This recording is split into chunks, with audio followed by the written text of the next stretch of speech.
Ballantyne. Hunted and Harried. Chapter 1. On the Hunt. On a brilliant summer morning in the last quarter of the 17th century, a small troop of horsemen crossed the ford of the River Cairn, in Dumfriesshire, not far from the spot where stands the little church of Irongray, and, gaining the road on the western bank of the stream, wended their way towards the moors and uplands which lie in the neighbourhood of Scarce Hill. The dragoons, for such they were, trotted rapidly along the road that led into the solitudes of the hills, with all the careless dash of men whose interests are centred chiefly on the excitements of the passing hour, yet with the unflagging perseverance of those who have a fixed purpose in view, their somewhat worn aspect, and the mud with which they were bespattered, from jackboot to iron headpiece, telling of a long ride over rugged ground. The officer in command of the party rode a little in advance. Close behind him followed two troopers, one of whom was a burly middle-aged man with a stern, swarthy countenance, the other a youth whose tall frame was scarcely, if at all, less powerful than that of his comrade-in-arms, though much more elegant in form, while his youthful and ruddy yet masculine countenance suggested that he must at that time have been but a novice in the art of war. This youth alone of all the party had a somewhat careworn and sad expression on his brow. It could hardly have been the result of fatigue, for there was more of ease and vigour in his carriage than in that of any of his companions. "We should be near the river by this time, Glendinning," said the leader of the party, reining in and addressing the swarthy trooper. "Aye, sir, the Clwden rins just ayont the turn o' the road there," replied the man. "Ye'll hear the roar o' the fa in a minute or twa." Even as he spoke, the dull growl of a cataract was heard, and a few minutes later the party came upon the ford of the river. It was situated not many yards below the picturesque waterfall, which is now spanned by the Roughton Bridge, but which at that time was unbridged. At all events, if a bridge had previously existed, it had fallen in or been carried away, and the wild gorge was impassable. The sound of the fall alone told of its vicinity, for a dense mass of foliage hid it completely from the troopers' view until they had surmounted the steep bank on the other side of the stream. "Are you well acquainted with this man Black?" asked the leader of the party as they emerged from the thick belt of trees and shrubs by which the Clwden was shaded, and continued their journey on the more open ground beyond. "I ken him weel, sir," answered the trooper. "Andrew Black was an old friend o' mine, and a big, stout, angry man he is, kindly disposed, nae doot, when ye let him alane, but a perfect devil incarnate when he's roost. He did me an ill turn ance that I've no paid him off for yet." "I suppose, then," said the officer, "that your guiding us so willingly to his cottage is in part payment of this unsettled debt." "Maybe it is," replied the trooper grimly. "They say," continued the other, "that there is some mystery about the man, that somehow nobody can catch him. Like an eel he has slipped through our fellows' fingers and disappeared more than once, when they thought they had him quite safe. It is said that on one occasion he managed even to give the slip to Claverhouse himself, which you know is not easy." "That may be, sir, but he'll no slip through my fingers gin I ance get a grup o' his thrapple," said the swarthy man with a revengeful look. "We must get a grip of him somehow," returned the officer, "for it is said that he is a sly helper of the rebels, though it is as difficult to convict as to catch him.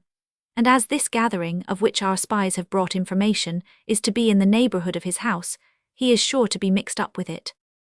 "Nae doot o' that, sir, and so we may manage to kill twa birds wi' ae stane. But I'm in a difficulty noo, sir, for ye ken I'm no acquaint why this country nae fairer than the Clwden ford, and here we hae come to a fork i' the road." The party halted as he spoke, while the perplexed guide stroked his rather long nose and looked seriously at the two roads, or bridle paths, into which their road had resolved itself, and each of which led into very divergent parts of the heath-clad hills. This guide, Glendinning, had become acquainted with Black at a time when the latter resided in Lanarkshire, and, as he had just said, was unacquainted with the region through which they now travelled beyond the River Clwden. After a short conference, the officer in command decided to divide the party and explore both paths. "You will take one man, Glendinning, and proceed along the path to the right," he said. "I will try the left. If you discover anything like a house or cot within a mile or two, you will at once send your comrade back to let me know, while you take up your quarters in the cottage and await my coming. Choose whom you will for your companion." "I choose Will Wallace, then," said Glendinning, with a nod to the young trooper whom we have already introduced. The youth did not seem at all flattered by the selection, but of course obeyed orders with military promptitude, and followed his comrade for some time in silence, though with a clouded brow. "It seems to me," said the swarthy trooper, as they drew rein and proceeded up a steep ascent at a walk, "that ye're no, sae pleased as ye might be why the walk we hae on hand."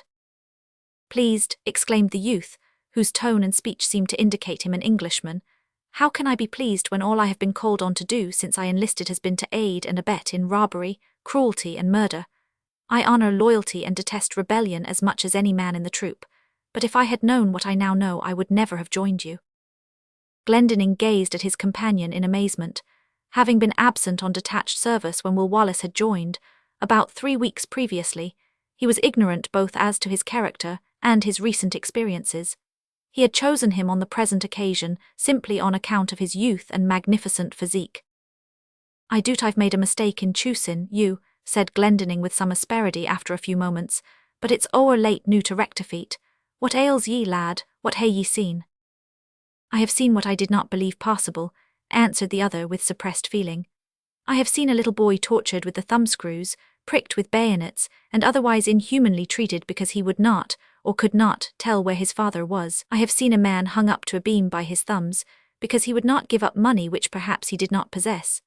I have seen a woman tortured by having lighted matches put between her fingers, because she would not, or could not, tell where a conventicle was being held. I did not indeed see the last deed actually done, else would I have cut down the coward who did it.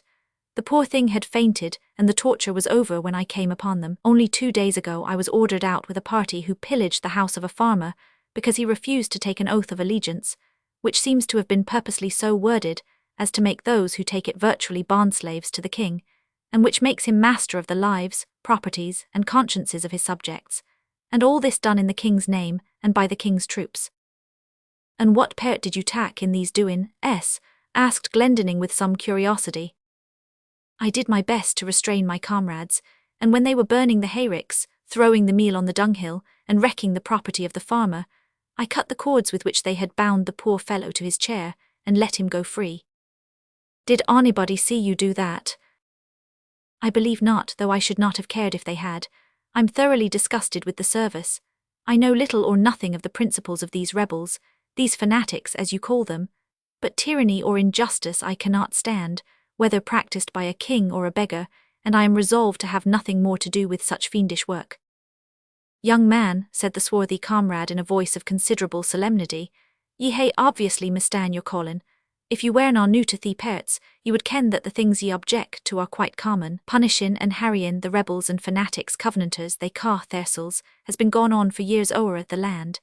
In my opinion it's weel deserved, and neathing that ye can do or say wull prevent it, though what ye do and say is no, unlikely to cut short your ain career by means o' a rope round your thrapple. But losh, man, I wonder ye haena heard about the matters afore now." "My having spent the last few years of my life in an out-of-the-way part of Ireland may account for that," said Wallace. "My father's recent death obliged my mother to give up her farm and return to her native town of Lanark, where she now lives with a brother. Poverty and the urgency of a cousin have induced me, unfortunately, to take service with the dragoons." "After what ye have said, who am I to count on your helpin' me enu?" asked Glendinning. "As long as I wear the king's uniform you may count on my obeying orders unless I am commanded to break the plainest laws of God," answered the young man. "As our present business is only to discover the cottage of Andrew Black, there seems likely to be no difficulty between us just now. I'm no sure o' that, but if ye'll tak my advice, lad, ye'll haud your tongue aboot the matters. If Clavers heard the half o' what ye have said to me, he'd send ye into the next wall without gieing ye time to say your prayers. Freedom of speech is no permitted at the present time in Scotland, unless it be the right kind of speech, and—" He stopped, for at that moment 2 young girls suddenly appeared at a bend of the road in front of them. They gazed for a moment at the soldiers in evident surprise, and then turned as if to fly, but Glendinning put spurs to his horse and was beside them in a moment. Leaping to the ground, he seized the girls roughly by their arms as they clung together in alarm. One of the 2 was a dark-eyed little child, the other was fair, unusually pretty, and apparently about 15 or 16 years of age. The trooper proceeded to question them sharply. "Be gentle," said Will Wallace sternly as he rode up, and also dismounting stood beside them. "No fear of their running away now." The swarthy trooper pretended not to hear, but nevertheless relaxed his grip, and merely rested his hand upon the fair girl's shoulder as he said to the other, "Now my wedu ye canna be far frae hame, eyes be sworn, what's your name?" "Aggie Wilson," answered the child at once. "And yours?" "Jean Black," replied the blonde timidly. "Oh ho, and your feyther's name is Andrew, and his hoose is close by, I'll be bound, so ye'll be gooid enoch to show us the way tilt. But first, my bonny lass, ye'll jie me." Slipping his arm round the waist of the terrified blonde, the trooper rudely attempted to terminate his sentence in a practical manner. But before his lips could touch her face, he received a blow from his comrade that sent him staggering against a neighbouring tree. Blazing with astonishment and wrath, Glendinning drew his sword and sprang at his companion, who, already full of indignation at the memory of what he had been so recently compelled to witness, could ill brook the indignity thus offered to the defenceless girl. His weapon flashed from its sheath on the instant, and for a few moments the two men cut and thrust at each other with savage ferocity. Wallace, however, was too young and unused to mortal strife to contemplate with indifference the possibility of shedding the blood of a comrade. Quickly recovering himself, he stood entirely on the defensive, which his vigorous activity enabled him easily to do. Burning under the insult he had received, Glendinning felt no such compunctions. He pushed his adversary fiercely, and made a lunge at last which not only passed the sword through the left sleeve of the youth's coat, but slightly wounded his arm. Roused to uncontrollable anger by this, Will Wallace fetched his opponent a blow so powerful that it beat down his guard, rang like a hammer on his iron headpiece, and fairly hurled the man into the ditch at the roadside. Somewhat alarmed at this sudden result, the youth hastily pulled him out, and kneeling beside him, anxiously examined his head. Much to his relief, he found that there was no wound at all, and that the man was only stunned. After the examination, Wallace observed that the girls had taken advantage of the fray to make their escape. Indignation and anger having by that time evaporated, and his judgment having become cool, Wallace began gradually to appreciate his true position, and to feel exceedingly uncomfortable. He had recklessly expressed opinions, and confessed to actions which would of themselves ensure his being disgraced and cast into prison, if not worse. He had almost killed one of his own comrades, and had helped two girls to escape who could probably have assisted in the accomplishment of the duty on which they had been dispatched. His case, he suddenly perceived, was hopeless, and he felt that he was a lost man. Will Wallace was quick of thought and prompt in action. Carefully disposing the limbs of his fallen comrade, and resting his head comfortably on a grassy bank, he cast a hurried glance around him. On his left hand and behind him lay the rich belt of woodland that marked the courses of the rivers Clewden and Cairn. In front stretched the moors and hills of the ancient district of Galloway, at that time given over to the tender mercies of Graham of Claverhouse. Beside him stood the two patient troop horses, gazing quietly at the prostrate man, as if in mild surprise at his unusual stillness. Beyond this he could not see with the physical eye, but with the mental orb he saw a dark vista of ruined character, blighted hopes, and dismal prospects. The vision sufficed to fix his decision. Quietly, like a warrior's wraith, he sheathed his sword and betook himself to the covert of the peat morass and the heather hill. He was not the first good man and true who had sought the same shelter. At the time of which we write, Scotland had for many years been in a woeful plight, with tyranny draining her lifeblood, cupidity grasping her wealth, hypocrisy and bigotry misconstruing her motives and falsifying her character. Charles II filled the throne. Unprincipled men, alike in church and state, made use of their position and power to gain their own ends and enslave the people. The king, determined to root out presbytery from Scotland, as less subservient to his despotic aims, and forcibly to impose prelacy on her as a stepping stone to popery, had no difficulty in finding ecclesiastical and courtly bravos to carry out his designs, and for a long series of dismal years persecution stalked red-handed through the land. Happily for the well-being of future generations, our covenanting forefathers stood their ground with Christian heroism, for both civil and religious liberty were involved in the struggle. Their so-called fanaticism consisted in a refusal to give up the worship of God after the manner dictated by conscience and practiced by their forefathers, in declining to attend the ministry of the ignorant, and too often vicious, curates forced upon them, and in refusing to take the oath of allegiance just referred to by Will Wallace. Conventicles, as they were called, or the gathering together of Christians in houses and barns or on the hillsides to worship God, were illegally pronounced illegal by the king and council, and disobedience to the tyrannous law was punished with imprisonment, torture, confiscation of property and death. To enforce these penalties, the greater part of Scotland, especially the south and west, was overrun by troops and treated as if it were a conquered country.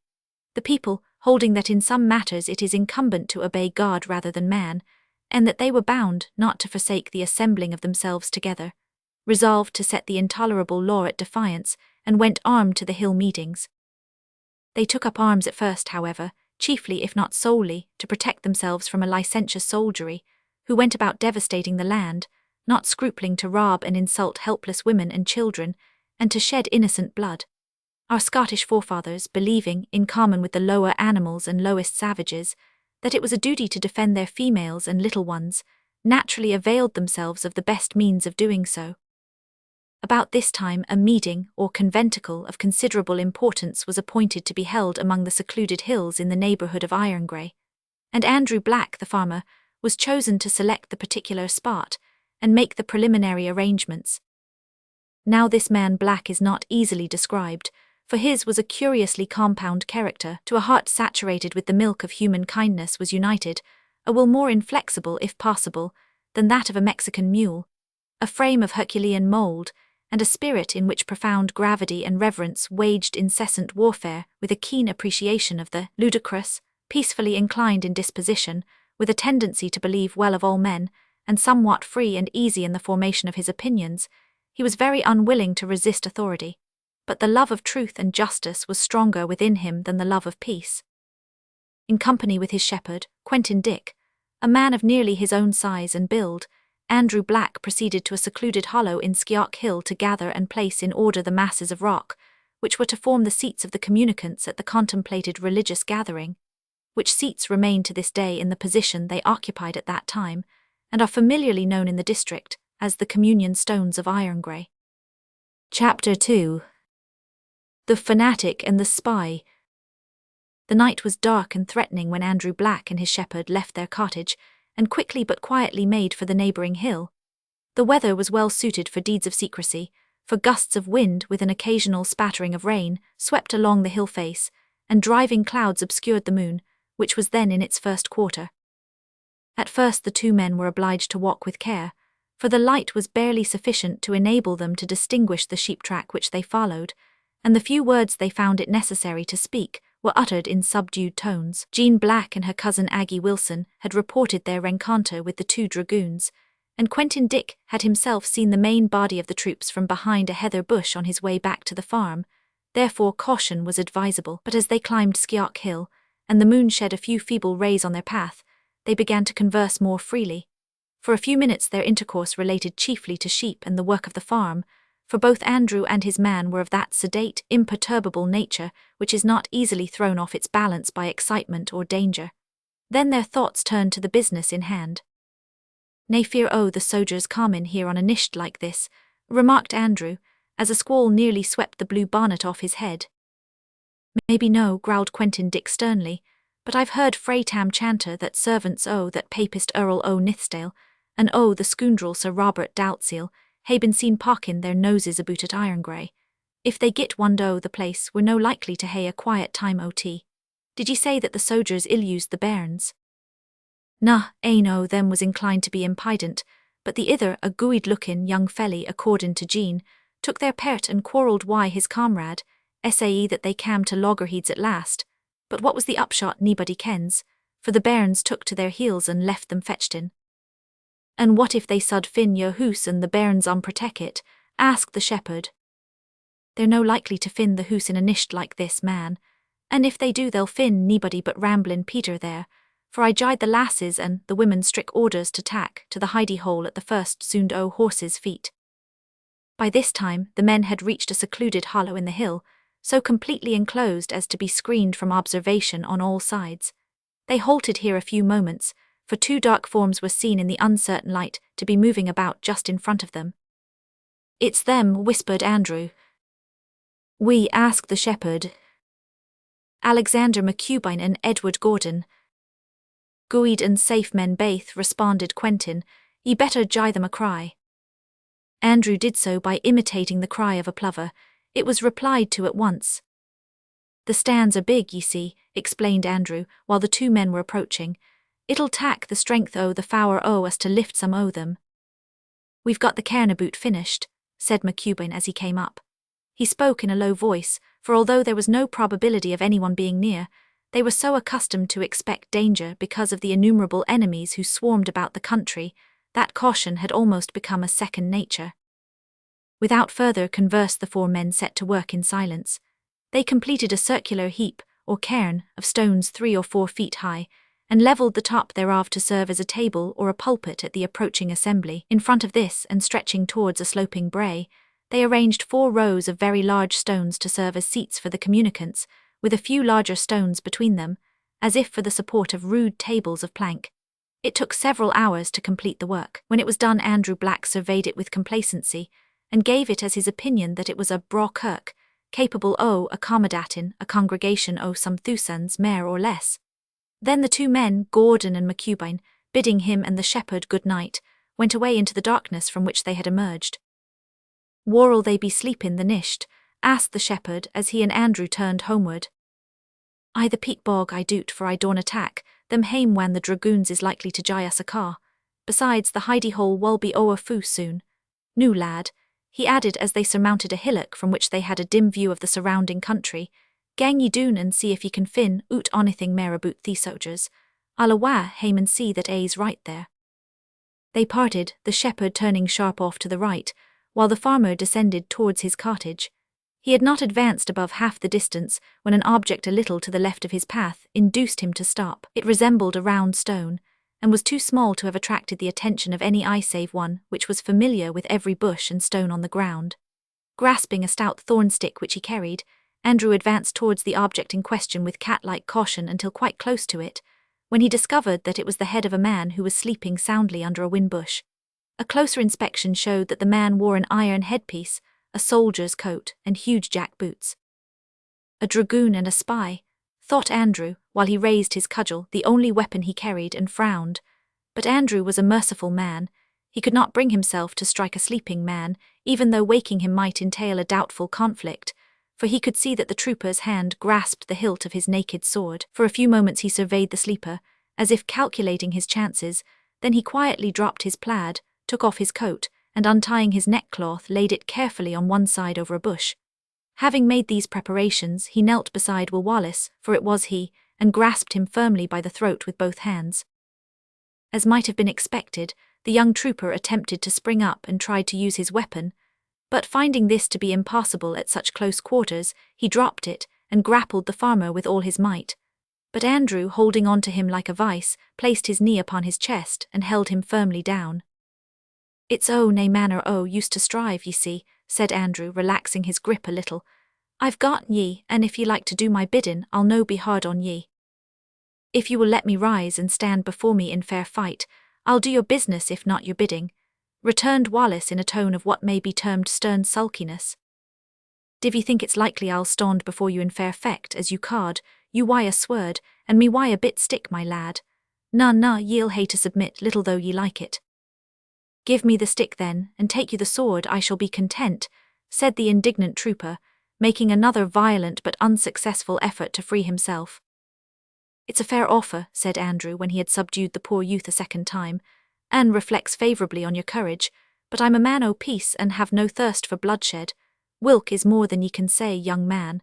But if ye'll let me tie your hands thegither and gang peaceably hame wy me, I's promise that nae mischief'll befall ye."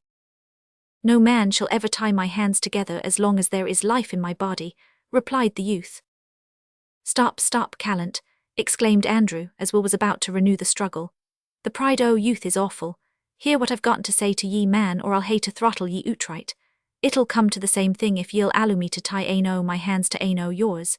Ye canna object to that, surely, for I'll be your prisoner as muckle as you'll be mine, and that'll be fair play, for we'll leave the sword lion on the brae to keep the bit stick company." "Well, I agree to that," said Wallace, in a tone that indicated surprise with a dash of amusement.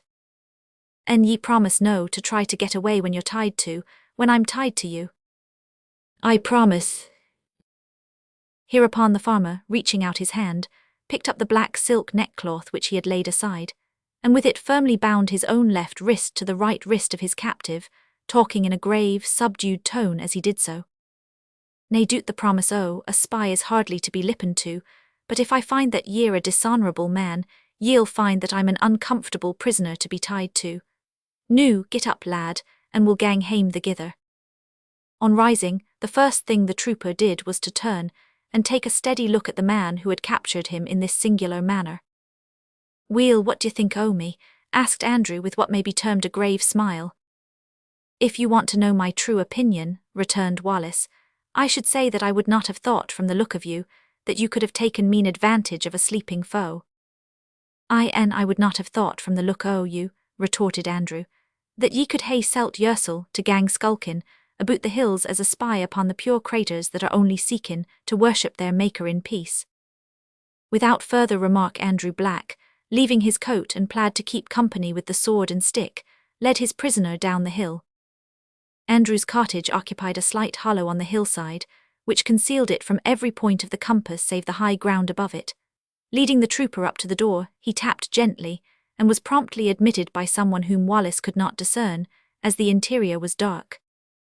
"Oh, Uncle Andrew, I'm glad ye have come, for Peter hasna come back yet, and I'm feared something has come o'er him." "Strike a light, lassie, I've gotten hold o' a spy here and can a wheel dot mysel." When a light was procured and held up, it revealed the pretty face of Jean Black, which underwent a wondrous change when she beheld the face of the prisoner. "Uncle Andrew," she exclaimed, "this is nae spy. He's the man that cam to the help o' Aggie and me against the dragoon." "Is that Sae?" said Black, turning a look of surprise on his prisoner. "It is true indeed that I had the good fortune to protect Jean and her friend from an insolent comrade," answered Wallace. "And it is also true that that act has been partly the cause of my deserting to the hills, being starved for a day and a night, and taken prisoner now as a spy." "Sir," said Andrew, hastily untying the kerchief that bound them together, "I humbly ask your pardon. Moreover, it's my opinion that if ye hadna been starvin', ye wadna have been here enoo for ye're uncommon teuch. Rin, lassie, and fetch some bread and cheese. Wars Marion and Ispel."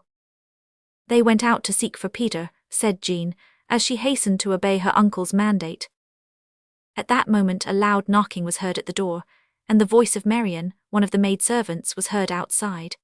On the door being opened, she and her companion Isabel burst in with excited looks, and the information pantingly given that the soldiers were comin'.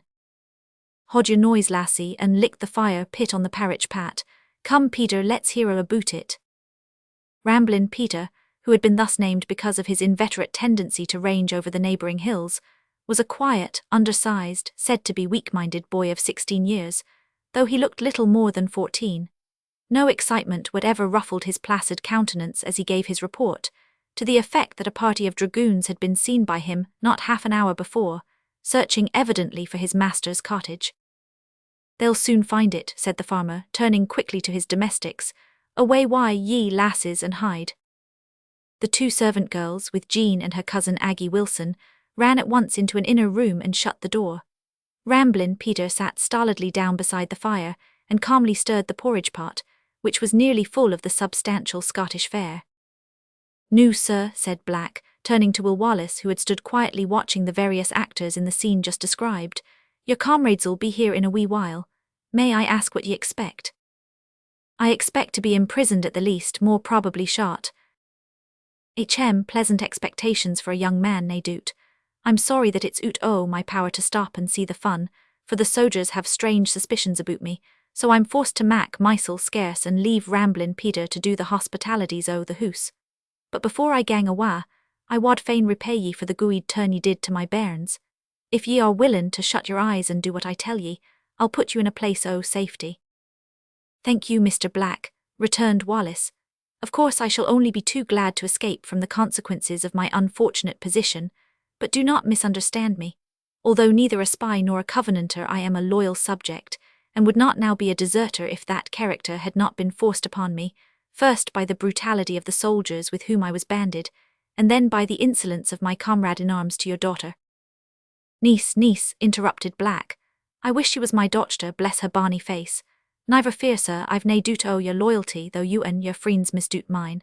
I claim to be as loyal as the best o' ye, but there's nae dictionary in this world that defines loyalty to be slavish submission o' body and soul to a tyrant that fears neither God nor man.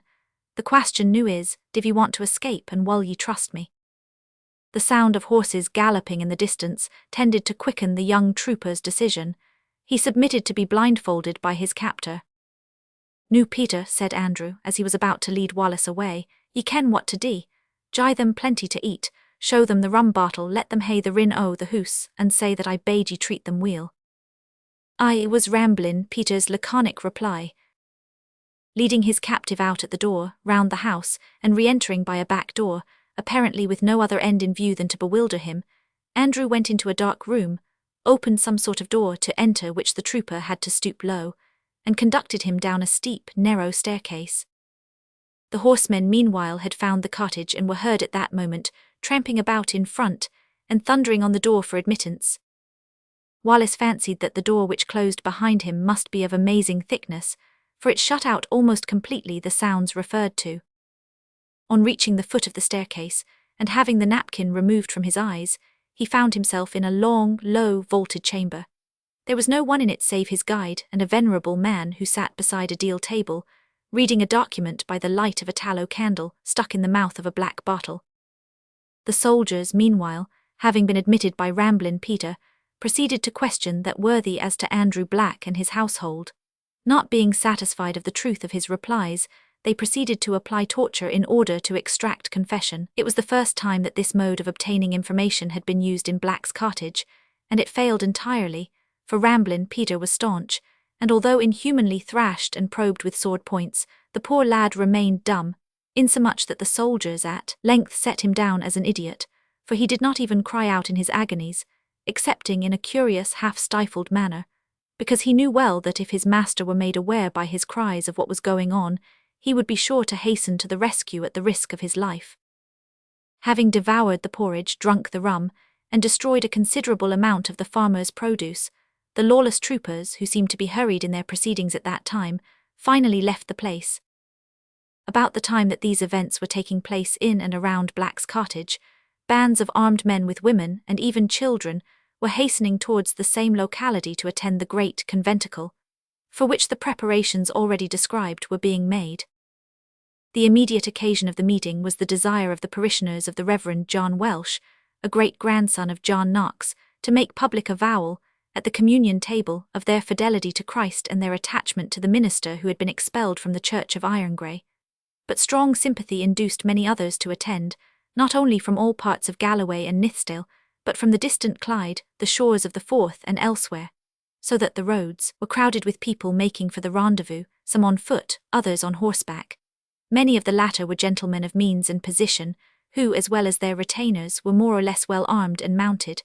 The Reverend John Blackadder, the old minister of Treacherous, a noted hero of the Covenant, who afterwards died a prisoner on the Bass Rock, travelled with his party all the way from Edinburgh, and a company of 80 horse proceeded to the meeting from Clydesdale.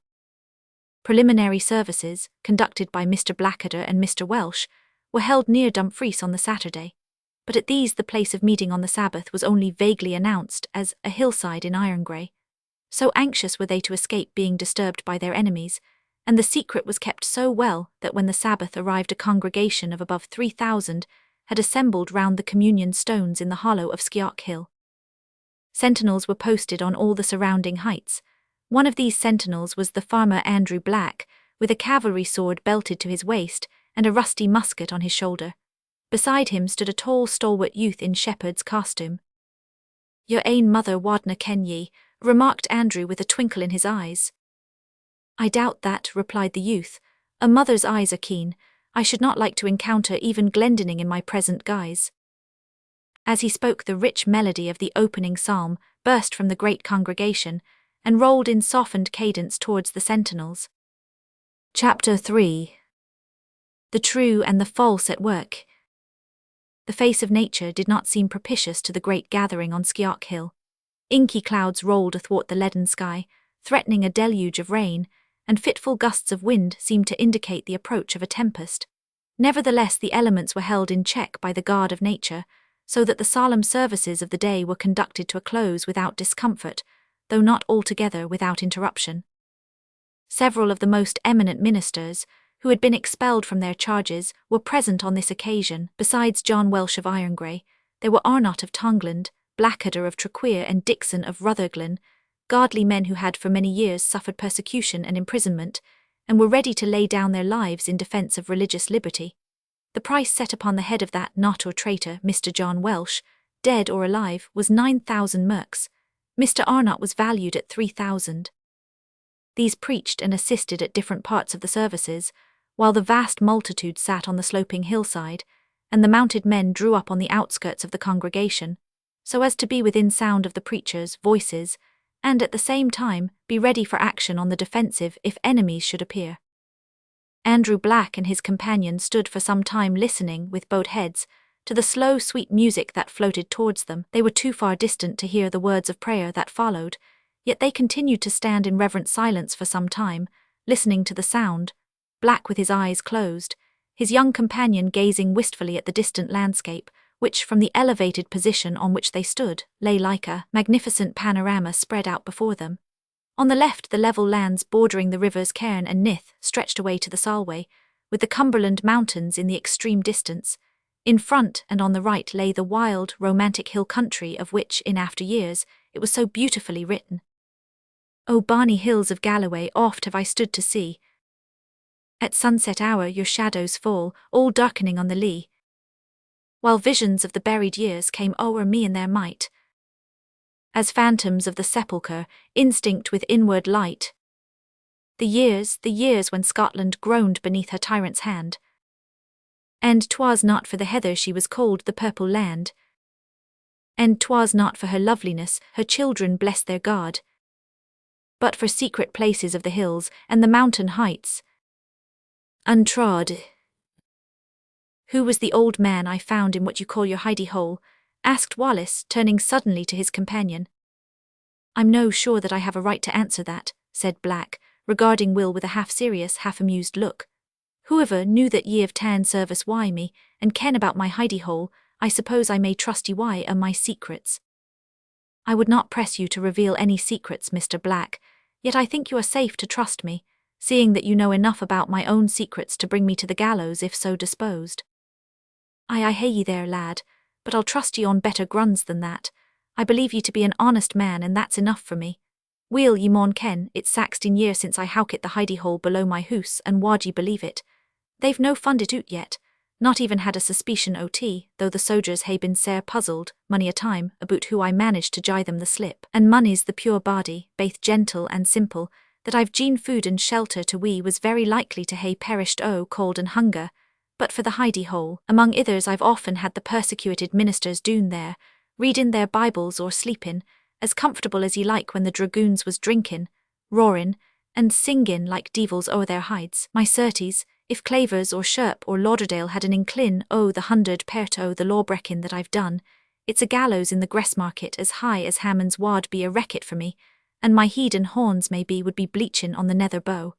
Humph, but they've no got me yet. And I sincerely hope they never will, remarked Wallace, but you have not yet told me the name of the old man.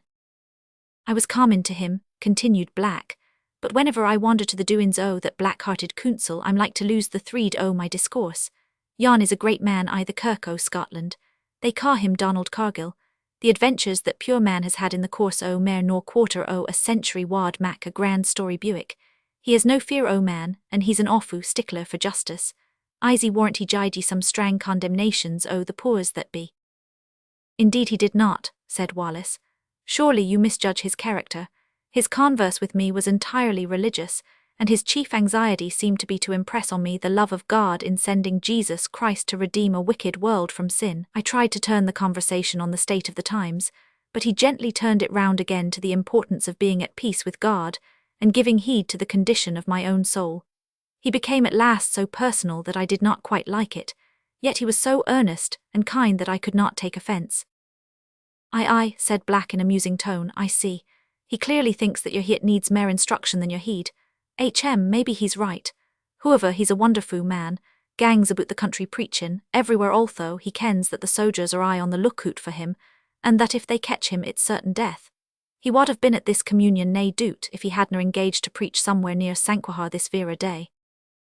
Then he has left the hidey hole by this time, I suppose. Ye may be sure o' that, for when there is work to be done for the master, Donal Cargill dosna let the grass grow under his feet. I'm sorry that I shall not see him again, returned the ex-trooper in a tone of regret, for I like him much. Now, while this conversation was going on, a portion of the troop of dragoons which had been out in search of Andrew Black was sent under Glendinning, now a sergeant, in quest of an aged couple named Mitchell, who were reported to have entertained intercommuned, i.e. outlawed, persons, attended conventicles in the fields, ventured to have family worship in their cottages while a few neighbours were present, and to have otherwise broken the laws of the secret council.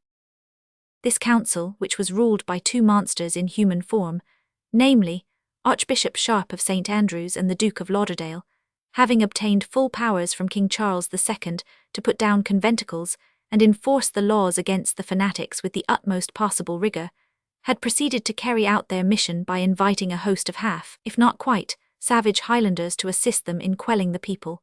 This host, numbering with 2,000 regulars and militia, about 10,000 men, eagerly accepted the invitation, and was let loose on the south and western districts of Scotland about the beginning of the year, and for some time ravaged and pillaged the land as if it had been an enemy's country. They were thanked by the king for so readily agreeing to assist in reducing the Covenanters to obedience to us and our laws, and were told to take up free quarters among the disaffected, to disarm such persons as they should suspect, to carry with them instruments of torture wherewith to subdue the refractory, and in short to act very much in accordance with the promptings of their own desires. Evidently the mission suited these men admirably, for they treated all parties as disaffected, with great impartiality, and plundered, tortured, and insulted to such an extent that after about 3 months of unresisted depredation, the shame of the thing became so obvious that government was compelled to send them home again. They had accomplished nothing in the way of bringing the Covenanters to reason, but they had desolated a fair region of Scotland,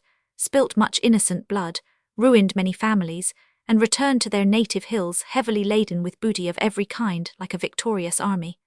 It is said that the losses caused by them in the county of Ayr alone amounted to over £11,000 sterling. The failure of this horde did not in the least check the proceedings of Sharp or Lauderdale or their like-minded colleagues.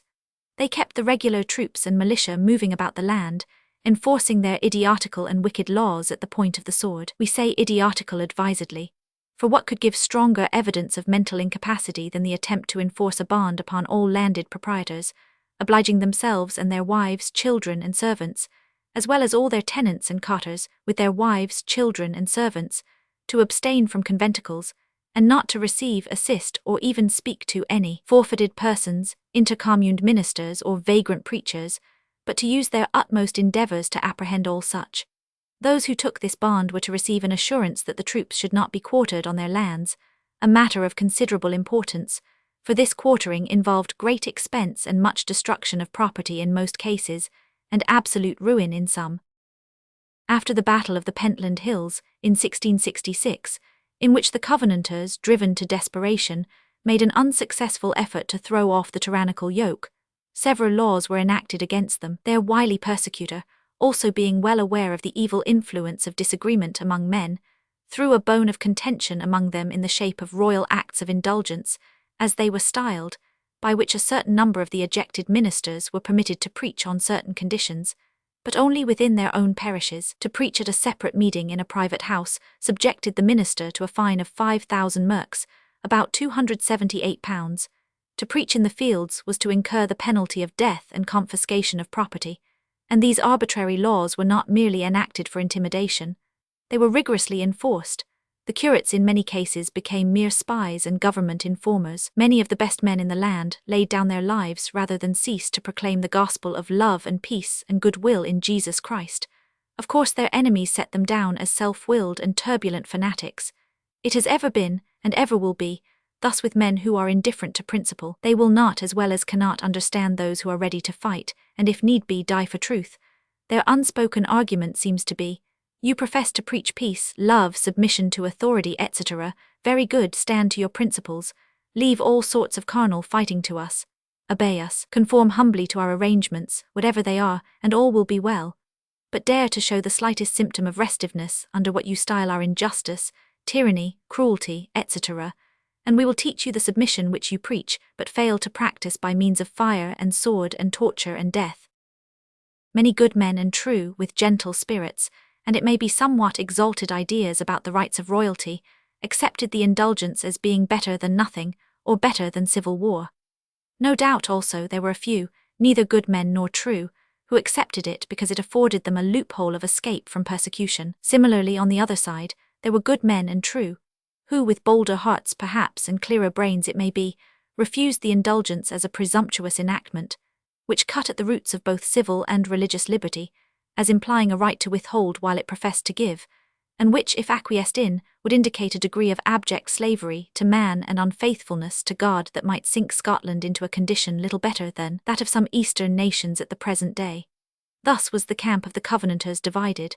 There were also more subtle divisions which it is not necessary to mention here, and in both camps of course there was an infusion, especially amongst the young men, of that powerful element, love of excitement and danger for their own sake, with little if any regard to principle, which goes far in all ages to neutralize the efforts and hamper the energies of the wise.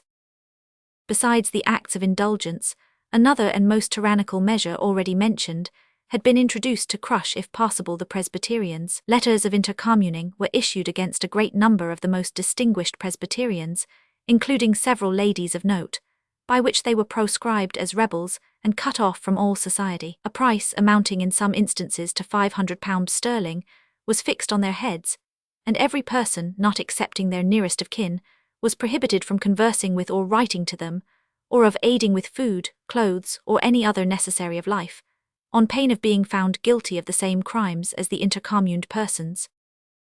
The natural result of such inhuman laws was that men and women in hundreds had to flee from their homes and seek refuge among the dens and caves of the mountains, where many were caught, carried off to prison, tried, tortured, and executed, while of those who escaped their foes, numbers perished from cold and hunger, and disease brought on by lying in damp caves and clefts of the rocks without food or fire in all weathers. The fines which were exacted for so-called offences tempted the avarice of the persecutors, and tended to keep the torch of persecution aflame. For example, Sir George Maxwell of Newark was fined a sum amounting to nearly £8,000 sterling for absence from his parish church, attendance at conventicles, and disorderly baptisms, i.e., for preferring his own minister to the curate in the baptizing of his children. Hundreds of somewhat similar instances might be given. Up to the time of which we write, 1678, no fewer than 17,000 persons had suffered for attending field meetings, either by fine, imprisonment, or death. Such was the state of matters when the party of dragoons under command of Sergeant Glendinning rode towards the Mitchells' cottage, which was not far from Black's farm. The body of soldiers being too small to venture to interrupt the communion on Scarce Hill, Glendinning had been told to wait in the neighbourhood and gather information while his officer, Captain Houston, went off in search of reinforcements. "There's the old sinner himsel," cried the sergeant as the party came in sight of an old, white-haired man seated on a knoll by the side of the road. "Hallo, Jock Mitchell, is that you? Come doon here directly, I want to speak to The old man, being stone-deaf, and having his back to the road, was not aware of the presence of the dragoons, and of course took no notice of the summons. 500 ye hear, shouted the sergeant savagely, for he was ignorant of the old man's condition. Still Mitchell did not move. Glendinning, whose disposition seemed to have been rendered more brutal since his encounter with Wallace, drew a pistol from his holster and presented it at Mitchell. "Answer me," he shouted again, "or ye're a deed man." Mitchell did not move. There was a loud report, and next moment the poor old man fell dead upon the ground. It chanced that Ramblin' Peter heard the report, though he did not witness the terrible result, for he was returning home from the Mitchells' cottage at the time, after escorting Jean Black and Aggie Wilson thither. The two girls, having been forbidden to attend the gathering on Scarce Hill, had resolved to visit the Mitchells and spend the Sabbath with them. Peter had accompanied them and spent the greater part of the day with them, but, feeling the responsibility of his position as the representative of Andrew Black during his absence, had at last started for home. A glance over a rising ground sufficed to make the boy turn sharp round and take to his heels. He was remarkably swift of foot. A few minutes brought him to the cottage door, which he burst open. "The sojers is comin', Granny. He so styled the old woman though she was no relation. Did ye see my old man? Knows. Away why ye bairns, said Mrs. Mitchell quickly but quietly. Oot by the back door and doon the burnside, they'll never see ye for the busses. But Granny, we canna leave you here alone, remonstrated Jean with an anxious look. And I confect, remarked Peter in a low voice that betrayed neither fear nor excitement. The soldiers can do nae harm to me, returned the old woman firmly. Do my bidding, bairns, be aff, I say. There was no resisting Mrs. Mitchell's word of command. Hastening out by the back door just as the troopers came in sight, Peter and his companions, diving into the shrubbery of the neighbouring streamlet, made their way to Black's farm by a circuitous route. There the girls took shelter in the house, locking the door and barring the windows, while Peter, diverging to the left, made for the hills like a hunted hare. Andrew was standing alone at his post when the lithe runner came in sight. Will Wallace had left him by that time, and was listening entranced to the fervid exhortations of Dixon of Rutherglen. The soldiers, gasped Peter as he flung himself down to rest. Come in this way, lad. No, they're at the Mitchells. Safe at the firm? Asked Andrew quickly. I saw the lasses into the hoose. Rin to the meetin' and gie the alarm. Tell them to send Wallace and Quentin here why, sack stoot men. We'll armed an another sentry, for I'm gone awa. Almost before the sentence was finished ramblin', Peter was up and away, and soon the alarming cry arose from the assembly, the dragoons are upon us. Instantly the Clydesdale men mounted and formed to meet the expected onset. The men of Nithsdale were not slow to follow their example, and Gordon of Earlstown, a tried and skilful soldier, put himself at the head of a large troop of Galloway horse, 4 or 5 companies of foot, also well armed, got ready for action, and vedettes and single horsemen were sent out to reconnoitre. Thus in a moment was this assembly of worshippers transformed into a band of Christian warriors, ready to fight and die for their families and liberties. But the alarm, as it turned out, was a false one.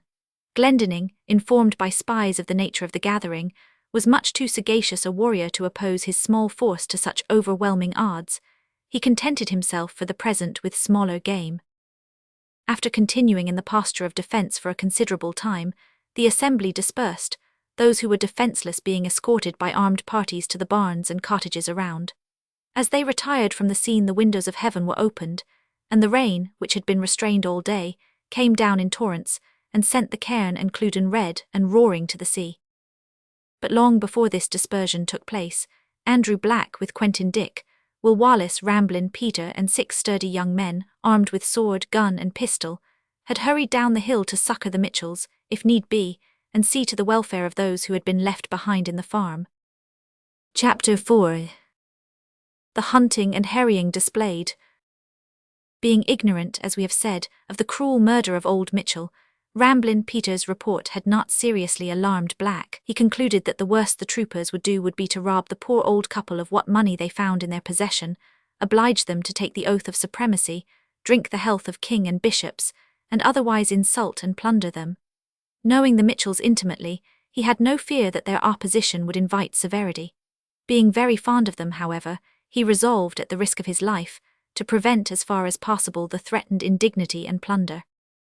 "They're a deuce old pair," he remarked to Will Wallace as they strode down the hillside together. "Quiet and peaceable, why neathing to speak in the way of opinions, somethin' like mysel, and willin' to let be for let be. But since the country has been o'errun by the Hielanders and sojers, they've had little peace, and the old man has gene them a heap o' trouble, for he's as deaf as a post. Peter says the party o' dragoons is a sma' ane, so I expect the sight o' us'll scare them away and prevent fetchtin." "It may be so," said Wallace, "and of course I shall not fail you in this attempt to protect your old friends, but to tell you the truth, I don't quite like this readiness on the part of you Covenanters to defy the laws, however bad they may be, and to attack the king's troops. The Bible, which you so often quote, inculcates long-suffering and patience." There speaks your ignorance," returned the farmer with a dash of cynicism in his tone. "Who mony years, think ye, are folk to submit to tyranny, and rang and fierce oppression for nae sin whatever against the laws o' God or the land?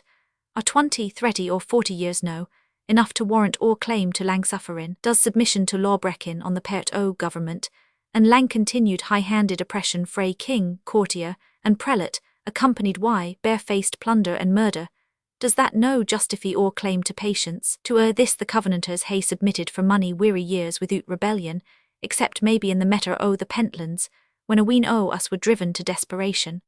But I understand your feelings, lad, for I'm a man o' peace by nature, and would gladly submit to injustice to keep things quiet, if possible, but some things are no possible, and the Bible itsel says we're to live peaceably why, a men only as much as in us lies.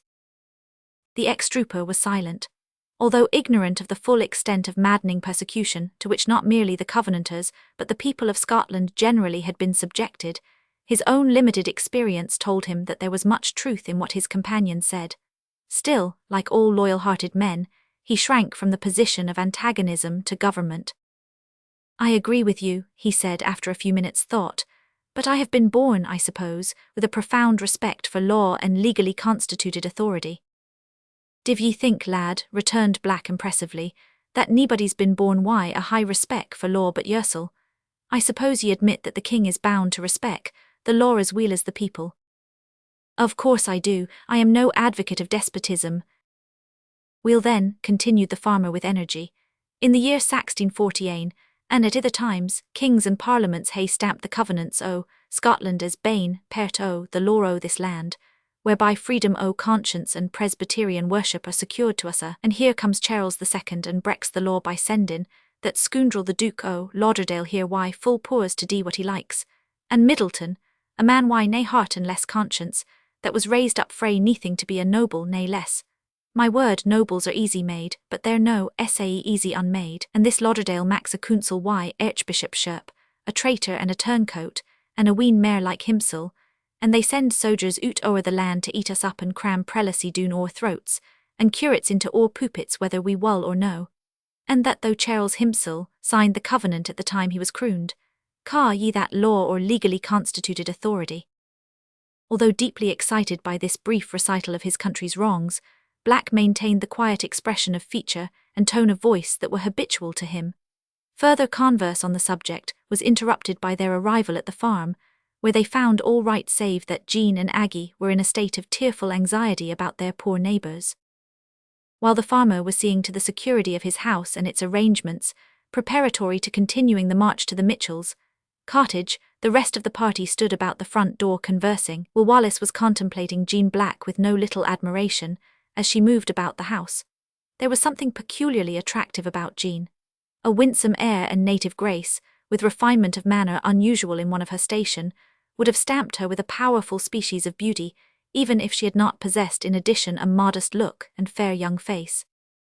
The ex-trooper was questioning, in a dreamy way, whether he had ever before seen such a pretty and agreeable specimen of girlhood, when he experienced a shock of surprise on observing that Jean had gone to a neighbouring spring for water, and was making something very like a signal to him to follow her.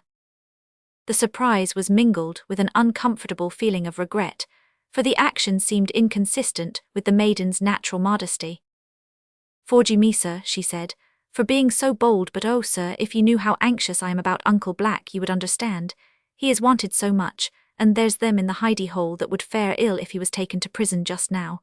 If ye would." "Well, Jean," said Will, sympathizing with the struggle it evidently cost the girl to speak to him, "don't hesitate to confide in me. What would you have me do?" "Only to keep him back frae the soldiers if he can. He's such an awful man to fecht when he's roosed, that he's sure to kill some o' them if he's no killed himsel. And it'll be ruin to us and to the Mitchells too if—" She was interrupted at this point by Black himself calling her name. "Trust me," said Wallace earnestly, "I understand what you wish and will do my best to prevent evil." A grateful look was all the maiden's reply as she hurried away. Our hero's perplexity as to how this promise was to be fulfilled was, however, needless, for on reaching the Mitchells' hut it was found that the troopers had already left the place, but the state of things they had left behind them was enough to stir deeply the pity and the indignation of the party. Everything in confusion, broken furniture, meal and grain scattered on the floor, open chests and cupboards, told that the legalized brigands had done their worst. Poor Mrs. Mitchell had objected to nothing that they said or did or proposed to her. She feebly drank the health of king and prelates when bidden to do so, and swore whatever test oaths they chose to apply to her, till they required her to admit that the king was lord over the kirk and the conscience. Then her spirit fired, and with a firm voice she declared that no king but Christ should rule over her kirk or conscience, to which she boldly added that she had attended conventicles, and would do so again. Having obtained all they wanted, the dragoons went away, leaving the old woman among the ruins of her home, for they probably did not consider it worth while carrying off a prisoner who would in all likelihood have died on the road to prison. In the midst of all the noise and confusion, it had struck the old woman as strange that they never once asked about her husband. After they had gone, however, the arrival of 2 neighbors bearing his dead body revealed the terrible reason. She uttered no cry when they laid his corpse on the floor, but sat gazing in horror as if turned to stone. Thus Black and his friends found her. She could not be roused to speak, and looked, after a few minutes, like one who had not realized the truth. In this state she was conveyed to Black's cottage and handed over to Jean, whom everyone seemed intuitively to regard as her natural comforter. The poor child led her into her own room, sat down beside her on the bed, laid the aged head on her sympathetic bosom, and sobbed as if her heart was breaking. But no response came from the old woman, save that once or twice she looked up feebly and said, "Jean, dear, what ails ye?" In the council chamber at Edinburgh, Lauderdale, learning on one occasion that many persons both high and low had refused to take the bond already referred to, which might well have been styled the bond of slavery, bared his arm in fury, and, smiting the table with his fist, swore with a terrific oath that he would force them to take the bond. What we have described is a specimen of the manner in which the force was sometimes applied. The heartless despot and his clerical coadjutors had still to learn that tyranny has not yet forged the weapon that can separate man from his God. "What think ye new?" asked Andrew Black, turning to Wallace with a quiet but stern look, after old Mrs. Mitchell had been carried in. "What think ye new, lad, o' us covenanters, and or lack o' lang-sufferin', and or defyin' the laws? Aren't these laws we ought to defy, but havena properly defied yet, laws illegally made by a perjured king and an upstart council?" "Mr. Black," said the ex-trooper, seizing his companion's hand with an iron grip, "from this day forward I am with you, heart and soul." Little did Wallace think, when he came to this decision, that he had still stronger reason for his course of action than he was aware of at the moment. It was night when Mrs. Mitchell was brought into the farmhouse, and preparations were being made for a hasty meal, when Ramblin' Peter came in with the news that a number of people in the Lanarkshire district had been intercommuned and driven from their homes, amongst others David Spence, Will Wallace's uncle, with whom his mother had taken up her abode. The distracted looks of poor Wallace on hearing this showed the powerful effect the news had upon him. "Keep yourself quiet, new," said Black in an encouraging tone, as he took the youth's arm and led him out of the house. "These are no times to let our hearts rin awa why or hides. Your mither must be looked after, but I the meantime let me tell ye that your uncle David is a deuce cliver felly, and fears neething I this world. If he did, he wadna be amang the intercommuned. Be sure he's no the man to leave his sister Maggie in trouble. Of course ye'll be wantin' to be aft to look after her." "Of course, instantly," said Wallace. "Na, ye'll hae your supper first, and a good ane, for ye'll need it. Have patience, new, and listen to me, for I'll do the very best I can for ye in this strait, and it's no muckle ye can do for yoursel without help." There was something so decided yet kindly and reassuring in the farmer's tone and manner that Wallace felt relieved in spite of his anxieties, and submitted to his guidance in all things. Black then explained that he had a friend in Lanark who owed him money on lambs sold to him the previous year, that he meant to send his man Quentin Dick first to collect that money, and then proceed to Edinburgh for the purpose of making further arrangements there about cattle. "New," continued Black, "I've got a mither as weel as you, and she lives in the Canlamaker Raw, close to the Greyfriars Kirkyard, where they signed the covenants ye ken. Weel, I wad advise you to gang to Lanark wy Quentin, and when ye find your mither tak her to Edinburgh, and let her live wy my mither I the meantime, till we see what the Lord has in store for this pure persecuted remnant. I'm sorry to pairt wy ye, lad, sae unexpectedly, but in the times, when folk are called on to pairt wy their hides unexpectedly, we mauna complain." "I'll take your advice gladly," said Wallace. "When will Quentin Dick be ready to start?" "Less than an hour, the moon'll be up soon after that. It's nae use startin' on sae darkenish till she's up, for ye'll hae to cross some nasty grund. New, lad, though I'm no a minister, my advice to ye is to gang doon into the hidey hole and pray aboot this matter. Never mind the folk ye find there. They're used to prayin'. It's my opinion that if there was less preachin' and mair prayin', we'd be a the better for tea. It's a thrawn world we live in, but we're bound to mak the best o' tea. Although not much in the habit of engaging in prayer, save at the formal periods of morning and evening, our ex-trooper was just then in the mood to take his friend's advice. He retired to the place of refuge under Black's house, where he found several people who had evidently been at the communion on Scarce Hill. These were engaged in earnest conversation, and took little notice of him as he entered. The place was very dimly lighted. One end of the low-vaulted chamber was involved in obscurity. Thither the youth went and knelt down. From infancy his mother had taught him to say his prayers, and had sought to induce him to pray. It is probable that the first time he really did so was in that secret chamber where, in much anxiety of soul, he prayed for herself. After a hasty but hearty supper, he and Quentin Dick set out on their night journey. They carried nothing with them except 2 wallets, filled, as Wallace could not help thinking, with a needlessly large amount of provisions. Of course they were unarmed, for they travelled in the capacity of peaceful drovers, with plaids on their shoulders and the usual staves in their hands. One would think we were going to travel for a month in some wilderness, to judge from the weight of our haversacks, observed Wallace, after trudging along for some time in silence. Maybe we'll be langer than a month, returned Quentin, and the wilderness hereaway is worse than the wilderness that Moses led his folk through. They had manna there, money o' us hae neething here. Quentin Dick spoke with cynicism in his tone, for he was a stern, straightforward man, on whom injustice told with tremendous power, and who had not yet been taught by adversity to bow his head to man and restrain his indignation. Before Wallace had time to make any rejoinder, something like the appearance of a group of horsemen in front arrested them. They were still so far distant as to render their tramp inaudible. Indeed, they could not have been seen at all in so dark a night, but for the fact that in passing over the crest of a hill, they were for a moment or two dimly defined against the sky. "Dragoons fower o' them," muttered Quentin. "We'll step aside here and let them gang by." Clambering up the somewhat rugged side of the road, the 2 men concealed themselves among the bushes, intending to wait till the troopers should pass. "What can they be doing in this direction, I wonder?" whispered Wallace. "My friend," answered Quentin, "dinna whisper when ye are hidden. Other the sounds for attracting attention and revealing secrets a whisper is the worst. Speak low if ye maun speak, but sometimes it's wiser no to speak over. Doubtless these sodgers'll be Jean Andrew Black a car, but he kens brawly who to tak care o' himsel." When the horsemen approached, it was seen that they were driving before them a boy, or lad, on foot. Evidently they were compelling him to act as their guide. "It's ramblin' Peter they've gotten hod o, as sure as I'm a leavin' man," said the shepherd with a low chuckle. "I'd ken him amang a thousand by the way he rins." "Shall we not rescue him?" exclaimed Wallace, starting up. "We'sht keep still, man, nae fear o' Peter. He'll lead them in amang the bogs o' some peat moss or ither, gie them the slip there, and leave them to find their way out." Just as the troop trotted past, an incident occurred which disconcerted the hiders not a little. A dog which the soldiers had with them scented them, stopped, and after snuffing about for a few seconds began to bark furiously.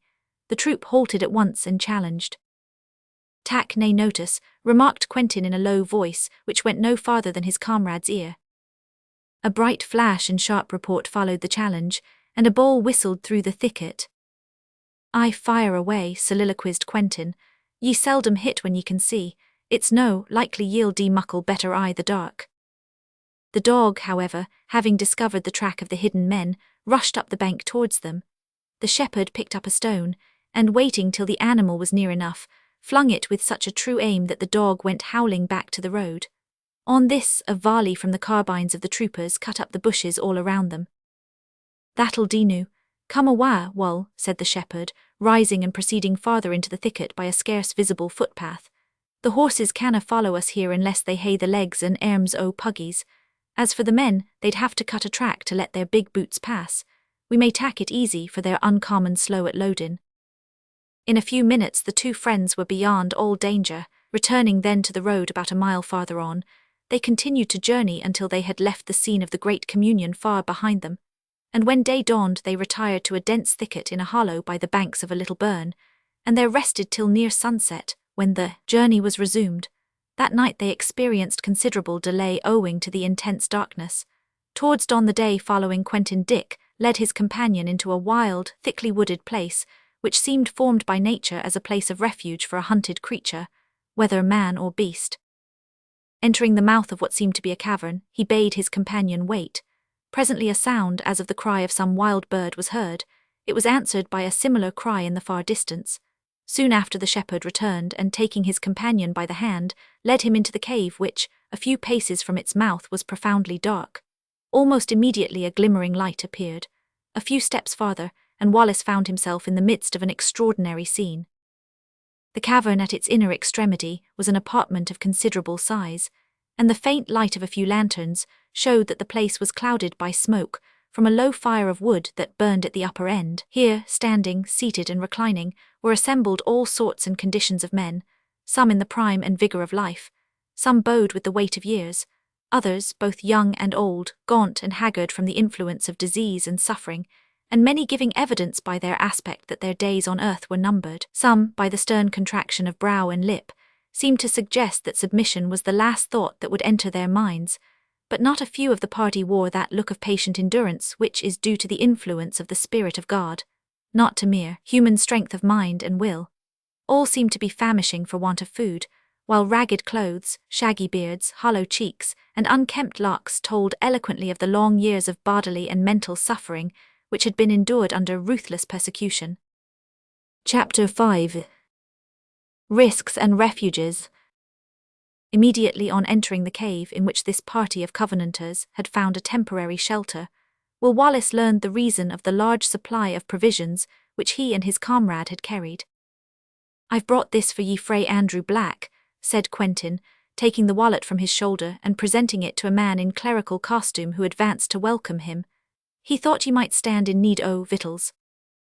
"Ever thoughtful of his friends, I thank him heartily," said the minister, accepting the wallet, as also that handed to him by Wallace.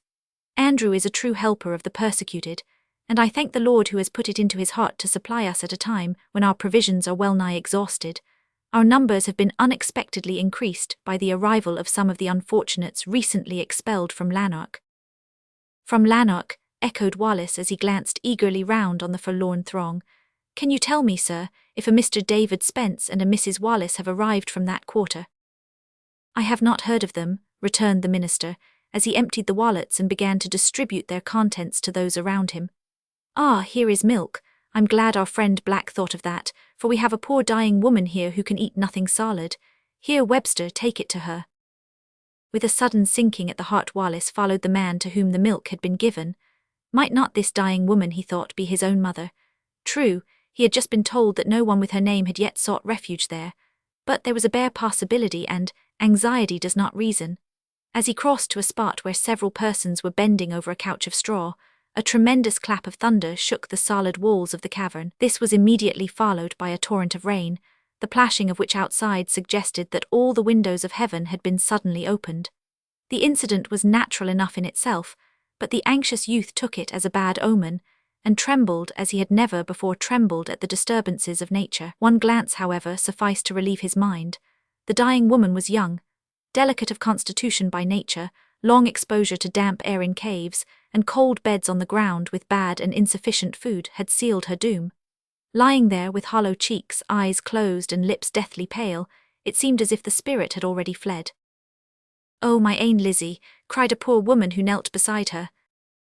"Wheesht, mither," whispered the dying woman, slowly opening her eyes. "It is the Lord's doing, shall not the judge of the earth do right? We'll understand it some day, for ever why the Lord." The last words were audible only to the mother's ear. Food for the body, even if it could have availed her, came too late. Another moment and she was in the land where hunger and thirst are unknown, where the wicked cease from troubling and the weary are at rest.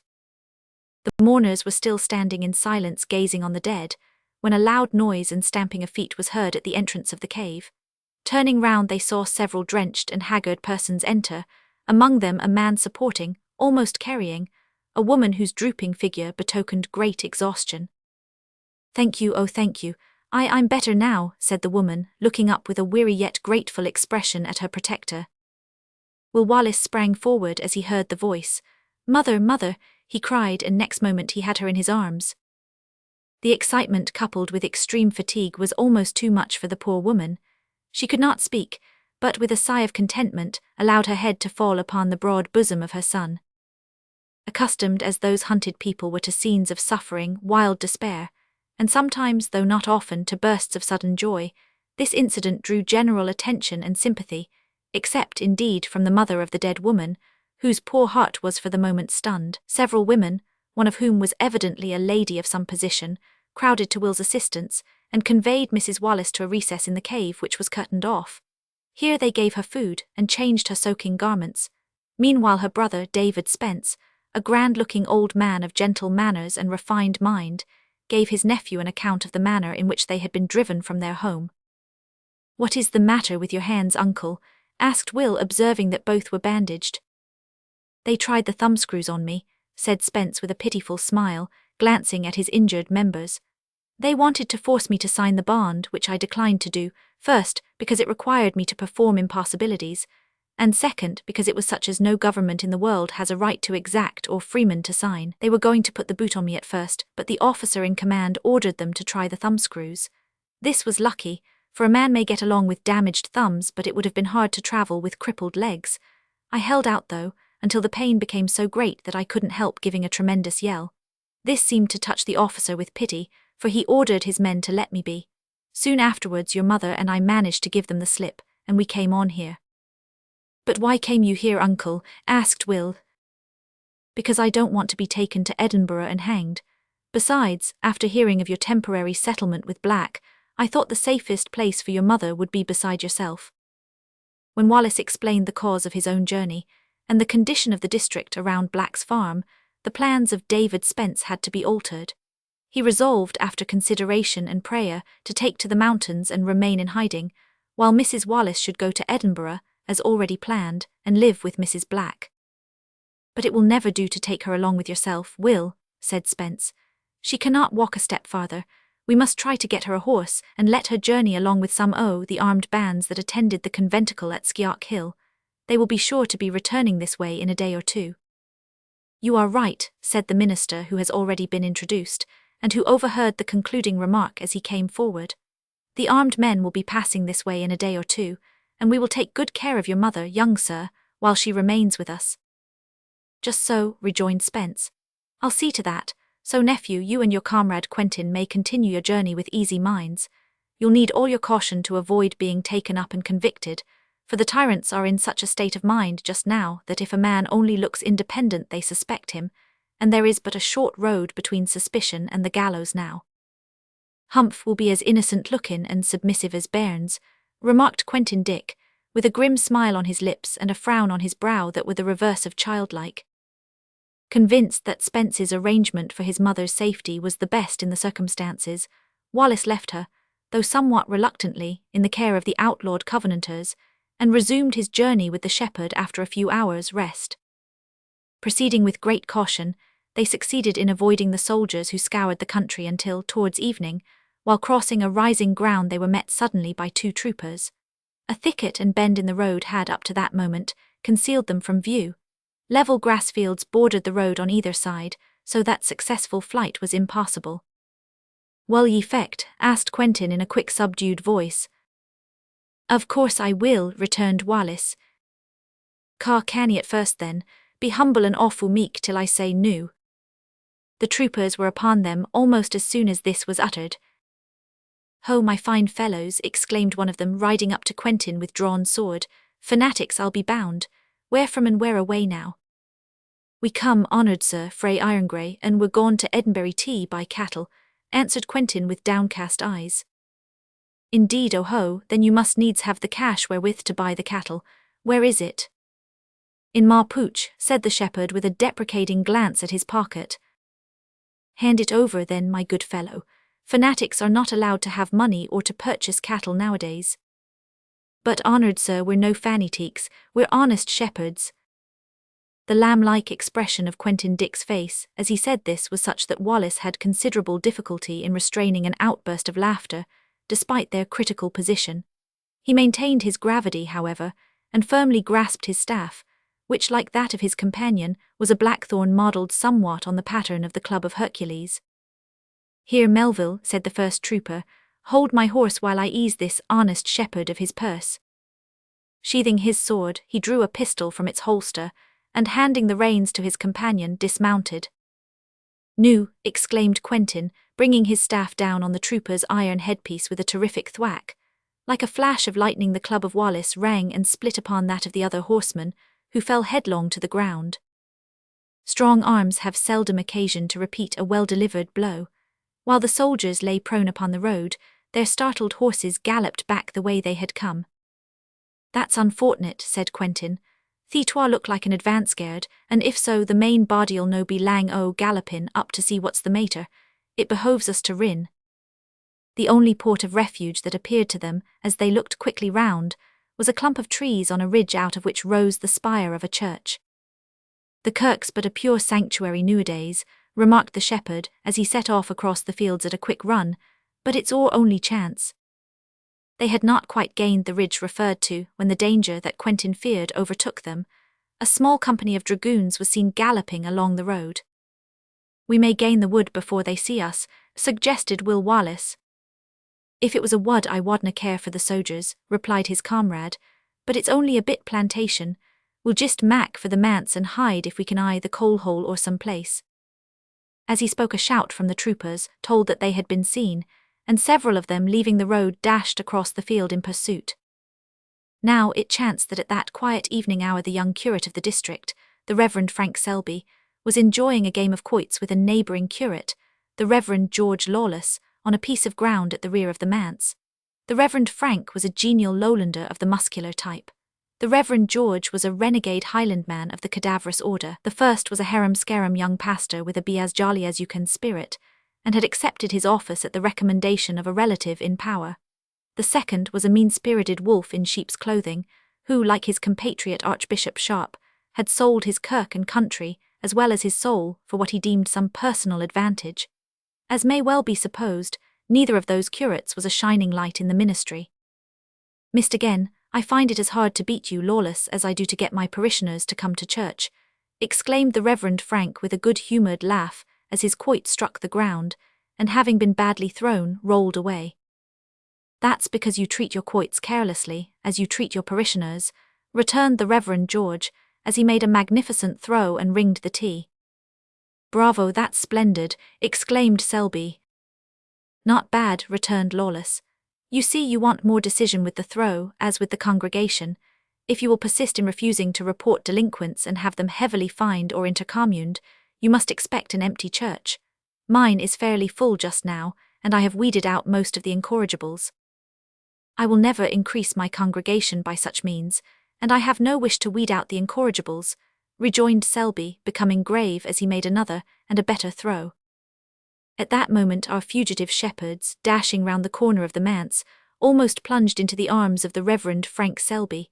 They pulled up, panting and uncertain how to act. "You seem in haste, friends," said the curate with an urbane smile. "Oot-o the frying pan into the fire," growled Quentin, grasping his staff and setting his teeth. "If you will condescend to explain the frying pan, I may perhaps relieve you from the fire," said Selby with emphasis. Wallace observed the tone and grasped at the forlorn hope. "The dragoons are after us, sir," he said eagerly. "Unless you can hide us we are lost." "If you are honest men," interrupted the Reverend George Lawless with extreme severity of tone and look, "you have no occasion to hide." "Bub, we're not honest men," interrupted Quentin in a spirit of almost hilarious desperation. "We're fanatiques, rebels, covenanters, born idiots." "Then," observed Lawless with increasing austerity, "you richly deserve." "George," said the Reverend Frank sharply, "you are in my parish just now, and I expect you to respect my wishes. Throw your plaids, sticks and bonnets behind that bush, my lads, well out of sight, so. Now cast your coats and join us in our game." The fugitives understood and swiftly obeyed him. While they were hastily stripping off their coats, Selby took his brother curate aside, and looking him sternly in the face, said, "Now, George Lawless, if you by word or look interfere with my plans, I will give you cause to repent it to the latest day of your life." If anyone had seen the countenance of the Reverend George at that moment, he would have observed that it became suddenly clothed with an air of meekness that was by no means attractive.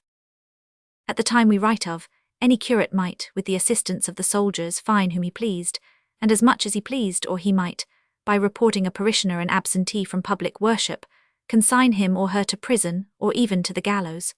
But though all the curates were in an utterly false position, they were not all equally depraved. Selby was one who felt more or less of shame at the contemptible part he was expected to play. When the troopers came thundering round the corner of the manse a few minutes later, Quentin Dick, in his shirt sleeves, was in the act of making a beautiful throw, and Will Wallace was watching him with interest. Even the Reverend George seemed absorbed in the game, for he felt that the eyes of the Reverend Frank were upon him.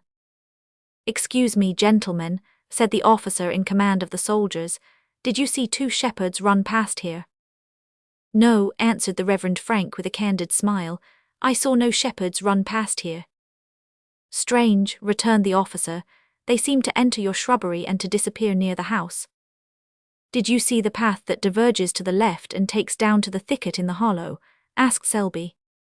"Yes, I did, but they seem to have passed that when we lost sight of them." "Let me advise you to try it now," said Selby. "I will," replied the officer, wheeling his horse round and galloping off, followed by his men. "Now, friends, I have relieved you from the fire as I promised," said the Reverend Frank, turning to the shepherds. "See that you don't get into the frying pan again. Whether you deserve hanging or not is best known to yourselves. To say truth, you don't look like it, but, judging from appearance, I should think that in these times you're not unlikely to get it. On with your coats and plaids and be off as fast as you can, over the ridge yonder. In less than half an hour you'll be in Denman's Dean, where a regiment of cavalry would fail to catch you." "We shall never forget you." There, interrupted the Reverend Frank, "be off. The troopers will soon return. I've seen more than enough of hanging, quartering and shooting to convince me that presbytery is not to be rooted out, nor prelacy established by such means. Be off, I say." Thus urged, the fugitives were not slow to avail themselves of the opportunity, and soon were safe in Denman's Dean. "Now, Lawless," said the Reverend Frank in a cheerful tone, "my conscience, which has been depressed of late, feels easier this evening. Let us go in to supper, and remember that no one knows about this incident except you, and I, so there's no chance of its going further." "The 2 rebels know it," suggested Lawless. "No, they do," replied the other airily. "They have quite forgotten it by this time, and even if it should recur to memory, their own interest and gratitude would seal their lips, so we're quite safe, you and I, quite safe, come along." Our travellers met with no further interruption until they reached Edinburgh. It was afternoon when they arrived, and, entering by the road that skirts the western base of the Castle Rock, proceeded towards the Grassmarket. Pushing through the crowd gathered in that celebrated locality, Quentin and Wallace ascended the steep street named Candlemaker Row, which led and still leads to the high ground that has since been connected with the High Street by George IV Bridge. About halfway up the ascent they came to a semicircular projection which encroached somewhat on the footway. It contained a stair which led to the interior of one of the houses. Here was the residence of Mrs. Black, the mother of our friend Andrew. The good woman was at home, busily engaged with her knitting needles, when her visitors entered. A glance sufficed to show Wallace whence Andrew Black derived his grave, quiet, self-possessed character, as well as his powerful frame and courteous demeanour. She received Quentin Dick, to whom she was well known, with a mixture of goodwill and quiet dignity. "I've brought a friend o' Mr. Black's to bide ye for a wee while if ye can take him in," said Quentin, introducing his young companion as Will Wallace. "I'm proud to receive and welcome ony friend o' my boy Andrew," returned the good woman with a slight gesture that would have become a duchess. "I and your son wants ye to receive Wallace's mither as weel. She'll likely be here in a day or twa. She's been sair persecuted of late, pure body, for she's a staunch upholder o' the Covenants. There have been several covenants in Scotland, the most important historically being the National Covenant of 1638, and the Solemn League and Covenant of 1643. It was to these that Quentin referred, and to these that he and the great majority of the Scottish people clung with intense, almost superstitious veneration, and well they might, for these covenants, which some enthusiasts had signed with their blood, contained nearly all the principles which lend stability and dignity to a people, such as a determination to loyally stand by and defend the king, and the liberties and laws of the kingdom, to have before the eyes the glory of God, the advancement of the kingdom of our Lord and Saviour Jesus Christ, the honour and happiness of the king and his posterity, as well as the safety and peace of the people, to preserve the rights and privileges of Parliament, so that arbitrary and unlimited power should never be suffered to fall into the hands of rulers, and to vindicate and maintain the liberties of the subjects in all these things which concern their consciences, persons, and estates. In short, it was a testimony for constitutional government in opposition to absolutism. Such were the principles for which Mrs. Black contended with a resolution equal, if not superior, to that of her stalwart son, so that it was in a tone of earnest decision that she assured her visitors that nothing would gratify her more than to receive a woman who had suffered persecution for the sake of the Master and the covenants. She then ushered Wallace and Quentin Dick into her little parlour, a humble but neatly kept apartment, the back window of which, a hole not much more than 2 feet square, commanded a view of the tombstones and monuments of Greyfriars churchyard. Chapter 6 tells of overwhelming reverses.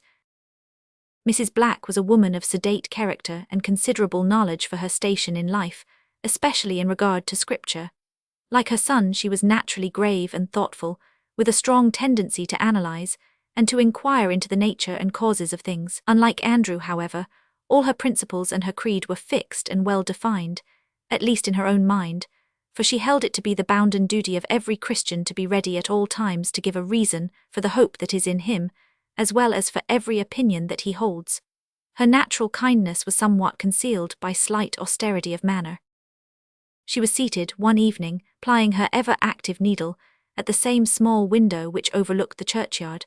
The declining sun was throwing dark shadows across the graves. A ray of it gleamed on a corner of the particular tombstone which, being built against her house, slightly encroached upon her window. No one was with the old woman save a large cat, to whom she was in the habit of addressing occasional remarks of a miscellaneous nature, as if to relieve the tedium of solitude with the fiction of intercourse. "Ay, pussy," she said, "ye may weel wash your face and purr, for there's nae fear o' you bane dragged before Archbishopship to hae your thumbs screwed, or your legs squeezed in the—" She stopped abruptly, for heavy footsteps were heard on the spiral stair, and next moment Will Wallace entered. "Well, Mrs. Black," he said, sitting down in front of her, "it's all settled with Bruce. I'm engaged to work at his forge and have already begun business." "So I see, and ye look businesslike," answered the old woman with a very slight smile and a significant glance at our hero's costume. A considerable change had indeed taken place in the personal appearance of Will Wallace since his arrival in Edinburgh, for in place of the shepherd's garb, with which he had started from the bonny hills of Galloway, he wore the leathern apron and other habiliments of a blacksmith. Moreover, his hair had been allowed to grow in luxuriant natural curls about his head, and as the sun had bronzed him during his residence with Black, and a young beard and moustache had begun to assert themselves in premature vigour, his whole aspect was that of a grand, heroic edition of his former self. "Yes, the moment I told your friend," said Wallace, "that you had sent me to him, and that I was one of those who had good reason to conceal myself from observation, he gave me a hearty shake of the hand and accepted my offer of service, all the more that, having already some knowledge of his craft, I did not require teaching. So he gave me an apron and set me to work at once. I came straight from the forge just as I left off work to see what you would think of my disguise." Ye'll do," returned Mrs. Black with a nod of approval. "Your face and hands need mair washin' than my pussy jys her nose, but wheesht, I hear a fit on the stair. It'll be Quentin Dick. I sent him oot for a red herring or twa for supper." As she spoke, Quentin entered with a brown paper parcel, the contents of which were made patent by means of scent without the aid of sight. The shepherd seemed a little disconcerted at sight of a stranger, for, as Wallace stood up, the light did not fall on his face, but a second glance sufficed to enlighten him. "No that bad," he said, surveying the metamorphosed shepherd, "but I doot your old friends the dragoons wad soon see through tea, considerin' your size and the sound o' your voice." So saying, he proceeded to place the red herrings on a gridiron, as if he were the recognized cook of the establishment. Presently Bruce himself, Mrs. Black's friend the blacksmith, made his appearance, and the four were soon seated round a supper of oat cakes, mashed potatoes, milk, and herring. For some time they discussed the probability of Wallace being recognized by spies as one who had attended the conventicle at Irongray, or by dragoons as a deserter. Then, as appetite was appeased, they diverged to the lamentable state of the country and the high-handed doings of the Privy Council. "The Archbishop cam to the tune this morning," remarked Mrs. Black, "so there'll be plenty o' torturin' gone on." "I fear you're right," said Bruce, who, having sojourned a considerable time in England, had lost much of his northern language and accent. "That horrible instrument, the boot, was brought this very morning to my smithy for repair. They had been so hard on some poor wretch, I suppose, that they broke part of it, but I put a flaw into its heart that will force them to be either less cruel or to come to me again for repairs." If you try thee pranks o'er often they'll find it oot," said Quentin. "Sharp is weel named, and if he suspects what ye have done, ye'll get a taste of the buet yoursel." The hatred with which by far the greater part of the people of Scotland regarded Archbishop Sharp of St. Andrews is scarcely a matter of wonder when the man's character and career is considered. Originally a Presbyterian and minister of Crail, he was sent to court by his brethren and countrymen as their advocate and agent, and maintained there at their expense for the express purpose of watching over the interests of their church. Sharp not only betrayed his trust but went over to what might well at that time be described as the enemy, and secretly undermined the cause which he was bound in honour to support. Finally he threw off all disguise, and was rewarded by being made Archbishop of St. Andrews and Primate of Scotland. This was bad enough, but the new prelate, not satisfied with the gratification of his ambition, became, after the manner of apostates, a bitter persecutor of the friends he had betrayed. Charles II, who was indolent, incapable and entirely given over to self-indulgence, handed over the affairs of Scotland to an unprincipled cabal of laymen and churchmen, who may be fittingly described as drunken libertines. By these men, of whom Middleton, Lauderdale and Sharp were the chief, all the laws passed in favour of presbytery were rescinded. New tyrannical laws such as we have elsewhere referred to were enacted and ruthlessly enforced. Prelacy was established, the Presbyterian Church was laid in ruins, and all who dared to question the righteousness of these transactions pronounced rebels and treated as such. There was no impartial tribunal to which the people could appeal.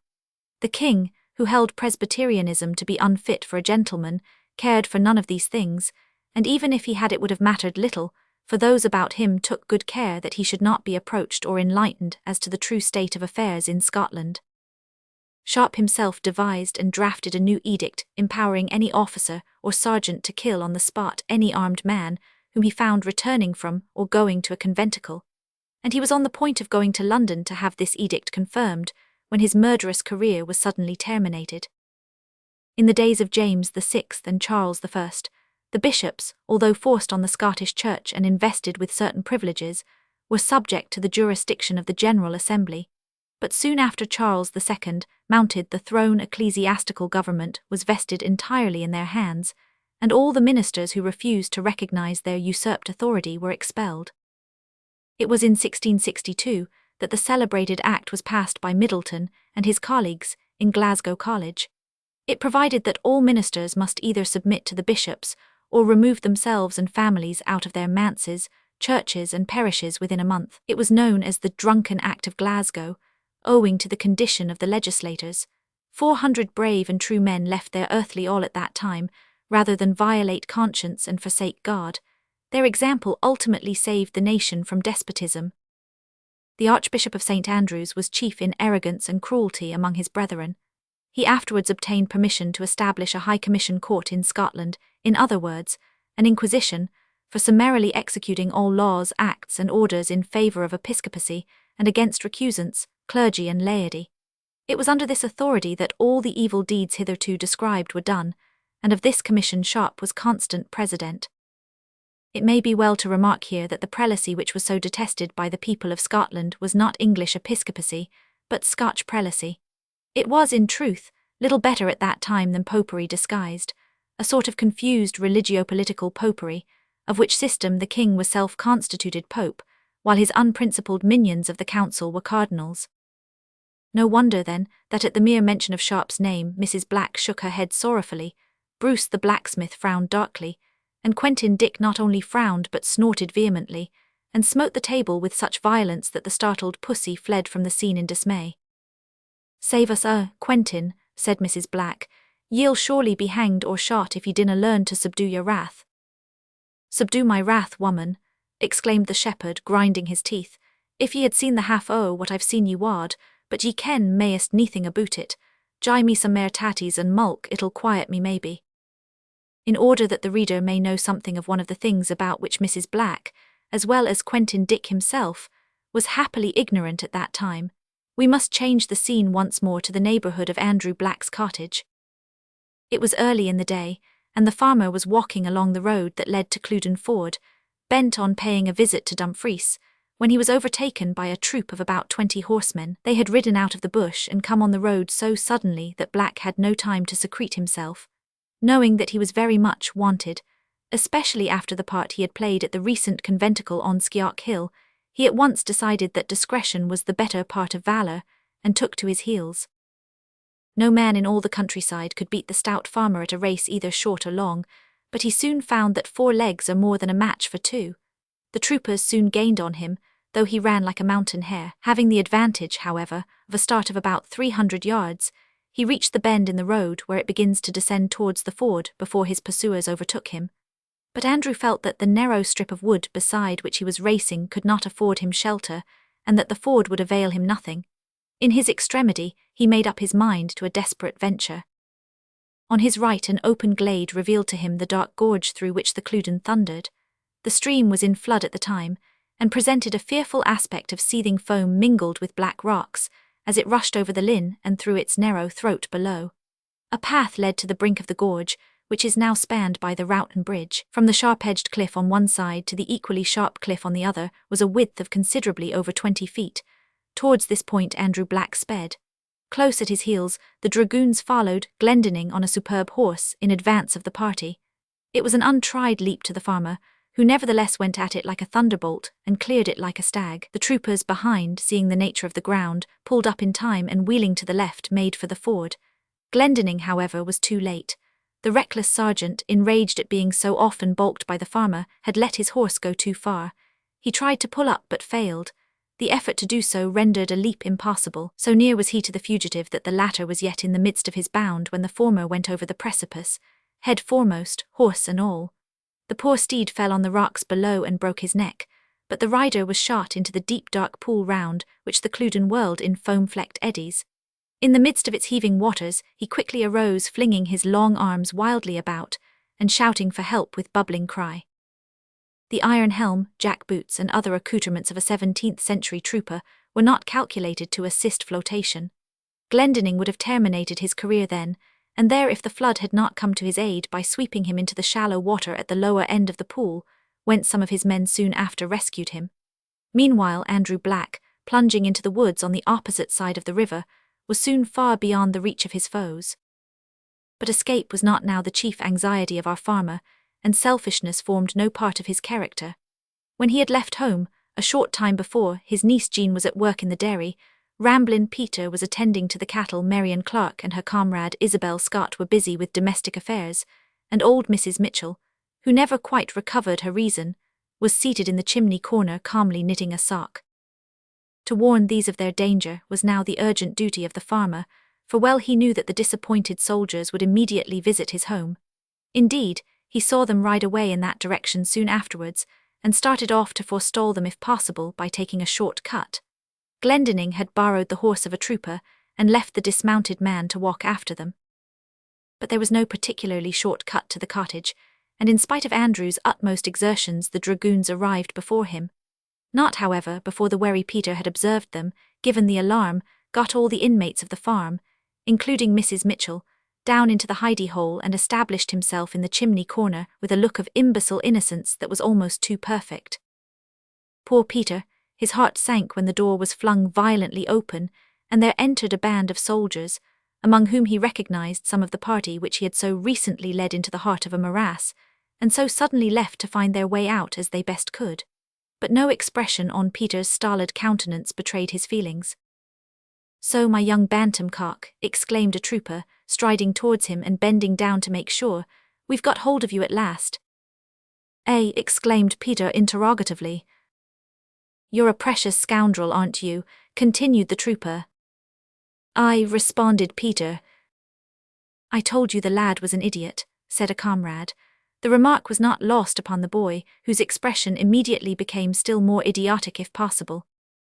"Tell me," said Glendinning, grasping Peter savagely by one ear, "where is your master?" "I dinna ken, sir." "Is there nobody in the house but you?" "Nobody but me," said Peter, "and you," he added, looking vacantly round on the soldiers. "Now look here, lad, I'm not to be trifled with," said the sergeant. "Where are the rest of your household hidden? Answer, quick." Peter looked into the sergeant's face with a vacant stare, but was silent. Glendinning, whose recent misfortune had rendered him unusually cruel, at once knocked the boy down and kicked him, then lifting him by the collar and thrusting him violently into the chair, repeated the question, but received no answer. Changing his tactics, he tried to cajole him and offered him money, but with similar want of success. "Hand me your sword belt," cried the sergeant to a comrade. With the belt he thrashed Peter until he himself grew tired, but neither word nor cry did he extract, and again flinging him on the floor, he kicked him severely. "Here's a rope, sergeant," said one of the men at this point, "and there's a convenient rafter. A lad that won't speak is not fit to live." "Nay, hanging is too good for the brute," said Glendinning, drawing a pistol from his belt. "Tie a cloth over his eyes." Peter turned visibly paler while his eyes were being bandaged, and the troopers thought that they had at last overcome his obstinacy, but they little knew the heroic character they had to deal with. "Now," said the sergeant, resting the cold muzzle of his weapon against the boy's forehead, "at the word 3 your brains are on the floor if you don't tell me where your people are hid. 1, 2. "Stop, sergeant, let him have a taste of the thumbscrews before you finish him off," suggested one of the men. "So be it, fetch them." The horrible instrument of torture was brought. It was constantly used to extract confession from the poor Covenanters during the long years of persecution of that black period of Scottish history. Peter's thumbs were placed in it, and the screw was turned. The monsters increased the pressure by slow degrees, repeating the question at each turn of the screw. At first Peter bore the pain unmoved, but at last it became so excruciating that his cheeks and lips seemed to turn grey, and an appalling shriek burst from him at last. Talk of devils. The history of the human race has proved that when men have deliberately given themselves over to high-handed contempt of their Maker, there is not a devil among all the legions in hell who could be worse. He might be cleverer, he could not be more cruel. The only effect of the shriek upon Glendinning was to cause him to order another turn of the screw. Happily, at the moment the shriek was uttered, Andrew Black arrived, and finding the troop horses picketed outside, with no one apparently to guard them, he looked in at the window and saw what was going on. With a fierce roar of mingled horror, surprise, and rage, he sprang into the room, and his huge fist fell on the brow of Glendinning like the hammer of Thor. His left shot full into the face of the man who had worked the screws, and both troopers fell prone upon the floor with a crash that shook the building. The act was so quick, and so overpoweringly violent that the other troopers were for a moment spellbound.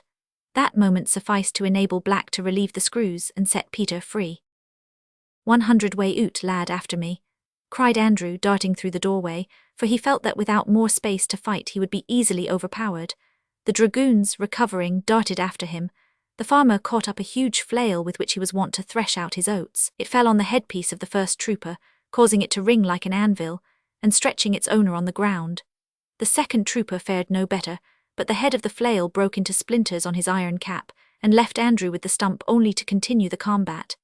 This, however, was no insignificant weapon, and the stout farmer laid about him with such fierce rapidity as to check for a few moments the overwhelming odds against him. Pistols would certainly have been used had not Glendinning, recovering his senses, staggered out and shouted, "Take him alive, men!" This was quickly done, for 2 troopers leaped on Andrew behind and pinioned his arms while he was engaged with 4 in front. The 4 sprang on him at the same instant. Even then Andrew Black's broad back, which was unusually up, proved too strong for them, for he made a sort of plunging somersault and carried the whole 6 along with him to the ground. Before he could rise, however, more troopers were on the top of him. Samson himself would have had to succumb to the dead weight. In a few seconds he was bound with ropes and led into the house. Ramblin' Peter had made a bold assault on a dragoon at the beginning of the fray, but could do nothing with his poor maimed hands, and was easily secured. "Let him taste the thumbscrews," growled Glendinning savagely and pointing to Black. "D'ye worst ye born devil," said Black recklessly, "for oppression driveth even a wise man mad." "Very good, fetch the boot," said the sergeant. The instrument of torture was brought and affixed to the farmer's right leg. The wedge was inserted, and a blow of the mallet given. Black's whole visage seemed to darken, his frowning brows met, and his lips were compressed with a force that meant endurance unto the death. At that moment another party of dragoons under Captain Houston galloped up. The captain entered, and, stopping the proceedings of his subordinate, ordered Black and Peter to be set on horseback and bound together. "Fire the place," he added. "If there are people in it anywhere, that will bring them out." "Oh dear," gasped Peter the Heidi. "Wheesht bairn," said Black in a low voice. "They're safe enough, the fire'll no touch them, and besides they're in the Lord's hands." A few minutes more and the whole farmsteading was in flames. The dragoons watched the work of destruction until the roof of the cottage fell in. Then, mounting their horses, they descended to the road with the two prisoners and turned their faces in the direction of Edinburgh. Chapter 7. More than one narrow escape. One day, about a week after the burning of Black's farm, a select dinner party of red-hot rebels, as government would have styled them, persecuted people as they called themselves, assembled in Mrs. Black's little room in Candlemaker Row. Their looks showed that their meeting was not for the purpose of enjoyment. The party consisted of Mrs. Black, Mrs. Wallace, who had reached Edinburgh in company with her brother David Spence, Jean Black, Will Wallace, Quentin Dick, and Jock Bruce the blacksmith. "But I canna understand, lassie," said Mrs. Black to Jean, "who ye werena a roasted alive I the hidey hole, or suffocated at the best, and who did ye ever get oot why the ruckle o' burning rafters abune ye?" "It was easy enough," answered the girl, "for Uncle Andrew made the roof o' the place uncommon thick, and there's a short tunnel leadin' to some bushes by the burn that let us oot at a place that canna be seen frae the hoose. But oh, Granny, dinna ask me to speak aboot thee things, for they may be torturin' Uncle Andrew at this vera moment. Are you sure it was him ye saw?" she added, turning to Bruce. "Quite sure," replied the smith. "I chanced to be passing the Tolbooth at the moment the door opened. A party of the city guards suddenly came out with Black in the midst, and led him up the high street." "I'm sure they'll torture him," said the poor girl while the tears began to flow at the dreadful thought. "They stick at Neathin now." "I think," said Will Wallace in a tone that was meant to be comforting, "that your uncle may escape the torture, for the Archbishop does not preside at the council today. I hear that he has gone off suddenly to St. Andrews." "That won't serve your uncle much," remarked Bruce sternly, "for some of the other bishops are nigh as bad as Sharp, and with that raving monster Lauderdale among them, they're likely not only to torture but to hang him, for he is well known, and has been long and perseveringly hunted." In his indignation, the smith did not think of the effect his foreboding might have on his friend's mother, but the sight of her pale cheeks and quivering lips was not lost upon Wallace, whose sympathies had already been stirred deeply not only by his regard for Black, but also by his pity for tender-hearted Jean. "By heaven," he exclaimed, starting up in a sudden burst of enthusiasm, "if you will join me, friends, I am quite ready to attempt a rescue at once." A sort of pleased yet half-cynical smile crossed the grave visage of Quentin Dick as he glanced at the youth. "Hoots, man, sit doon," he said quietly. "Ye micht as we'll try to rescue a kid frae the jaws o' a lion as rescue Andrew Black frae the fangs o' Lauderdale and his crew, but something may be doon when they're talkin' him back to the Tolbooth, if ye're a wullin to help. We mak full 24 feet amangst us and oor shoothers a braid." "I'm ready," said David Spence, in the quiet tone of a man who usually acts from principle. "And so am I," cried Bruce, smiting the table with the fist of a man who usually acts from impulse. While Wallace calmed his impatient spirit, and sat down to hatch a plot with his brother conspirators, a strange scene was enacting in the council chamber, where the perjured prelates and peers were in the habit of practicing cruelty, oppression, and gross injustice under the name of law. They sat beside a table which was covered with books and parchments. In front of them, seated on a chair with his arms pinioned, was Andrew Black. His face was pale and had a careworn look, but he held his head erect, and regarded his judges with a look of stern resolution that seemed to exasperate them considerably. On the table lay a pair of brass-mounted thumbscrews, and beside them the strange-looking instrument of torture called the boot. In regard to these machines, there is a passage in the Privy Council records, which gives an idea of the spirit of the age about which we write. It runs thus: "Whereas the boots were the ordinary way to explicate matters relating to the government, and there is now a new invention and engine called the thumbkins, which will be very effectual to the purpose aforesaid, the Lords ordain that when any person shall by their order be put to the torture, the said boots and thumbkins be applied to them, as it shall be found fit and convenient." Lauderdale on this occasion found it fit and convenient to apply the torture to another man in the presence of Black, in order that the latter might fully appreciate what he had to expect if he should remain contumacious. The poor man referred to had not been gifted with a robust frame or a courageous spirit. When asked, however, to reveal the names of some comrades who had accompanied him to a field preaching, he at first loyally and firmly refused to do so. Then the boot was applied. It was a wooden instrument which enclosed the foot and lower limb of the victim. Between it and the leg a wedge was inserted which, when struck repeatedly, compressed the limb and caused excruciating agony. In some cases this torture was carried so far that it actually crushed the bone, causing blood and marrow to spout forth.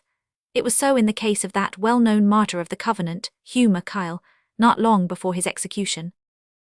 The courage of the poor man of whom we now write gave way at the second stroke of the mallet, and at the third, uttering a shriek of agony, he revealed, in short gasps, the names of all the comrades he could recall. Let us not judge him harshly until we have undergone the same ordeal with credit. A look of intense pity overspread the face of Andrew Black while this was going on. His broad chest heaved, and drops of perspiration stood on his brow. He had evidently forgotten himself in his strong sympathy with the unhappy martyr.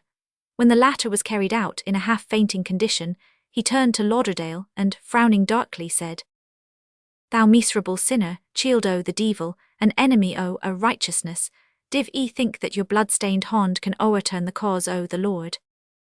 This speech was received with a flush of anger, quickly followed by a supercilious smile. "We shall see, get the boot ready there. Now, sir," turning to Black, "answer promptly, will you subscribe the oath of the king's supremacy?" "No, that I will not. I acknowledge nae king o'er my conscience but the king o' kings. As for that perjured libertine on the throne, for whom there's muckle need to pray, I tell ye plainly that I consider the freedom and welfare o' Scotland stands higher than the supposed rights o' king and lords. Ye misca us rebels, if ye ken the history o' your ain country, whilk I misdoot, ye would ken that the parliaments o' baith Scotland and England have laid it doon, in declaration and in practice, that resistance to the exercise o' arbitrary power is lawful. Therefore resistance to Charles and you, his shameless flunkies, is nae mair rebellion than it's rebellion in a cat to flee in the face o' a bulldog that wants to worry her kittens. Against the tyrant that has abused his trust, and upset our constitution, and broken the laws o' God and man, I count it to be my bounden duty to fecht why, sword and lip as lang, I hae an arm to strike and a tongue to wag. Nu, ye may do your worst." At a signal, the executioner promptly fitted the boot to the bold man's right leg. Black's look of indignant defiance passed away, and was replaced by an expression of humility that, strangely enough, seemed rather to intensify than diminish his air of fixed resolve. While the instrument of torture was being arranged, he turned his face to the Bishop of Galloway, who sat beside Lauderdale silently and sternly awaiting the result, and with an almost cheerful air and quiet voice said, "God has, for his ain wise ends, made the heart o' the pure man that has just left us tender, and he's made mine teuch. But tack, notice, thou wolf in sheep's clothing, that it's no upon its teuchness, but upon the spirit o' the Lord that I depend for grace to withstand on this evil day." "Strike," said the Duke in a low stern voice. The mallet fell, the wedge compressed the strong limb, and Andrew compressed his lips. Again. A second time the mallet fell, but no sign did the unhappy man give of the pain which instantly began to shoot through the limb.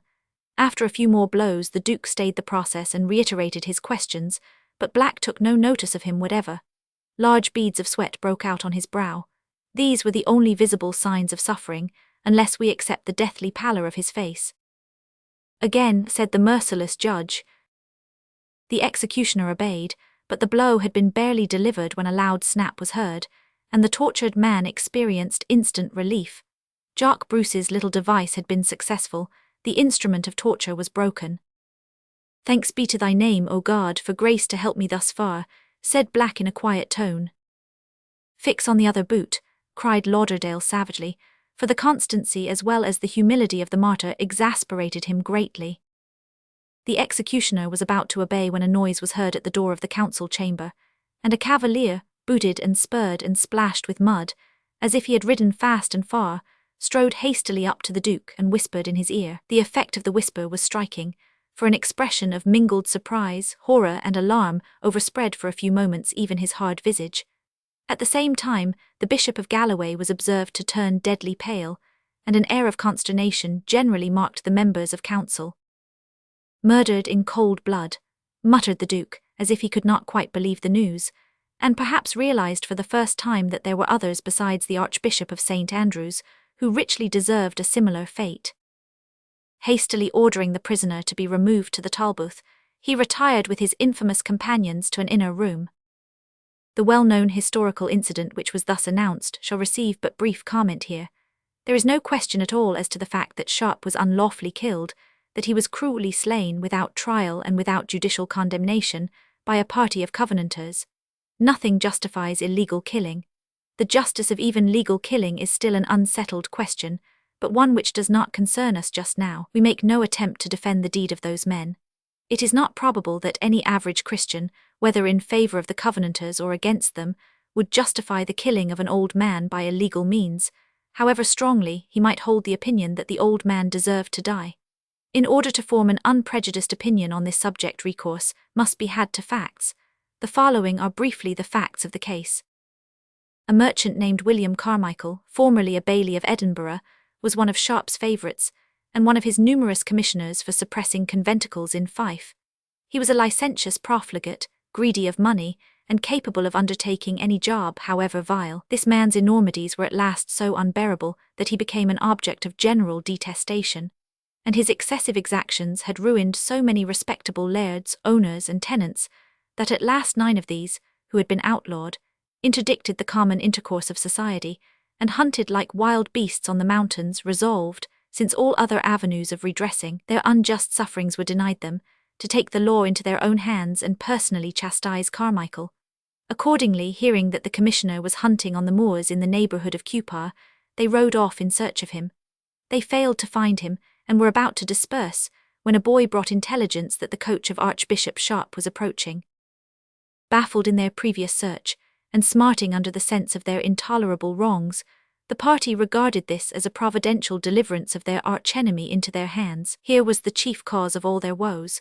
The man who, more almost than any other, had been instrumental in the persecution and ruin of many families, in the torture and death of innumerable innocent men and women, and the banishment of some of their nearest and dearest to perpetual exile on the plantations, where they were treated as slaves. They leaped at the sudden and unexpected opportunity. They reasoned that what had been done in the past and was being done at the time would continue to be done in the future, for there was no symptom of improvement, but rather of increasing severity in the government and ecclesiastics. Overtaking the coach which contained the prelate and his daughter, they stopped it, made Archbishop Sharp step out, and slew him there on Magus Moor. It was a dark, unwarrantable deed, but it was unpremeditated and necessarily unknown, at first, to any but the perpetrators, so that it would be inexcusably unfair to saddle it upon the great body of the Covenanters, who, as far as we can ascertain from their writings and opinions, condemned it, although, naturally, they could not but feel relieved to think that one of their chief persecutors was for evermore powerless for further evil, and some of them refused to admit that the deed was murder. They justified it by the case of Finehas. A better apology lies in the text, "Oppression maketh a wise man mad." This event had the effect, apparently, of causing the council to forget our friends Black and Ramblin' Peter for a time, for they were left in the Tolbooth for about 3 weeks after that, whereat Andrew was much pleased, for it gave his maimed limb time to recover. As Peter remarked gravely, "It's an ill one that blaws nobody gooid." A robust and earnest nation cannot be subdued by persecution. The more the council tyrannized over and trampled upon the liberties of the people of Scotland, the more resolutely did the leal-hearted and brave among them resist the oppressors. It is ever thus. It ever should be thus. For while an individual man has a perfect right, if he chooses, to submit to tyranny on his own account, he has no right to stand tamely by and see gross oppression and cruelty exercised towards his family, and neighbours and country. At least, if he does so, he earns for himself the character of an unpatriotic poltroon. True patriotism consists in a readiness to sacrifice oneself to the national well-being. As far as things temporal are concerned, the records of the Scottish Covenanters prove incontestably that those long-tried men and women submitted with unexampled patience for full 28 years to the spoiling of their goods and the ruin of their prospects. But when it came to be a question of submission to the capricious will of the king or loyalty to Jesus Christ, thousands of them chose the latter alternative, and many hundreds sealed their testimony with their blood. When at last the question arose, shall we consent to the free preaching of the gospel being suppressed altogether, or shall we assert our rights at the point of the sword? There also arose very considerable difference of opinion among the Covenanters. Many of those who held the peace at almost any price principle counselled submission. Others, such as Richard Cameron, Donald Cargill, and Thomas Douglas, who believed in the right of self-defence, and in such a text as "Smite a scorner and the simple will beware," advocated the use of carnal weapons for protection alone, although when driven to desperation, they were compelled to go further. Some of the ejected ministers, such as Blackadder and Welsh, professed to be undecided on this point, and leant to a more or less submissive course. Matters were now hastening to a crisis. A lawless government had forced a law-abiding people into the appearance, though not the reality, of rebellion. The bands of armed men who assembled at conventicles became so numerous as to have the appearance of an army. The council, exasperated and alarmed, sent forth more troops to disperse and suppress these, though they had been guilty of no act of positive hostility. At this crisis, Cargill and his friends, the ultra-Covenanters, as they were styled, resolved to publish to the world their testimony to the cause and truth which they defended, and against the sins and defections of the times. They chose the 29th of May for this purpose, that being the anniversary of the King's birth and restoration. Led by Robert Hamilton, a small party of them rode into the royal burgh of Rutherglen, and there, after burning various tyrannical acts, as their adversaries had previously burnt the Covenants, they nailed to the cross a copy of what is now known as the Declaration of Rutherglen, in which all their grievances were set forth. The news of this daring act spread like wildfire, and the notorious Graham of Claverhouse was sent to seize, kill, and destroy all who took any part in this business. How Claverhouse went with his disciplined dragoons, seized John King, chaplain to Lord Cardross, with about 14 other prisoners in passing through Hamilton, tied them in couples, drove them before the troops like sheep, attacked the Covenanters at Drumclog, received a thorough defeat from the undisciplined rebels, who freed the prisoners and sent the dragoons back completely routed to Glasgow, is matter of history. While these stirring events were going on, our friend Andrew Black and Ramblin' Peter were languishing in the unsavoury shades of the Talbot prison. One forenoon Andrew was awakened from an uneasy slumber. They bade him rise. His arms were bound with a rope, and he was led up the Canongate towards the well-remembered council chamber, in company with Ramblin' Peter, who, owing to his size and youth, was not bound, but merely held in the grasp of one of the guards. At the mouth of one of the numerous closes which lead down to the Cowgate and other parts of the old town stood Will Wallace, Quentin Dick, David Spence, and Jock Bruce, each armed with a heavy blackthorn. Bruce had been warned by a friendly turnkey of what was pending, hence their opportune presence. As soon as the prison party was opposite the close, the rescue party made a united rush, and the united rush of 4 such strapping fellows was worth seeing.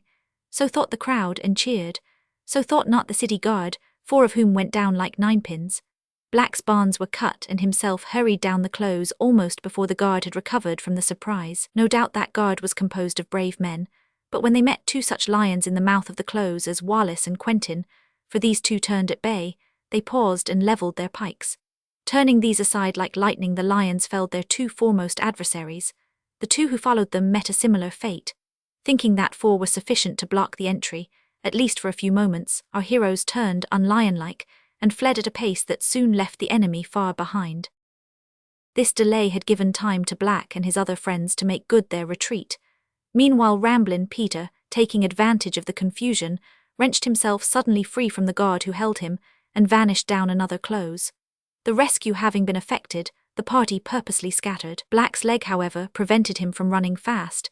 He therefore thought it best to double round a corner and dash into a doorway, trusting to having been unobserved. In this, however, he was mistaken. His enemies indeed saw him not, but Ramblin' Peter chanced to see him while at some distance off, and made for the same place of refuge. Springing up a spiral stair, 3 steps at a time, Black did not stop till he gained the attics, and leaped through the open doorway of a garret, where he found an old woman wailing over a bed on which lay the corpse of a man with a coffin beside it. "What want ye here?" demanded the old creature angrily.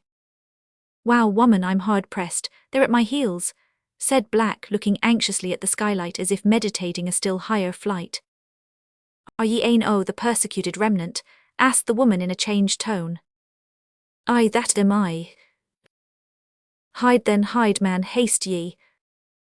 "Where?" asked the perplexed fugitive. "There," said the woman, removing the coffin lid. Andrew hesitated. Just then hurrying footsteps were heard on the stair. He hesitated no longer. Stepping into the coffin, he lay down and the woman covered him up.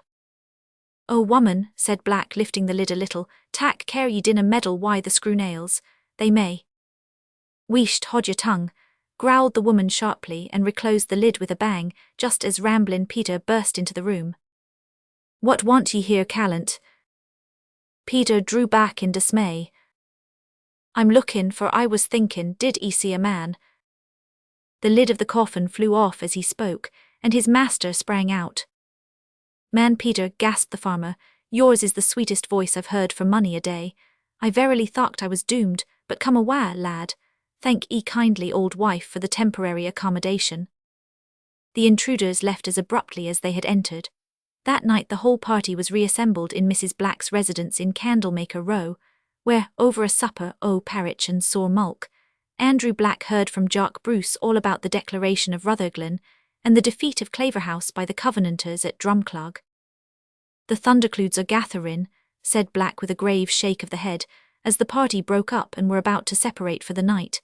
"Tak my word for tea, we'll hear mair o' this afore lang." We need scarcely add that on this occasion Andrew was a true prophet. Chapter 8. Bothwell Bridge.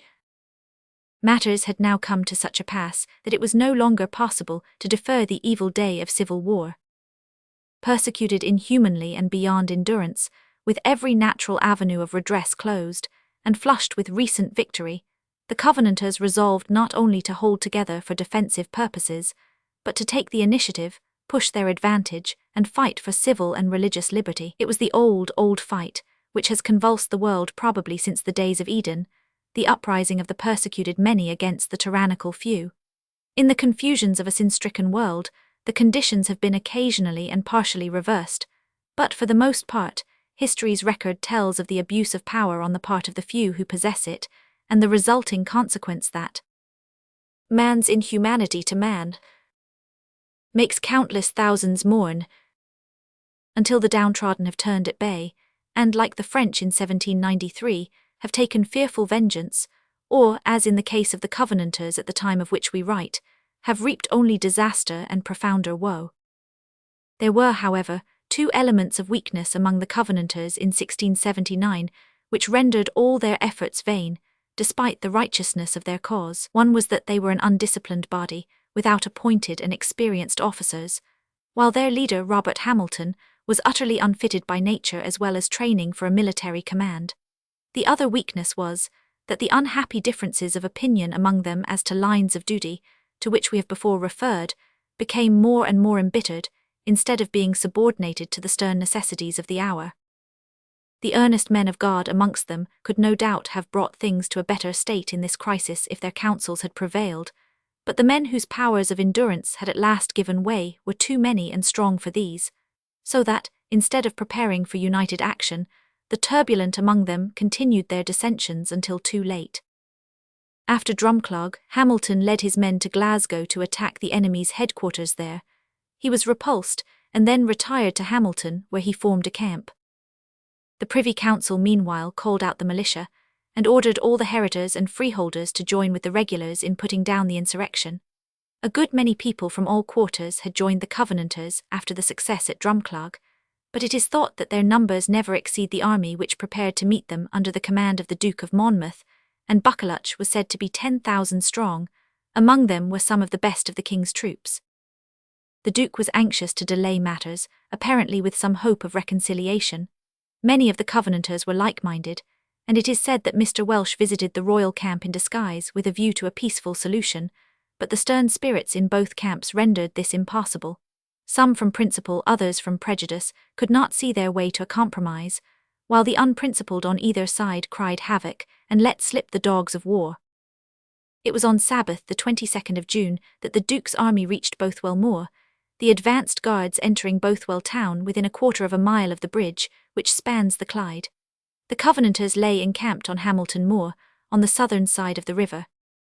That morning a company of stalwart young men, coming from the direction of Edinburgh, had crossed Bothwell Bridge before the arrival of the royal army and joined the Covenanters.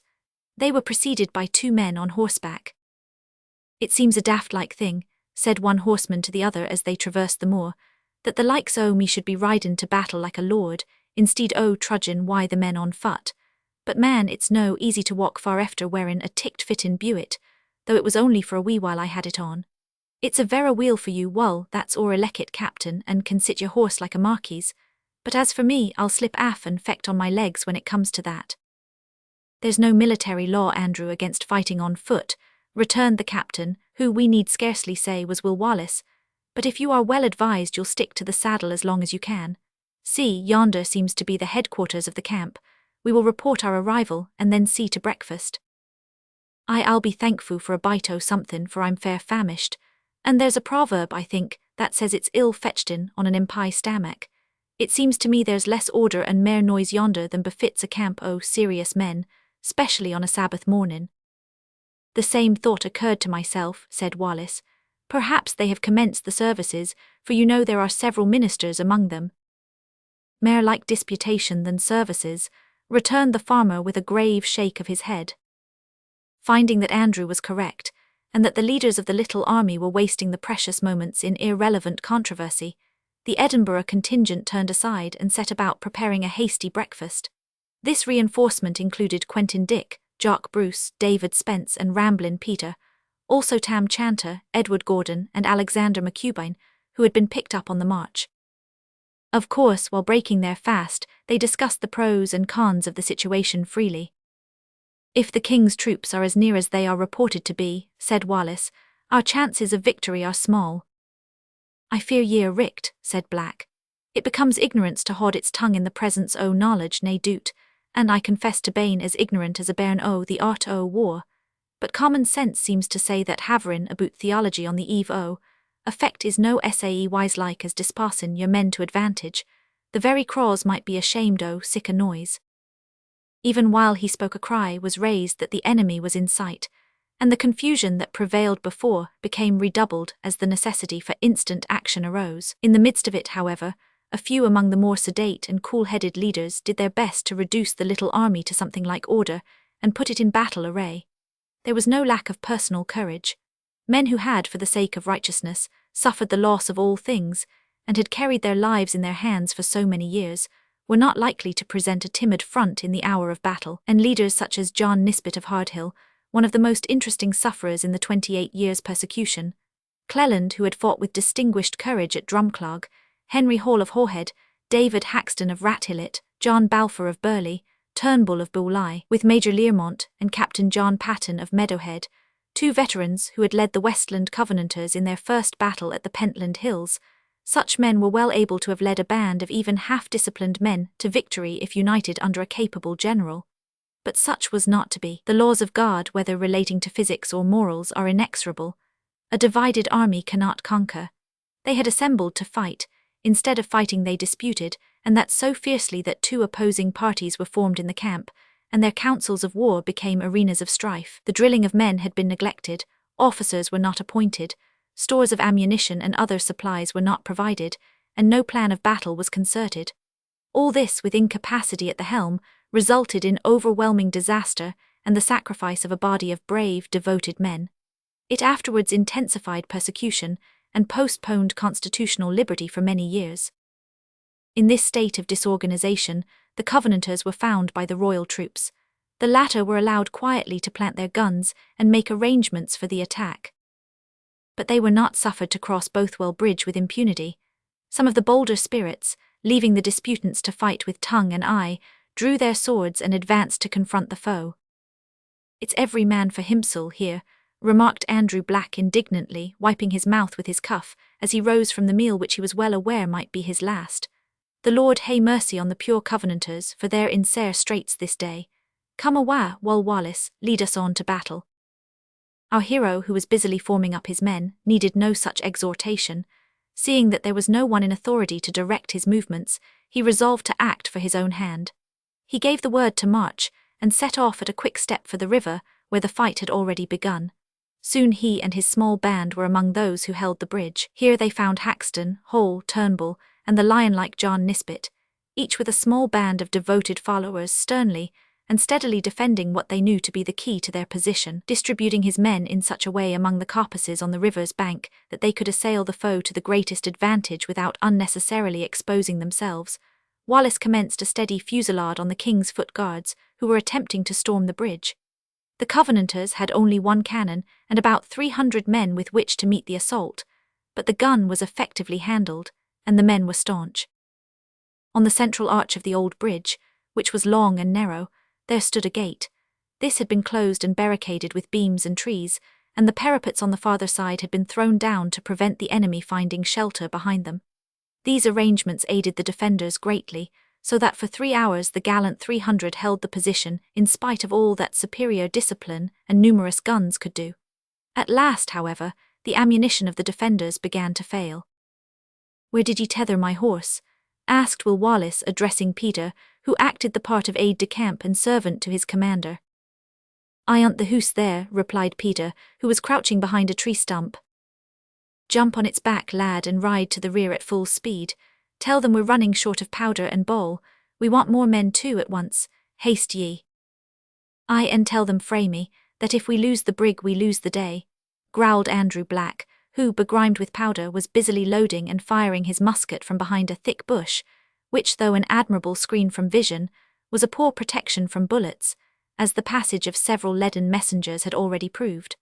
But our farmer was too much engrossed with present duty to notice trifles. Without a word except his usual eye, Ramblin' Peter jumped up and ran to where his commander's steed was picketed. In doing so he had to pass an open space, and a ball striking his cap sent it spinning into the air, but Peter, like Black, was not easily affected by trifles. Next moment he was on the back of Will's horse, a great long-legged chestnut, and flying towards the main body of Covenanters in rear. The bullets were whistling thickly past him.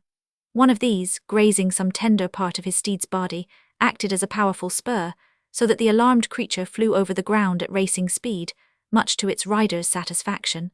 When they reached the lines, however, and he attempted to pull up, Peter found that the great tough-mouthed animal had taken the bit in its teeth and bolted. No effort that his puny arm could make availed to check it. Through the ranks of the Covenanters he sped wildly, and in a short time was many miles from the battlefield. How long he might have continued his involuntary retreat is uncertain, but the branch of a tree brought it to a close by sweeping him off the saddle. A quarter of an hour later, an old woman found him lying on the ground insensible, and with much difficulty succeeded in dragging him to her cottage. Meanwhile the tide of war had gone against the Covenanters. Whatever may be said of Hamilton, unquestionably he did not manage the fight well. No ammunition or reinforcements were sent to the front. The stout defenders of the bridge were forced to give way in such an unequal conflict, yet they retired fighting for every inch of the ground. Indeed, instead of being reinforced they were ordered to retire, and at last, when all hope was gone, they reluctantly obeyed. "Knew this bait, sir," exclaimed Black in a tone of ineffable disgust as he ran to the end of the bridge, clubbed his musket and laid about him with the energy of despair.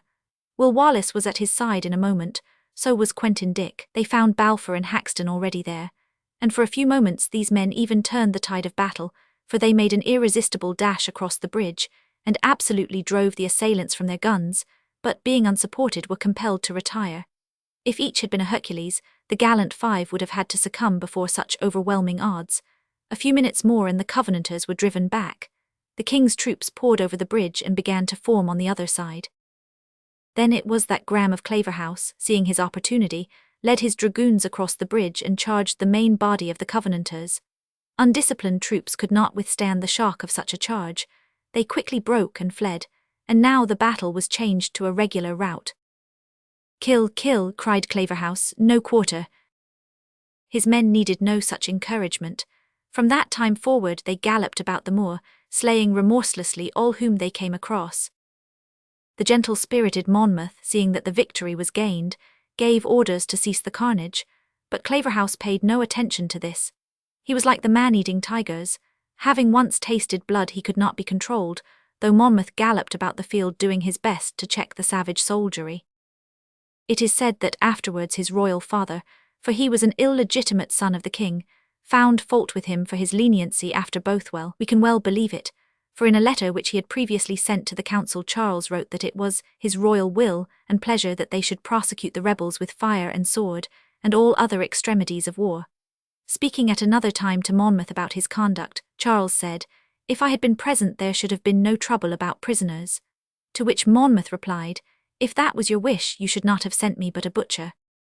In the general flight, Black, owing to his lame leg, stumbled over a bank, pitched on his head and lay stunned. Quentin Dick, stooping to succour him, was knocked down from behind and both were captured. Fortunately, Monmouth chanced to be near them at the time and prevented their being slaughtered on the spot, like so many of their countrymen, of whom it is estimated that upwards of 400 were slain in the pursuit that succeeded the fight, many of them being men of the neighbourhood, who had not been present on the actual field of battle at all. Among others, Wallace's uncle, David Spence, was killed. 1,200, it is said, laid down their arms and surrendered at discretion. Wallace himself, seeing that the day was lost and further resistance useless, and having been separated from his friends in the general melee, sought refuge in a clump of alders on the banks of the river. Another fugitive made for the same spot about the same time. He was an old man, yet vigorous, and ran well, but the soldiers who pursued soon came up and knocked him down. Having already received several dangerous wounds in the head, the old man seemed to feel that he had reached the end of his career on earth, and calmly prepared for death. But the end had not yet come. Even among the blood-stained troops of the king there were men whose hearts were not made of flint, and who, doubtless, disapproved of the cruel work in which it was their duty to take part. Instead of giving the old man the coup de grace, one of the soldiers asked his name. "Donald Cargill," answered the wounded man. "That name sounds familiar," said the soldier. "Are not you a minister?" "Yea, I have the honour to be one of the Lord's servants." Upon hearing this, the soldiers let him go, and bade him get off the field as fast as possible. Cargill was not slow to obey, and soon reached the alders, where he fell almost fainting to the ground. Here he was discovered by Wallace, and recognised as the old man whom he had met in Andrew Black's hidey hole. The poor man could scarcely walk, but with the assistance of his stout young friend, who carefully dressed his wounds, he managed to escape. Wallace himself was not so fortunate. After leaving Cargill in a place of comparative safety, he had not the heart to think only of his own escape while uncertain of the fate of his friends. He was aware indeed of his uncle's death, but knew nothing about Andrew Black, Quentin Dick, or Ramblin' Peter. When therefore night had put an end to the fiendish work, he returned cautiously to search the field of battle, but while endeavouring to clamber over a wall, was suddenly pounced upon by 6 soldiers and made prisoner. At an earlier part of the evening, he would certainly have been murdered on the spot, but by that time the royalists were probably tired of indiscriminate slaughter, for they merely bound his arms and led him to a spot where those Covenanters who had been taken prisoners were guarded. The guarding was of the strangest and cruelest. The prisoners were made to lie flat down on the ground, many of them having been previously stripped nearly naked, and if any of them ventured to change their positions or raise their heads to implore a draught of water, they were instantly shot. Next day the survivors were tied together in couples and driven off the ground like a herd of cattle. Will Wallace stood awaiting his turn and watching the first band of prisoners march off. Suddenly he observed Andrew Black coupled to Quentin Dick. They passed close to him. As they did so their eyes met. "Losh, man, is that you?" exclaimed Black, a gleam of joy lighting up his sombre visage. "Eh, but I'm glad to see that you're still leavin'." "Not more glad than I to see that you're not dead," responded Will quickly. "Where's Peter and Bruce?" A stern command to keep silence and move on drowned the answer, and in another minute Wallace, with an unknown comrade in arms, had joined the procession. Thus they were led, or rather driven, with every species of cruel indignity to Edinburgh, but the jails there were already full. There was no place in which to stow such noxious animals. Had Charles II been there, according to his own statement, he would have had no difficulty in dealing with them, but bad as the council was, it was not quite so brutal, it would seem, as the king. Put them in the Greyfriars churchyard, was the order, and to that celebrated spot they were marched. Seated at her back window in Candlemaker Row, Mrs. Black observed, with some surprise and curiosity, the sad procession wending its way among the tombs and round the church. The news of the fight at Bothwell Bridge had only just reached the city, and she knew nothing of the details. Mrs. Wallace and Jean Black were seated beside her knitting. "While they be new," soliloquized Mrs. Black. "Maybe prisoners taken at Bothwell Brig," suggested Mrs. Wallace. Jean started, dropped her knitting, and said in a low, anxious voice, as she gazed earnestly at the procession, If it's them, Uncle Andrew and the others may be among them." The procession was not more than 100 yards distant, near enough for sharp, loving eyes to distinguish friends. "I see them," cried Jean eagerly. Next moment she had leaped over the window, which was not much over 6 feet from the ground. She doubled round a tombstone, and running towards the prisoners, got near enough to see the head of the procession pass through a large iron gate at the southwest corner of the churchyard, and to see clearly that her uncle and Quentin Dick were there, tied together. Here a soldier stopped her. As she turned to entreat permission to pass on, she encountered the anxious gaze of Will Wallace as he passed. There was time for the glance of recognition, that was all. A few minutes more and the long procession had passed into what afterwards proved to be one of the most terrible prisons of which we have any record in history. Jean Black was thrust out of the churchyard, along with a crowd of others who had entered by the front gate. Filled with dismay and anxious forebodings, she returned to her temporary home in the Row. Chapter 9. Among the tombs. The enclosure at the southwestern corner of Greyfriars Churchyard, which had been chosen as the prison of the men who were spared after the Battle of Bothwell Bridge, was a small narrow space enclosed by very high walls, and guarded by a strong iron gate, the same gate, probably, which still hangs there at the present day.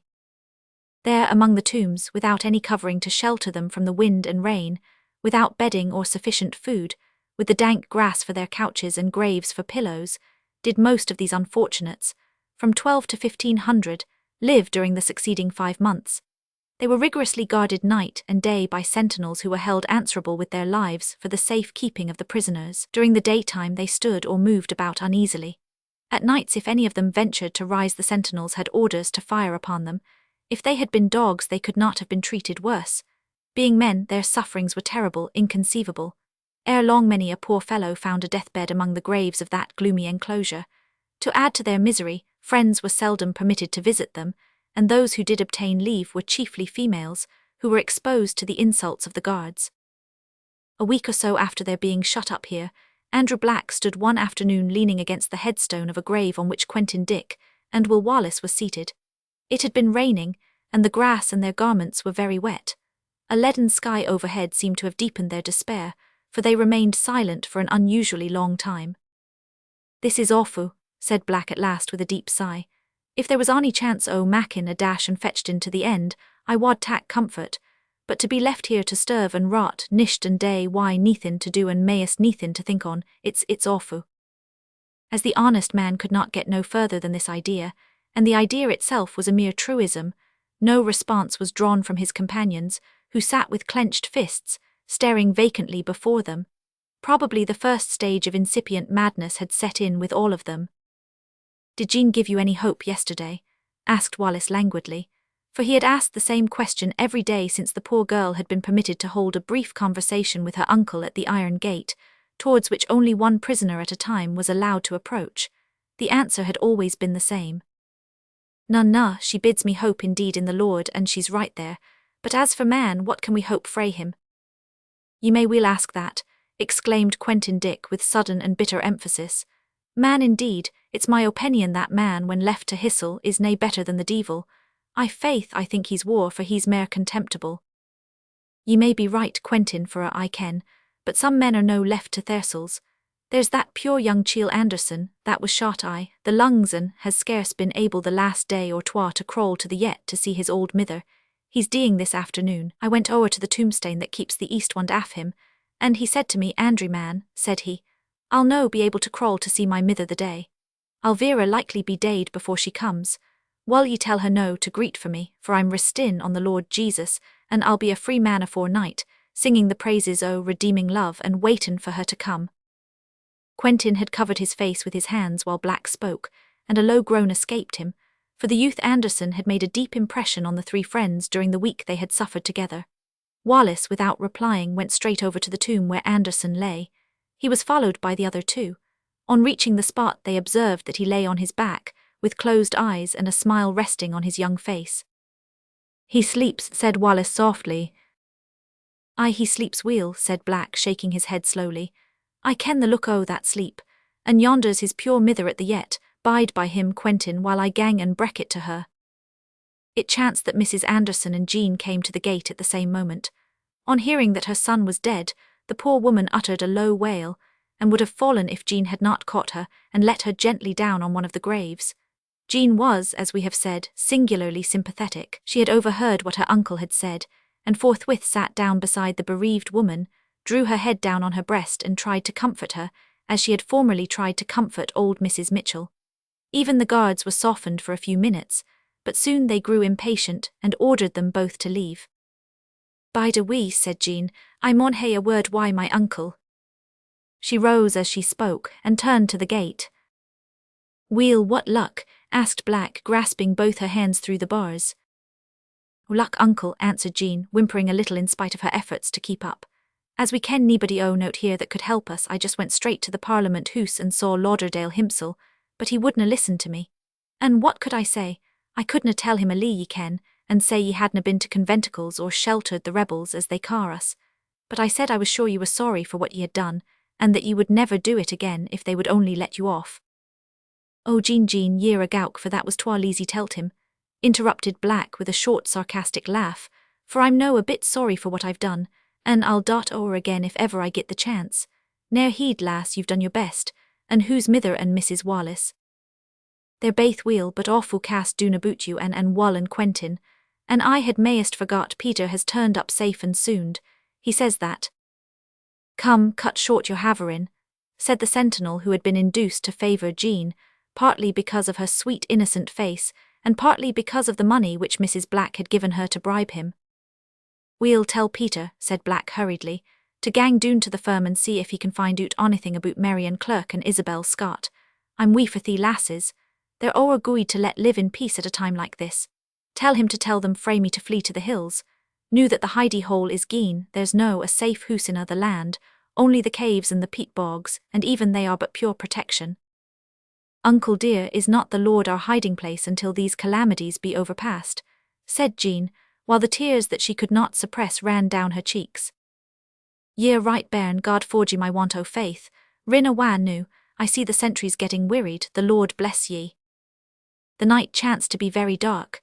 Rain fell in torrents, and wind in fitful gusts swept among the tombs, chilling the prisoners to the very bone. It is probable that the guards would, for their own comfort, have kept a slack lookout, had not their own lives depended a good deal on their fidelity. As it was, the vigil was not so strict as it might have been, and they found it impossible to see the whole of that long narrow space of ground in so dark a night. About midnight the sentry fancied he saw 3 figures flitting across the yard. Putting his musket through the bars of the gate he fired at once, but could not see whether he had done execution, and so great was the noise of the wind and rain that the report of his piece was not audible more than a few paces from where he stood, except to leeward. Alarms were too frequent in those days to disturb people much. A few people no doubt heard the shot, listened perchance for a moment or two, and then, turning in their warm beds, continued their repose. The guard turned out, but as all seemed quiet in the churchyard prison when they peered through the iron bars, they turned in again, and the sentinel recharged his musket. Close beside one of the sodden graves lay the yet warm body of a dead man. The random bullet had found a billet in his heart, and nature's sweet restorer had been merged into the sleep of death. Fortunate man, he had been spared probably months of slow-timed misery, with almost certain death at the end in any case. 3 men rose from behind the headstone of that grave, and looked sorrowfully on the drenched figure. "He has passed the golden gates," said one in a low voice. "A wonderful change." "Aye, well," responsed another of the trio, "but it's new or neither why us. Set your hide agin the wa, Quentin." The shepherd obeyed, and the 3 proceeded to carry out a plan which they had previously devised, a plan which only very strong and agile men could have hoped to carry through without noise. Selecting a suitable part of the wall in deepest shadow, where a headstone slightly aided them, Quentin planted his feet firmly, and resting his arms on the wall, leaned his forehead against them. Black mounted on his shoulders and, standing erect, assumed the same position. Then Wallace, grasping the garments of his friends, climbed up the living ladder and stood on Black's shoulders, so that he could just grip the top of the wall and hang on. At this point in the process the conditions were, so to speak, reversed. Black grasped Wallace with both hands by one of his ankles and held on like a vice. The living ladder was now hanging from the top of the wall instead of standing at the foot of it, and Quentin, the lowest rung so to speak, became the climber. From Wallace's shoulders he easily gained the top of the wall and was able to reach down a helping hand to Black as he made his way slowly up Wallace's back. Then both men hauled Wallace up with some trouble, for the strain had been almost too much for him, and he could hardly help himself. At this juncture the sentinel chanced to look up, and dark though it was, he saw the three figures on the wall a little blacker than the sky behind. Instantly the bright flash of his musket was seen, and the report, mingled with his cry of alarm, again brought out the guard. A volley revealed the three prisoners for a moment. "Dinna jump," cried Black as the bullets whizzed past their heads. "Ye'll break your legs, tak it easy, they're slow at loadin', and the mair hurry the less speed." The caution was only just in time, for the impulsive Wallace had been on the point of leaping from the wall. Instead of doing which, he assisted in reversing the process which has just been described. It was much easier, however, and the drop which Wallace had to make after his friends were down was broken by their catching him in their arms. Inexperience, however, is always liable to misfortune. The shock of such a heavy man dropping from such a height gave them a surprise, and sent them all three violently to the ground. But the firing, shouting, and confusion on the other side of the wall caused them to jump up with wonderful alacrity. "Candlemaker raw," said Black in a hoarse whisper, as they dashed off in different directions, and were lost in blackness of night. With a very sad face, on which, however, there was an air of calm resignation, Mrs. Black sat in her little room with her Bible open before her. She had been reading to Mrs. Wallace and Jean, preparatory to retiring for the night. "It's awful to think of their lying out yonder, bedless, maybe supperless on a night like this," said Mrs. Wallace. Jean, with her pretty face in that condition which the Scotch and Norwegian languages expressively call begrutton, could do nothing but sigh. Just then hurried steps were heard on the stair, and next moment a loud knocking shook the door. "Wha is that?" exclaimed Mrs. Black, rising. "It's me, mither, open quick." Next moment Andrew sprang in and looked hastily round. "Am I the first, mither?" Before the poor woman could recover from her joy and amazement sufficiently to reply, another step was heard on the stair. "That's ane o' them," said Black, turning and holding the door so as to be ready for friend or foe. He was right. Mrs. Wallace uttered a little scream of joy as her son leaped into the room. "Whar's Quentin?" asked Black. The question was scarcely put when the shepherd himself bounded up the stair. "They've gotten sight o' me, I fear," he said. "Have ye a garret woman anywhere to hide?" "No, a place in the hoose big enough for a moose to hide in," said Mrs. Black with a look of dismay. As she spoke a confused noise of voices and hurrying steps was heard in the street. Another moment and they were at the foot of the stair. The three men seized the poker, tongs, and shovel. Mrs. Black opened her back window and pointed to the churchyard. "Your only chance," she said. Andrew Black leaped out at once. Wallace followed like a harlequin. Quentin Dick felt that there was no time for him to follow without being seen. Dropping his poker, he sprang through the doorway, and, closing the door on himself, began to thunder against it, just as an officer leading some of the town guard reached the landing. "Open, I say," cried Quentin furiously. "I'm sure the rebels cam in here. Dinna be keepin' the gentlemen o' the guard waitin' here. Open, I say, or I'll drive the door in."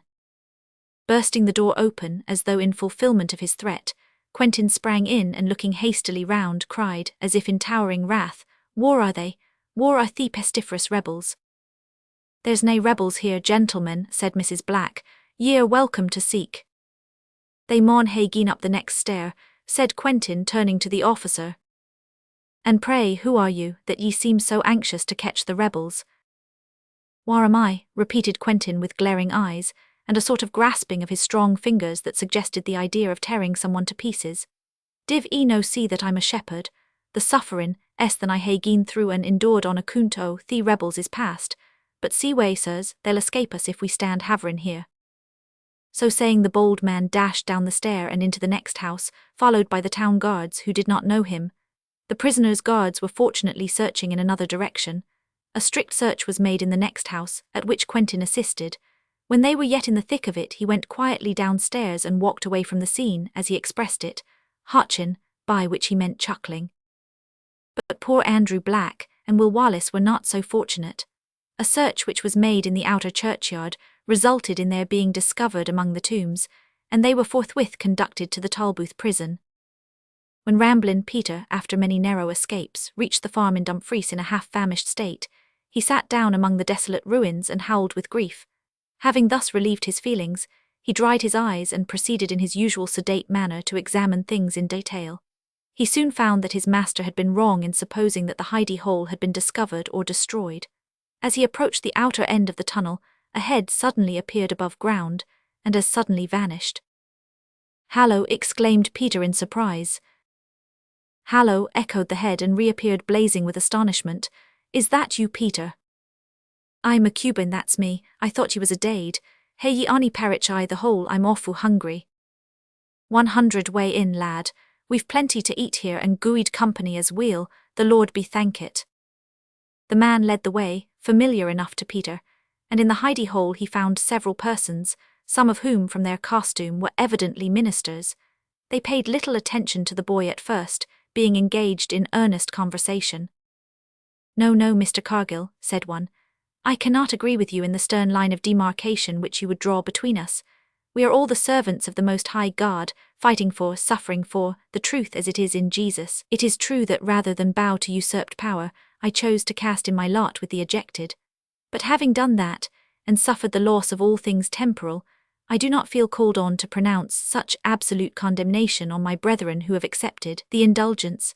I know that many of them are as earnest followers of Christ as ourselves, it may be more so, but they think it right to bow before the storm rather than risk civil war, to accept what of toleration they can get while they hope and pray for more." "In that case, Mr. Welsh," replied Cargill, "what comes of their testimony for the truth? Is not Christ king in his own household? Charles is king in the civil state. The oath which he requires of every minister who accepts the indulgence distinctly recognizes him, the king, as lord of the conscience, ruler of the spiritual kingdom of this land. To take such an oath is equivalent to acknowledging the justice of his pretensions." "They do not see it in that light," returned Mr. Welsh. "I agree with your views and think our indulged brethren in the wrong, but I counsel forbearance and cannot agree with the idea that it is our duty to refuse all connection with them and treat them as if they belonged to the ranks of the malignants. See what such opinions have cost us already in the overwhelming disaster at Bothwell Brig."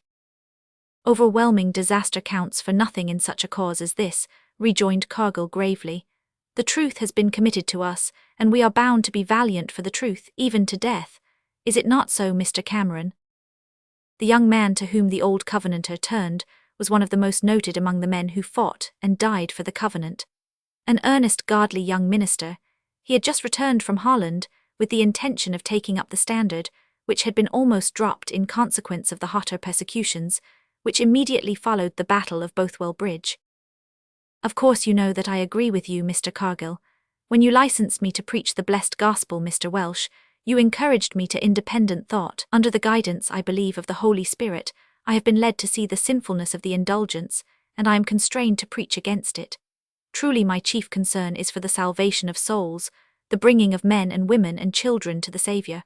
But after that, or rather along with that, to my mind, comes the condemnation of sin, whether public or private. Consider what the indulgence and persecution together have done now. Have they not well nigh stopped the field preaching altogether, so that, with the exception of yourselves and Mr. Thomas Douglas and a few others, there is no one left to testify? Part of my mission has been to go round among the ministers on this very point, but my efforts have been in vain as far as I have yet gone. It has been prophesied," continued Cameron with a sad smile, "that I shall yet lose my head in this cause. That may well be, for there is that in my soul which will not let me stand still while my master is dishonoured, and sin is triumphant. As to the king, he may, so far as I know, be truly descended from the race of our kings, but he has so grievously departed from his duty to the people, by whose authority alone magistrates exist, and has so perjured himself, usurped authority in church matters, and tyrannized in matters civil, that the people of Scotland do no longer owe him allegiance. And although I stand up for governments and governors, such as God's word and our covenants allow, I will surely, with all who choose to join me, disown Charles Stuart as a tyrant and a usurper." The discussion had continued so long that the ministers, as if by mutual consent, dropped it after this point, and turned to Ramblin' Peter, who was appeasing his hunger with a huge luggy-o parritch. But the poor boy had no heart to finish his meal on learning that Marian Clark and Isabel Scott, of whom he was very fond, had been captured by the soldiers and sent to Edinburgh. Indeed, nothing would satisfy him but that he should return to the metropolis without delay and carry the bad news to his master.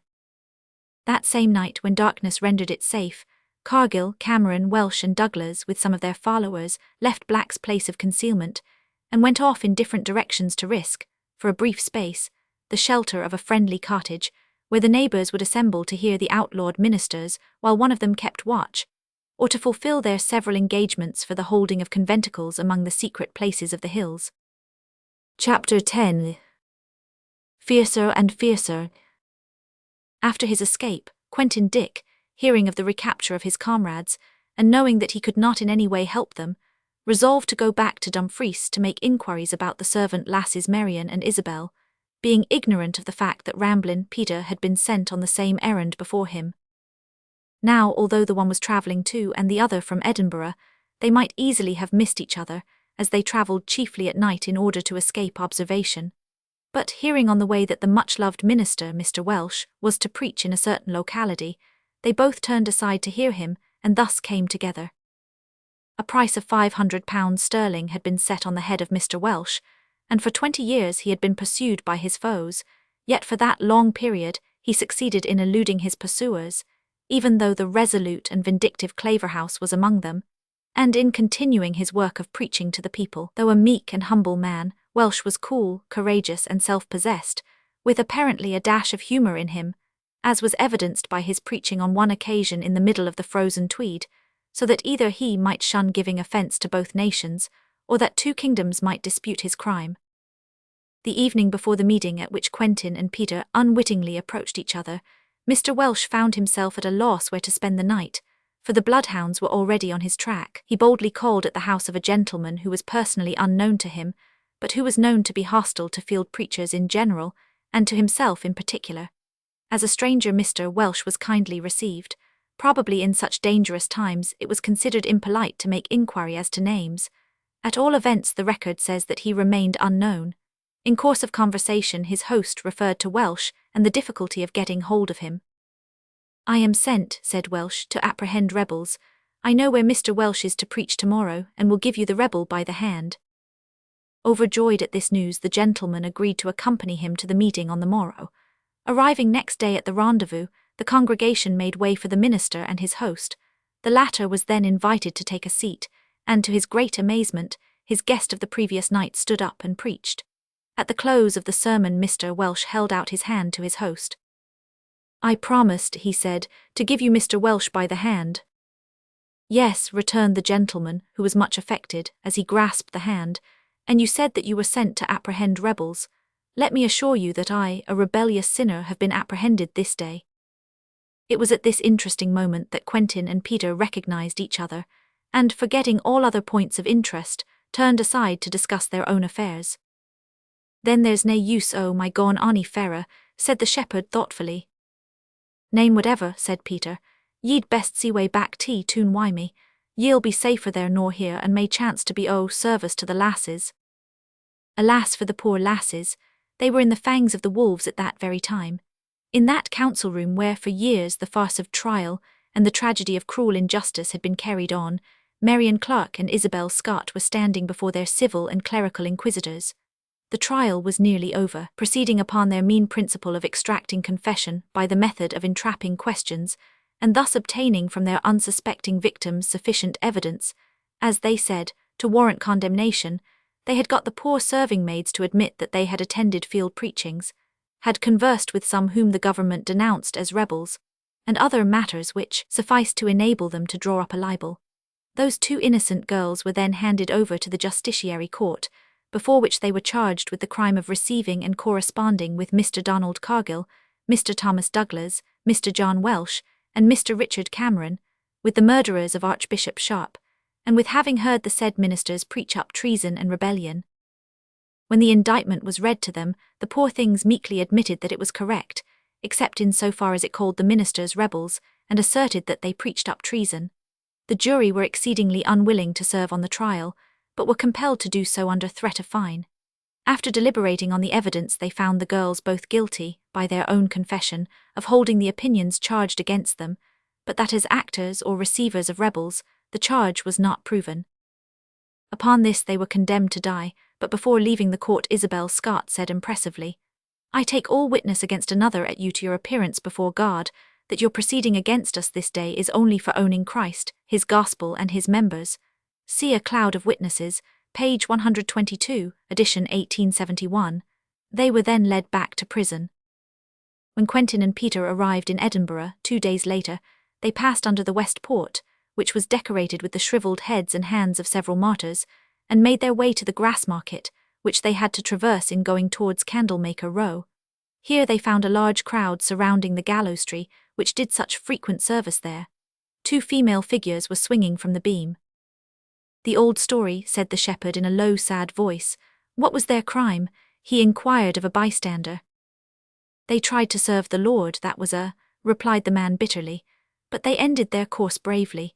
Ane sang the 84th Psalm, and the ither spake of God's great love and free grace to her, and to sinfu man." "Pure things," exclaimed Quentin with tremulous voice. "It's o'er new, they're fairly inside the celestial gates." The sight was all too common in those dark days to induce delay, but the 2 friends had to pass near the gallows, and naturally looked up in passing. "Quentin," gasped Peter, stretching out both hands towards the martyrs, whose now soulless frames were hanging there. It's Mary and Anne." A low wail followed, as the poor boy fell over in a swoon. The shepherd's heart almost stood still, and his great chest quivered for a moment as he gazed, but he was a man of strong will and iron mould. Stooping, he picked up his little friend and carried him silently away. Their grief was, however, diverted to other channels on reaching the abode of Mrs. Black, for there they found her and Mrs. Wallace and Jean in deepest sorrow over the terrible news just brought to them by Jock Bruce. Andrew Black, he told them, had been sent a prisoner to the Bass Rock, and Will Wallace, with 200 others, had been banished to the plantations in Barbados, where they were to be sold as slaves. Quentin sat down, covered his face with both hands, and groaned aloud on hearing this. Peter, who had recovered by that time, looked about him with the expressionless face of one whose reason has been unseated. Observing that Jean was sitting apart, sobbing as if her heart would break, he went quietly to her, and taking one of her hands began to stroke it gently. "Dinna greet, Jean," he said. "The Lord will deliver them. Mary and I tell't me that, and I believe she was richt." Truly, these unfortunate people needed all the consolation that the word could give them, for banishment to the plantations usually meant banishment for life, and as to the hundreds who found a prison on the bleak and rugged Bass Rock at the mouth of the Forth, many of these also found a grave.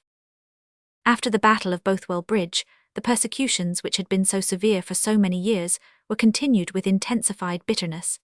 Not only were all the old tyrannical laws carried into force with increased severity, but new and harsher laws were enacted. Among other things, the common soldiers were given the right to carry these laws into effect, in other words, to murder and plunder according to their own will and pleasure.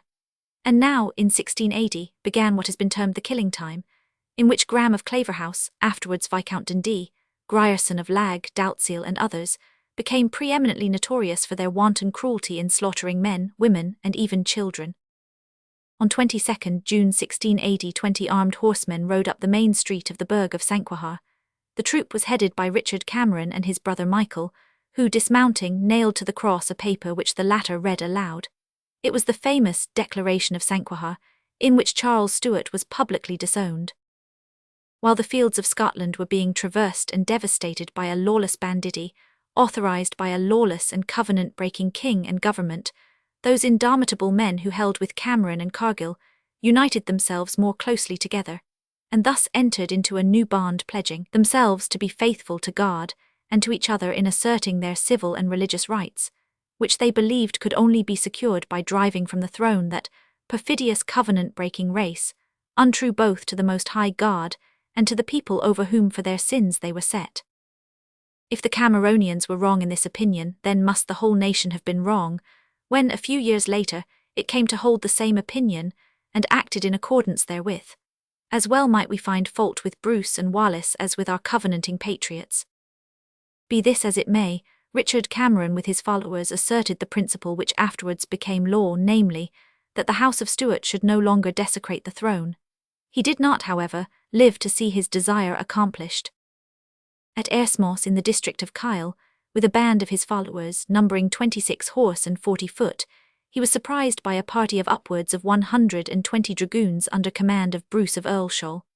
The Cameronians were headed by Haxton of Rathillet, who had been present at the murder of Sharp, though not an active participator. Knowing that no mercy was to be expected, they resolved to fight. Before the battle, Cameron, engaging in a brief prayer, used the remarkable words, "Lord, take the ripe but spare the green." The issue against such odds was what might have been expected. Nearly all the Covenanters were slain. Richard Cameron fell, fighting back to back with his brother. Some of the footmen escaped into the moss. Haxton was severely wounded and taken prisoner. Cameron's head and hands were cut off and taken to Edinburgh, where they were cruelly exhibited to his father, a prisoner at the time. "Do ye know them?" asked the wretch who brought them. The old man, kissing them, replied, I know them, they are my sons, my own dear son, it is the Lord. Good is the will of the Lord, who cannot wrong me nor mine, but has made goodness and mercy to follow us all our days.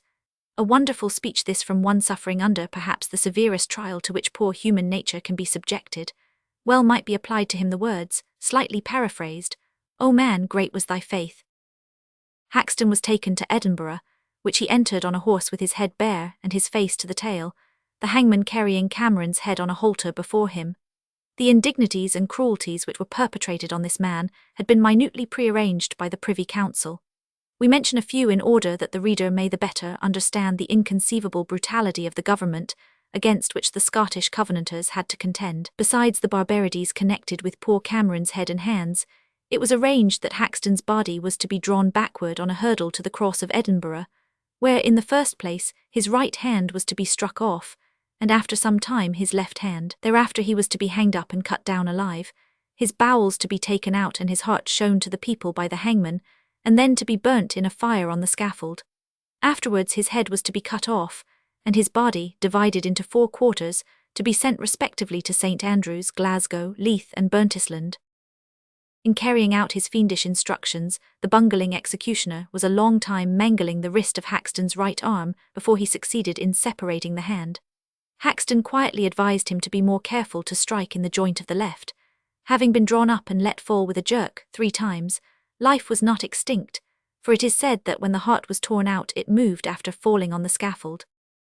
Several others who had been with Cameron were betrayed at this time by apostate comrades, tried under torture and executed, and the persecution became so hot that field preaching was almost extinguished. The veteran Donald Cargill, however, still maintained his ground.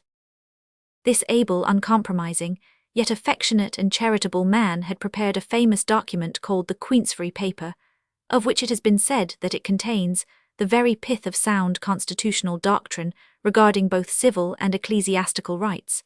Once, however, he mistook his mission. In the presence of a large congregation at Torwood, he went so far as to excommunicate Charles II, the Dukes of York, Lauderdale and Rothes, Sir C. Mackenzie and Doutseal of Binns. That these despots richly deserved whatever excommunication might imply can hardly be denied, but it is equally certain that prolonged and severe persecution had stirred up poor Cargill upon this occasion to overstep his duty as a teacher of love to God and man. Heavily did Cargill pay for his errors, as well as for his long and conscientious adherence to duty.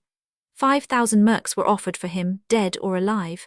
Being captured, he was taken to Edinburgh on the 15th of July and examined by the council. On the 26th he was tried and condemned, and on the 27th he was hanged, after having witnessed a good confession, which he wound up with the words, "I forgive all men the wrongs they have done against me. I pray that the sufferers may be kept from sin and helped to know their duty." About this time, a test oath was ordered to be administered to all men in position or authority. The gist of it was that King Charles II was the only supreme governor in the realm over all causes, as well ecclesiastical as civil, and that it was unlawful for any subject upon pretence of reformation, or any pretence whatever, to enter into covenants or leagues, or to assemble in any councils, conventicles, assemblies, etc., ecclesiastical or civil, without his special permission. Pretty well this for a king who had himself signed the covenant, without which signing the Scottish nation would never have consented to assist in putting him on the throne. The greater number of the men in office in Scotland took the oath, though there were several exceptions: the Duke of Argyll, the Duke of Hamilton, John Hope of Hopetown, the Duchess of Rothes, and others, among whom were 80 of the conforming clergy whose loyalty could not carry them so far, and who surrendered their livings rather than their consciences. It would require a volume to record even a bare outline of the deeds of darkness that were perpetrated at this time. We must dismiss it all and return to the actors in our tale. Will Wallace, after being recaptured, as already stated, was sent off to the plantations in a vessel with about 250 other unfortunates, many of whom were seriously ill, if not dying, in consequence of their long exposure in the Greyfriars churchyard, packed in the hold of the ship so closely that they had not room to lie down, and almost suffocated with foul air and stench. The sufferings which they endured were far more terrible than those they experienced when lying among the tombs. But God sent most of them speedy deliverance. They were wrecked on the coast of Orkney. At night they were dashed on the rocks. The prisoners entreated to be let out of their prison, but the brutal captain ordered the hatches to be chained down. A tremendous wave cleft the deck, and a few of the more energetic managed to escape and reach the shore. The remainder, at least 200, were drowned in the hold. Will Wallace was among the saved, but was taken to Leith and transferred to another vessel. After several months of tossings on the deep, he reached his destination and was sold into slavery. Many months, even years, passed away, but no news reached Candlemaker Row regarding the fate of the banished people. As to Andrew Black, the only change that took place in his condition during his long captivity was his transference, unknown to his kindred, from the gloomy prison of the Bass Rock to the still gloomier cells of Dunnottar Castle. During all this time, and for some years after, the persecutions were continued with ever-increasing severity. It seemed as if nothing short of the extirpation of the Covenanters altogether was contemplated. In short, the two parties presented at this period an aspect of human affairs which may well be styled monstrous. On the one hand, a people suffering and fighting to the death to uphold law, and on the other a tyrant king and arrogant ecclesiastics and nobles, with their paid slaves and sycophants, deliberately violating the same. Quentin, Dick and Ramblin, Peter had been drawn closer together by powerful sympathy after the imprisonment of Black and the banishment of Will Wallace. They were like-minded in their aspirations, though very dissimilar in physical and mental endowment. Feeling that Edinburgh was not a safe place in which to hide after his recent escape, Quentin resolved to return to Dumfries to inquire after, and if possible to aid, his friends there. Peter determined to cast in his lot with him. In size he was still a boy, though he had reached manhood. "We maun do our best to help the wanderers," said the shepherd as they started on their journey. "Aye," assented Peter. Arrived in Galloway, they were passing over a wide moorland region one afternoon when a man suddenly appeared before them, as if he had dropped from the clouds, and held out his hand. "What Macuban can that be you?" exclaimed Quentin, grasping the proffered hand. "Man, I am glad to see ye. What brings ye here?" Macuban explained that he and his friend Gordon, with 4 comrades, were hiding in the moss to avoid a party of dragoons who were pursuing them. "Grierson of Lag is with them, and Captain Bruce is in command," he said, "so we may expect no mercy if they catch us. Only the other day Bruce and his men dragged pure old Tam McHaffey out o' his bed, though he was ill wi' fever, and shot him." Having conducted Quentin and Peter to the secret place where his friends were hidden, Macuban was asked anxiously by the former if he knew anything about the Wilsons. "Aye, we ken this," answered Gordon, "that although the old folk have agreed to attend the curates for the sake o' peace, the twa lasses have refused, and been driven out o' hoose and hame. They maun hae been wanderin' amang the hills noo for months, if they're no catched by this time." Hearing this, Quentin sprang up. "We maun rescue them, Peter," he said. "Aye," returned the boy. "Jean Black will expect that for Aggie's sake. She's her bosom friend, ye ken." Refusing to delay for even half an hour, the two friends hurried away. They had scarcely left, and the 6 hunted men were still standing on the road where they had bidden them Godspeed, when Bruce with his dragoons suddenly appeared, surprised and captured them all. With the brutal promptitude peculiar to that well-named killing time, 4 of them were drawn up on the road and instantly shot, and buried where they fell by Lochinkit Moor, where a monument now marks their resting place. The 2 spared men, Gordon and Macuban, were then, without reason assigned, bound and carried away. Next day the party came to the Clewden Water, crossing which they followed the road which leads to Dumfries, until they reached the neighbourhood of Irongray. There is a field there with a mound in it, on which grows a clump of old oak trees. Here the 2 friends were doomed without trial to die. It is said that the minister of Irongray at that time was suspected of favourable leanings toward the Covenanters, and that the proprietor of the neighbouring farm of Holhill betrayed similar symptoms. Hence the selection of the particular spot between the 2 places, in order to intimidate both the minister and the farmer. This may well have been the case, for history shows that a very strong and indomitable covenanting spirit prevailed among the parishioners of Irongray, as well as among the people of the south and west of Scotland generally. Indeed, Wadrow, the historian, says that the people of Irongray were the first to offer strenuous opposition to the settlement of the curates. When Gordon and McCubbin were standing under the fatal tree with the ropes round their necks, a sorrowing acquaintance asked the latter if he had any word to send to his wife. "Yes," answered the martyr, "tell her that I leave her and the 2 babes upon the Lord, and to his promise, a father to the fatherless and a husband to the widow is the Lord in his holy habitation." Hearing this, the man employed to act the part of executioner seemed touched, and asked forgiveness. "Poor man," was the reply, "I forgive thee and all men." They died at peace with God and man. An old tombstone, surrounded by an iron rail, marks to this day the spot among the old oak trees where the bodies of McCubbin and Gordon were laid to rest. Commenting on this to his friend Selby, the Reverend George Lawless gave it as his opinion that 2 more fanatics were well out of the world. To which the Reverend Frank replied very quietly, "Yes, George, well out of it indeed, and as I would rather die with the fanatics than live with the godless, I intend to join the Covenanters tonight, so my pulpit shall be vacant tomorrow." Chapter 11. Coming events cast shadows. In February 1685 Charles II died, not without some suspicion of foul play. His brother, the Duke of York, an avowed papist, ascended the throne as James II. This was a flagrant breach of the Constitution, and Argyll, attempting to avert the catastrophe by an invasion of Scotland at the same time that Monmouth should invade England, not only failed, but was captured and afterwards executed by the same instrument, the maiden, with which his father's head had been cut off nigh a quarter of a century before. As might have been expected, the persecutions were not relaxed by the new king. When good old Cargill was martyred, a handsome fair young man was looking on in profound sorrow and pity. He was a youth of great moral power and with a large heart. His name was James Renwick. From that hour this youth cast in his lot with the persecuted wanderers, and after the martyrdom of Cameron and Cargill and the death of Welsh, he was left almost alone to manage their affairs.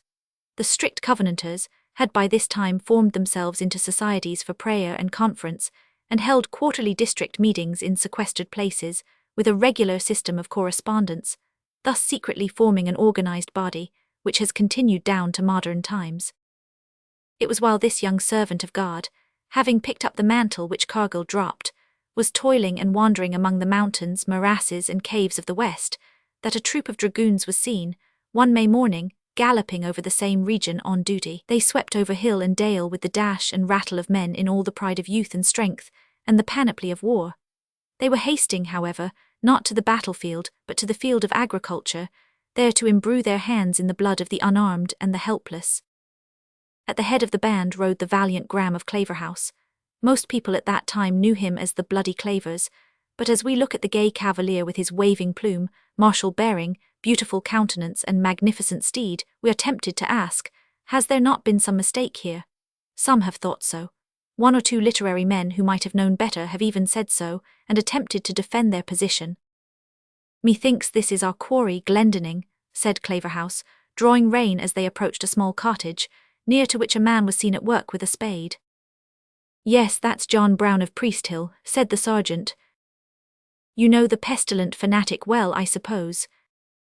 "Aye, he gets the name being a man of eminent godliness," answered the sergeant in a mocking tone, "and is even credited with having started a Sabbath school."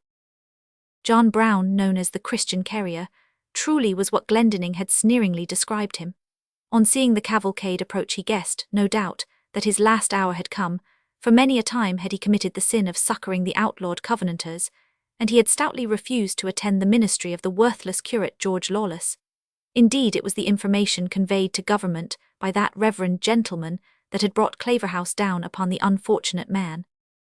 The dragoons ordered him to proceed to the front of his house, where his wife was standing with one child in her arms and another by her side.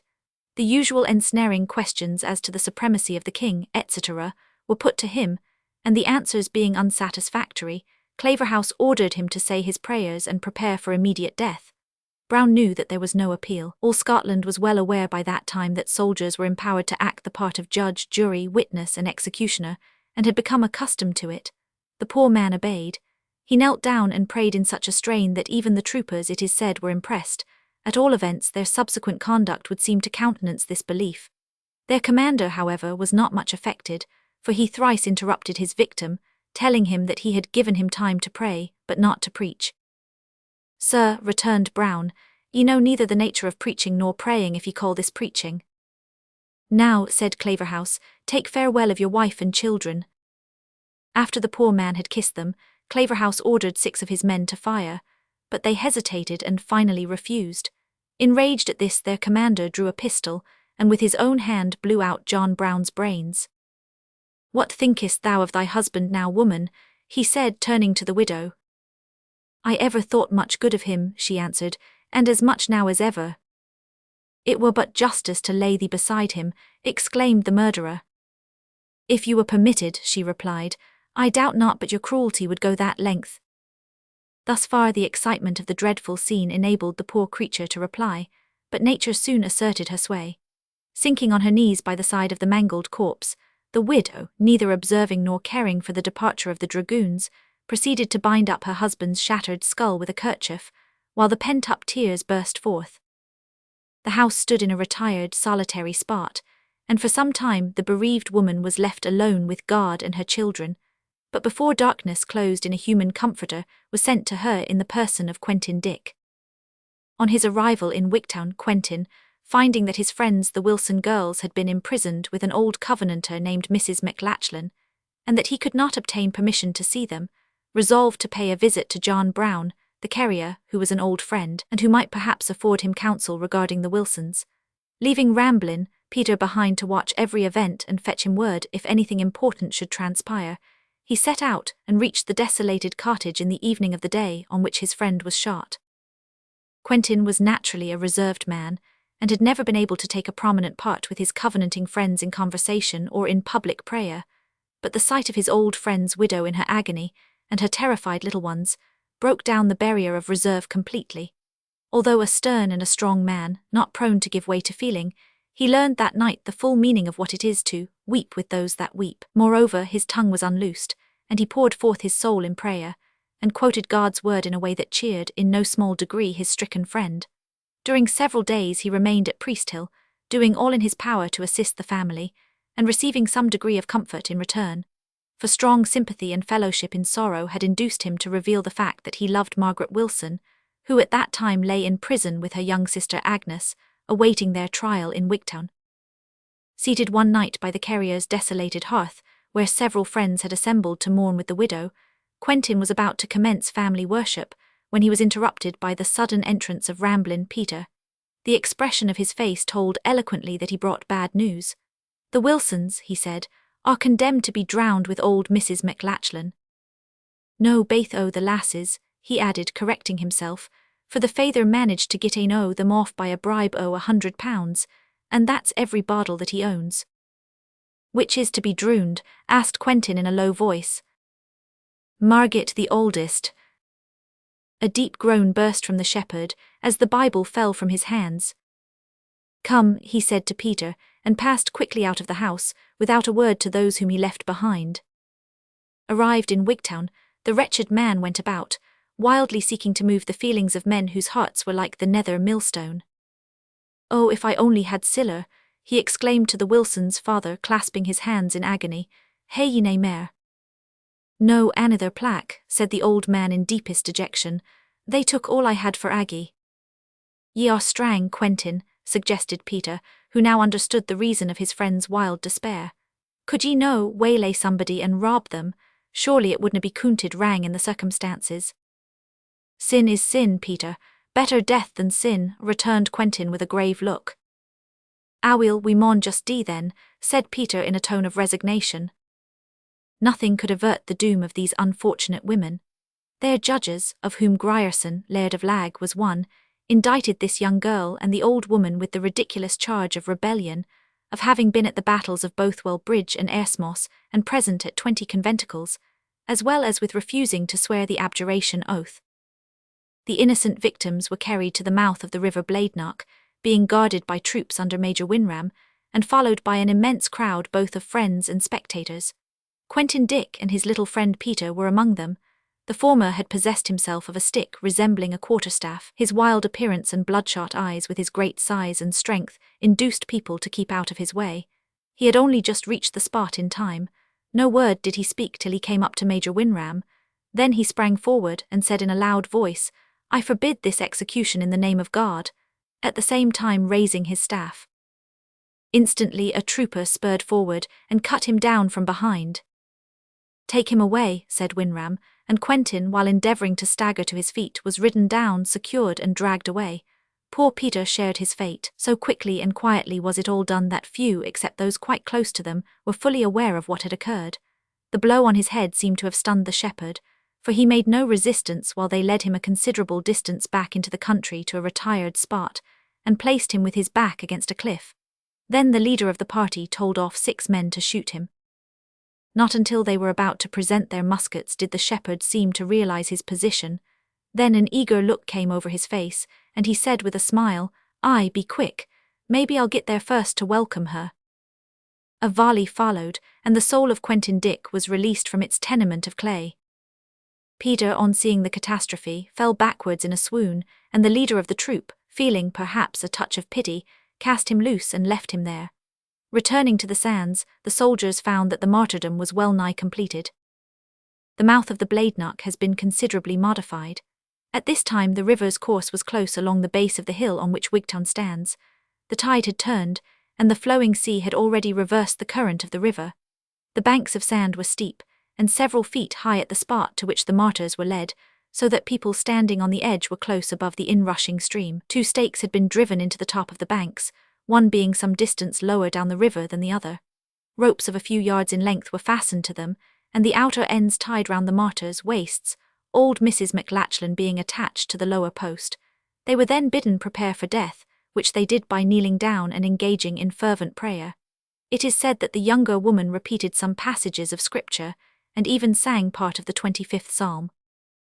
At this point a married daughter of Mrs. McLachlan, named Milliken, who could not believe that the sentence would really be carried out, gave way to violent lamentations, and fainted when she saw that her mother's doom was fixed.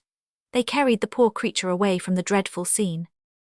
The old woman was first pushed over the brink of the river, and a soldier, thrusting her head down into the water with a halbert, held it there. This was evidently done to terrify the younger woman into submission, for, while the aged martyr was struggling in the agonies of death, one of the tormentors asked Margaret Wilson what she thought of that sight. "What do I see?" was her reply. "I see Christ in one of his members wrestling there. Think ye that we are sufferers? No, it is Christ in us, for he sends none a warfare on his own charges." These were her last words as she was pushed over the bank, and like her companion, forcibly held down with a halbert. Before she was quite suffocated, however, Winram ordered her to be dragged out, and when able to speak, she was asked if she would pray for the king. "I wish the salvation of all men," she replied, "and the damnation of none." "Dear Margaret," urged a bystander in a voice of earnest entreaty, "say God save the king, say God save the king." "God save him if he will," she replied, "it is his salvation I desire." "She has said it, she has said it," cried the pitying bystanders eagerly. "That won't do," cried the Laird of Lag, coming forward at the moment, uttering a coarse oath. "Let her take the test oaths." As this meant the repudiation of the covenants, and the submission of her conscience to the king, to her mind inexcusable sin, the martyr firmly refused to obey. She was immediately thrust back into the water, and in a few minutes more her heroic soul was with her God and Saviour. The truth of this story, like that of John Brown of Priesthill, though attested by a letter of Claverhouse himself, see Dr. Cunningham's History of the Church of Scotland, Volume 2, page 239, has been called in question and the whole affair pronounced a myth. We have no space for controversy, but it is right to add that if it be a myth, the records of the Kirk Sessions of Kirkener and Penninghame, which exist and in which it is recorded, must also be mythical. The truth is that both stories have been elaborately investigated by men of profound learning and unquestionable capacity, and the truth of them proved up to the hilt. As to Graham of Claverhouse, there are people, we believe, who would whitewash the devil if he were only to present himself with a dashing person and a handsome face, but such historians as Macaulay, Macrae, Mackenzie and others refuse to whitewash Claverhouse. Even Sir Walter Scott, who was very decidedly in sympathy with the Cavaliers, says of him in Old Mortality, "He was the unscrupulous agent of the Scottish Privy Council in executing the merciless 70s of the government in Scotland during the reigns of Charles II and James II.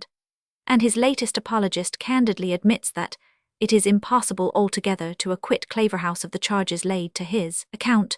We are inclined to ask with some surprise why should he wish to acquit him, but Claverhouse himself, as if in prophetic cynicism, writes his own condemnation as to character thus: "In any service I have been in, I never inquired further in the laws than the orders of my superior officer." An appropriate motto for a soldier of fortune, which might be abbreviated and paraphrased into "stick at nothing." Coupling all this with the united testimony of tradition, and nearly all ancient historians, we can only wonder at the prejudice of those who would still weave a chaplet for the brow of Barney Dundee. Turning now from the southwest of Scotland, we direct attention to the eastern seaboard of Kincardine, where, perched like a seabird on the weather-beaten cliffs, stands the stronghold of Dunnottar Castle. Down in the dungeons of that rugged pile lies our friend Andrew Black, very different from the man whose fortunes we have hitherto followed. Care, torment, disease, hard usage, long confinement, and desperate anxiety have graven lines on his face that nothing but death can smooth out. Wildly tangled hair with a long shaggy beard and moustache render him almost unrecognizable. Only the old unquenchable fire of his eye remains, also the kindliness of his old smile, when such a rare visitant chances once again to illuminate his worn features. Years of suffering had he undergone, and there was now little more than skin and bone of him left to undergo more. "Let me hae a turn at the crack noo," he said, coming forward to a part of the foul miry dungeon, where a crowd of male and female prisoners were endeavouring to inhale a little fresh air through a crevice in the wall. "I'm fit to choke for want o' a breath o' caller air." As he spoke, a groan from a dark corner attracted his attention. At once forgetting his own distress, he went to the place and discovered one of the prisoners, a young man with his head pillowed on a stone, and mire some inches deep for his bed. "Eh, Sandy, are ye sae far gane?" asked Black, kneeling beside him in tender sympathy. "Oh, Andry, man, for a breath o' fresh air before I dee." "Here ane o' ye," cried Black, "help me to carry Sandy to the crack. We's me, man," he added in a lower voice, "I could hae carried you ye why, my pearly ants, but I'm little stronger than a bairn noo." Sandy was borne to the other side of the dungeon, and his head put close to the crevice, through which he could see the white ripples on the summer sea far below. A deep inspiration seemed for a moment to give new life, then a prolonged sigh, and the freed happy soul swept from the dungeons of earth to the realms of celestial light and liberty. "He's breathin' the air o' paradise noo," said Black, as he assisted to remove the dead man from the opening which the living were so eager to reach. "Ye was up in the ither dungeon last night," he said, turning to the man who had aided him. "What was the groans and cries aboot?" "Torturin' the pure lads that tried to escape," answered the man with a dark frown. I thowt as muckle, they were jay hard on them, I daresay." "They were that, ye see the disease that's broke out among them, whatever it is made some o' them sae desprit that they got through the wundy that looks to the sea and creep it alang the precipice. It was a daft-like thing to try in the daylight, but certain death would hae been their lot, I suspect, if they had ventured on a precipice like that i' the dark. Some women washin' doon below saw them and gied the alarm. The guards cam, the hue and cry was raised, the yets were shut and 15 were ketched and brought back, but 25 got away. My heart is wee for the 15. They were laid on their backs on benches, their hands were bound doon to the foot o' the forms, and burnin' matches were put atween every finger, and the soldiers blew on them to keep them alight. The governor, ye see, had ordered this to gang on without stoppin' for 3 hours. Some o' the pure fallows were dead afore the end o' that time, and I'm thinkin' the survivors'll be crippled for life. While listening to the horrible tale, Andrew Black resolved on an attempt to escape that very night. "Wull ye gang wi' me?" he asked of the only comrade whom he thought capable of making the venture, but the comrade shook his head. "Na," he said, "I'll no try. They've starved me to that extent that I've nae strength left. I grow dizzy at the vera thowt, but d'ye think the wundy's big enough to let ye through?" "Ooh, aye," returned Black with a faint smile. "I was o'erstoot fort ants, but it's an ill one that blaws nae gooid. Starvation has made me thin enough noo."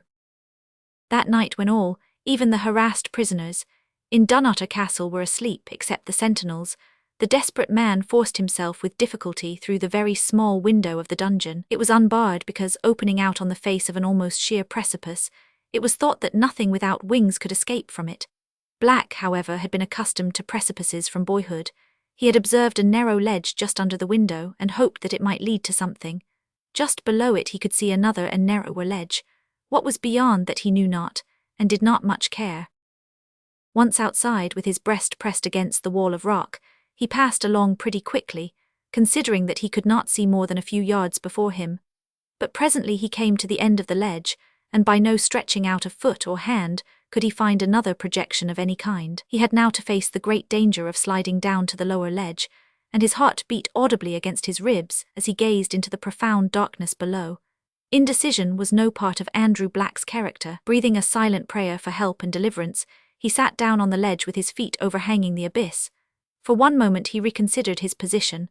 Behind him were torture, starvation, prolonged misery, and almost certain death. Below was perhaps instantaneous death, or possible escape.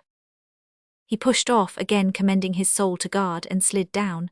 For an instant destruction seemed inevitable, but next moment his heels struck the lower ledge and he remained fast. With an earnest "thank God," he began to creep along. The ledge conducted him to safer ground, and in another quarter of an hour he was free. To get as far and as quickly as possible from Dunnottar was now his chief aim. He travelled at his utmost speed till daybreak, when he crept into a dry ditch, and overcome by fatigue, forgot his sorrow in profound, unbroken slumber. Rising late in the afternoon, he made his way to a cottage and begged for bread. They must have suspected what he was and where he came from, but they were friendly, for they gave him a loaf and a few pence without asking questions. Thus he travelled by night and slept by day till he made his way to Edinburgh, which he entered one evening in the midst of a crowd of people, and went straight to Candlemaker Row. Mrs. Black, Mrs. Wallace, Jean Black, and poor Agnes Wilson were in the old room when a tap was heard at the door, which immediately opened, and a gaunt, dishevelled, way-worn man appeared. Mrs. Black was startled at first, for the man, regardless of the other females, advanced towards her. Then sudden light seemed to flash in her eyes as she extended both hands. "Mither," was all that Andrew could say as he grasped them, fell on his knees, and with a profound sigh laid his head upon her lap. Chapter 12. The darkest hour before the dawn.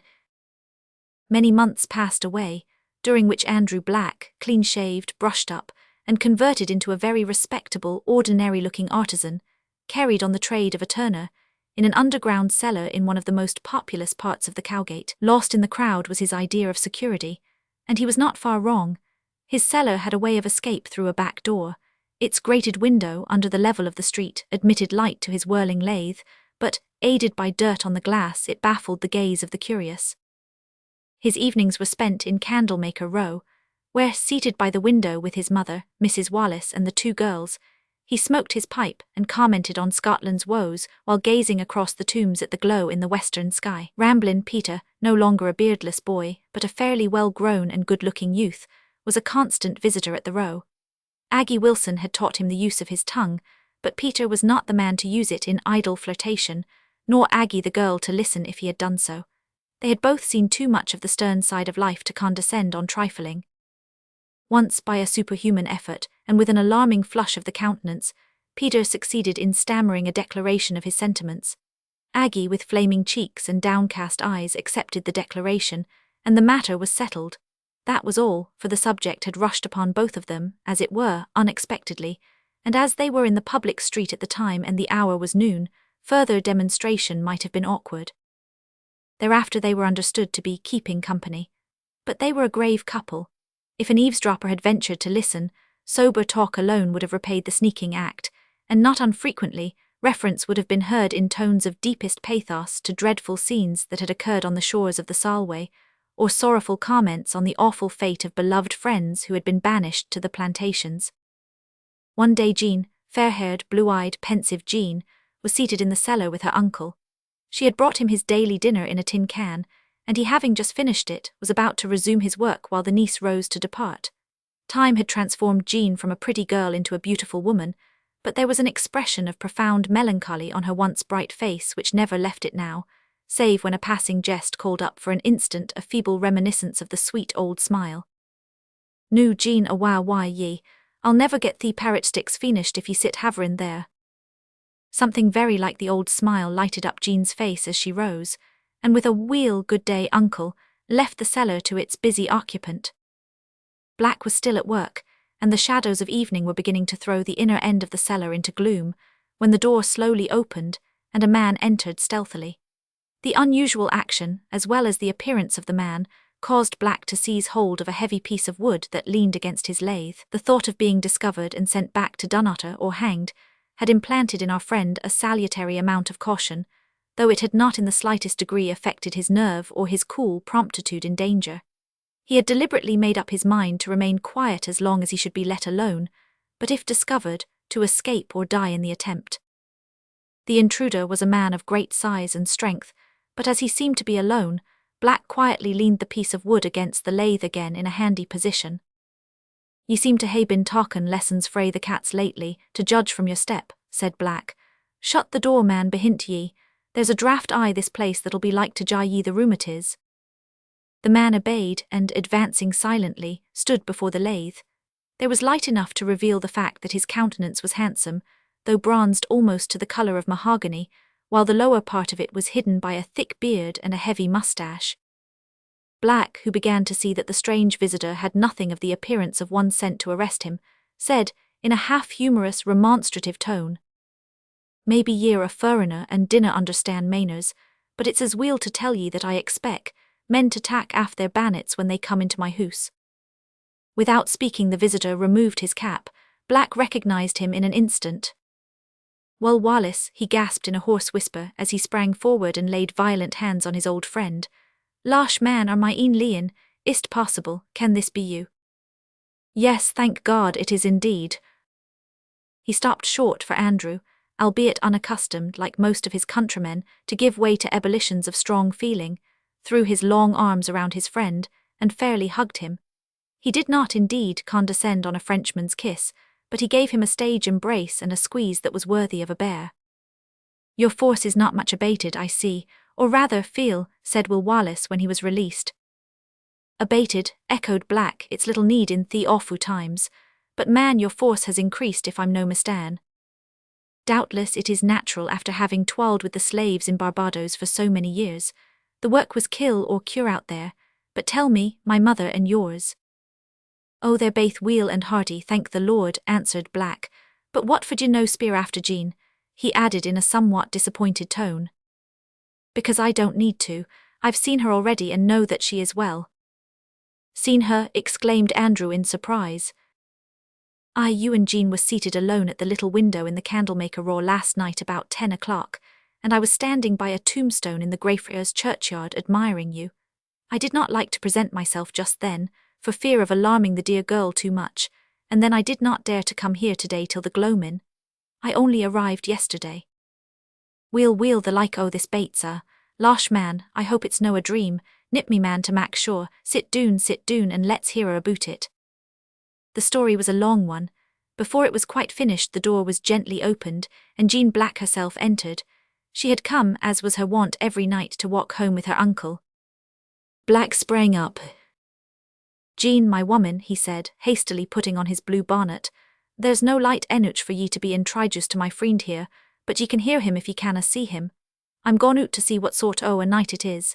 He'll tak care o' ye till I come back." Without awaiting a reply, he went out and shut the door, and the girl turned in some surprise towards the stranger. "Jean," he said in a low voice, holding out both hands. Jean did not scream or faint. Her position in life, as well as her rough experiences, forbade such weakness, but it did not forbid. Well, it is not our province to betray confidences. All we can say is that when Andrew Black returned to the cellar, after a prolonged and no doubt scientific inspection of the weather, he found that the results of the interview had been quite satisfactory, eminently so. Need we say that there were rejoicing and thankful hearts in Candlemaker Row that night? We think not. If any of the wraiths of the Covenanters were hanging about the old churchyard, and had peeped in at the well-known back window about the small hours of the morning, they would have seen our hero, clasping his mother with his right arm and Jean with his left. He was encircled by an eager group, composed of Mrs. Black and Andrew, Jock Bruce, Ramblin' Peter and Aggie Wilson, who listened to the stirring tale of his adventures, or detailed to him the not less stirring and terrible history of the long period that had elapsed since he was torn from them, as they had believed, forever. Next morning Jean accompanied her lover to the workshop of her uncle, who had preceded them, as he usually went to work about daybreak. "Are you no feared," asked Jean with an anxious look in her companion's face, "that some of your old enemies may recognize you? You're so big and, she thought of the word handsome but substituted, odd-looking." "There is little fear, Jean. I've been so long away that most of the people, the enemies at least, who knew me must have left. Besides, my bronzed face and bushy beard form a sufficient disguise, I should think."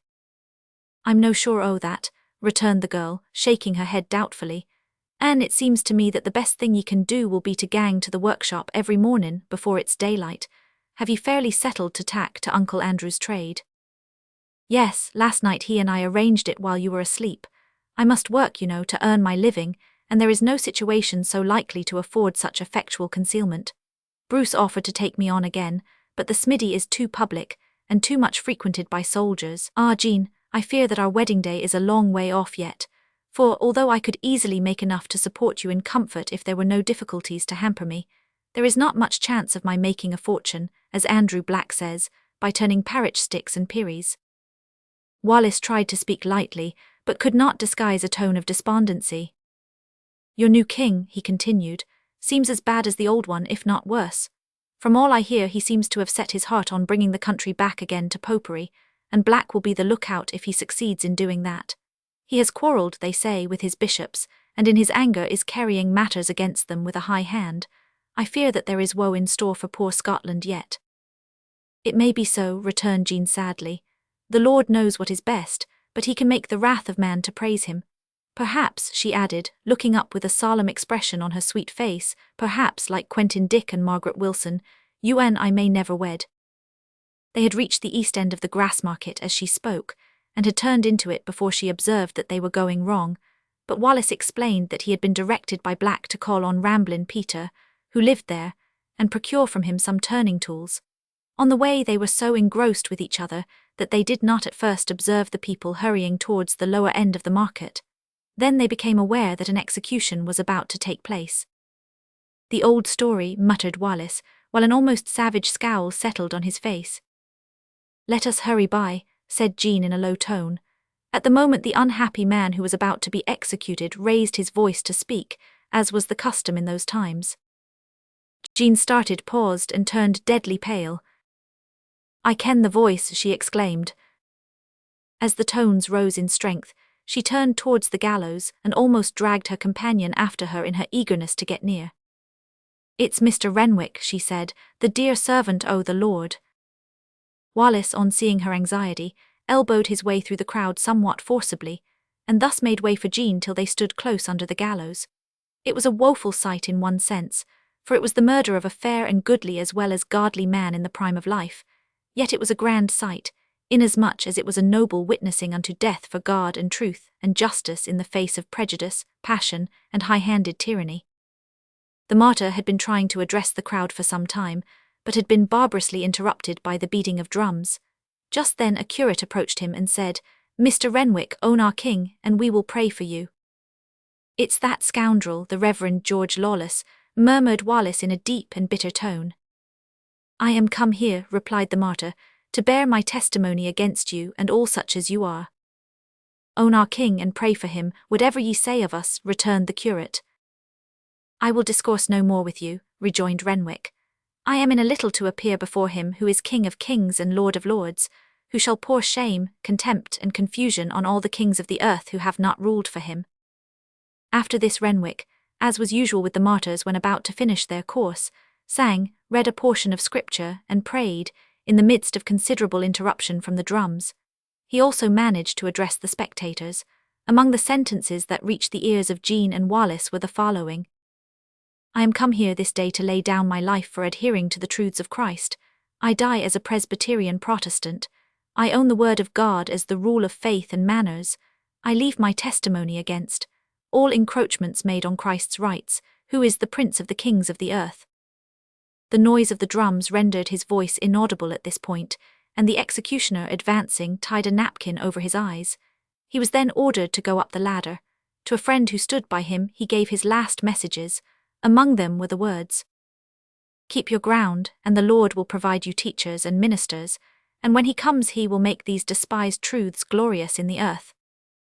His last words were, "Lord, into thy hands I commit my spirit, for thou hast redeemed me, Lord God of truth." Thus fell the last, as it turned out, of the martyrs of the Covenants, on the 17th of February 1688. But it did not seem to Will Wallace that the storm of 28 long years had almost blown over, as he glanced at the scowling brows and compressed lips of the upturned faces around him. Come away, Jean," he said quickly, as he felt the poor girl hang heavily on his arm and observed the pallor of her face. "Aye, let's gang hame," she said faintly. As Will turned to go, he encountered a face that was very familiar. The owner of it gazed at him inquiringly. It was that of his old comrade in arms, Glendinning. Stooping over his companion as if to address her, Wallace tried to conceal his face and pushed quickly through the crowd. Whether Glendinning had recognized him or not, he could not be sure, but from that day forward he became much more careful in his movements, went regularly to his work with Andrew Black before daylight, and did not venture to return each night till after dark. It was a weary and irksome state of things, but better, as Black sagaciously remarked, than being imprisoned on the Bass Rock or shut up in Dunnottar Castle. But the near presence of Jean Black had, no doubt, more to do with the resignation of our hero to his position than the fear of imprisonment. As time passed, things in the political horizon looked blacker than ever. The king began to show himself more and more in his true colours, as one who had thoroughly made up his mind to rule as an absolute monarch and to reclaim the kingdom to popery. Among other things, he brought troops over from Ireland to enforce his will, some of his English troops having made it abundantly plain that they could not be counted on to obey the mandates of one who wished to arrogate to himself unlimited power, and showed an utter disregard of the rights of the people. Indeed, on all hands the king's friends began to forsake him, and even his own children fell away from him at last. Rumours of these things, more or less vague, had been reaching Edinburgh from time to time, causing uneasiness in the minds of some and hope in the hearts of others. One night the usual party of friends had assembled to sup in the dwelling of Mrs. Black. It was the Sabbath. Wallace and Black had remained close all day, with the exception of an hour before daylight in the morning when they had gone out for exercise. It was one of those dreary days not unknown to Auld Reekie, which are inaugurated with a persistent drizzle, continued with a Scotch mist, and dismissed with an even downpour. Yet it was by no means a dismal day to our friends of Candlemaker Row. They were all more or less earnestly religious as well as intellectual, so that intercourse in reference to the things of the kingdom of God, and reading the Word, with a free and easy commentary by Mrs. Black and much acquiescence on the part of Mrs. Wallace, and occasional disputations between Andrew and Bruce, kept them lively and well employed until supper time. The meal had just been concluded when heavy footfalls were heard on the stair outside, and in another moment there was a violent knocking at the door. The men sprang up and instinctively grasped the weapons that came first to hand. Wallace seized the poker, a new and heavy one, Andrew the shovel, and Jock Bruce the tongs, while Ramblin' Peter possessed himself of a stout rolling pin. Placing themselves hastily in front of the women, who had drawn together and retreated to a corner, they stood on the defensive while Mrs. Black demanded to know who knocked so furiously on a Sabbath nisht. Instead of answering, the visitors burst the door open, and half a dozen of the town guard sprang in and levelled their pikes. "Yield yourselves," cried their leader. "I arrest you in the king's name." But the four men showed no disposition to yield, and the resolute expression of their faces induced their opponents to hesitate. "I ken o' nae king in this realm," said Andrew Black in a deep stern voice, "and we refuse to set our necks under the heel o' a usurping tyrant." "Do your duty, men," said a man who had kept in the background, but who now stepped to the front. "Ha, this is your doing, Glendinning," exclaimed Wallace, who recognized his old comrade. The sergeant had obviously been promoted, for he wore the costume of a commissioned officer. I have an old score to settle wi' you, Wallace, and I hope to see you and your comrades swing in the Grassmarket before lang." "Ye'll niver see that, my man," said Black as he firmly grasped the shovel. "Ye na gotten us yet, and it's my opinion that you and your friends'll be in kingdom come before we swing if ye try to tack us alive. Oot o' this hoose, ye scoundrels." So saying, Black made a spring worthy of a royal Bengal tiger, turned aside the pike of the foremost man, and brought the shovel down on his iron headpiece with such force that he was driven back into the passage or landing, and fell prostrate. Black was so ably and promptly seconded by his stalwart comrades that the room was instantly cleared. Glendinning, driven back by an irresistible blow from the rolling pin, tripped over the fallen man and went headlong down the winding stairs, at the bottom of which he lay dead, with his neck broken by the fall. But the repulse thus valiantly effected did not avail them much, for the leader of the guard had reinforcements below, which he now called up. Before the door could be shut, these swarmed into the room and drove the defenders back into their corner. The leader hesitated, however, to give the order to advance on them, partly, it may be, because he wished to induce submission and thus avoid bloodshed, and partly, no doubt, because of the terrible aspect of the 4 desperate men, who, knowing that the result of their capture would be almost certain death, preceded by imprisonment, and probably torture, had evidently made up their minds to fight to the death. At that critical moment, a quick step was heard upon the stair, and the next moment the Reverend Frank Selby entered the room. "Just in time, I see," he said in a cool, nonchalant manner that was habitual to him.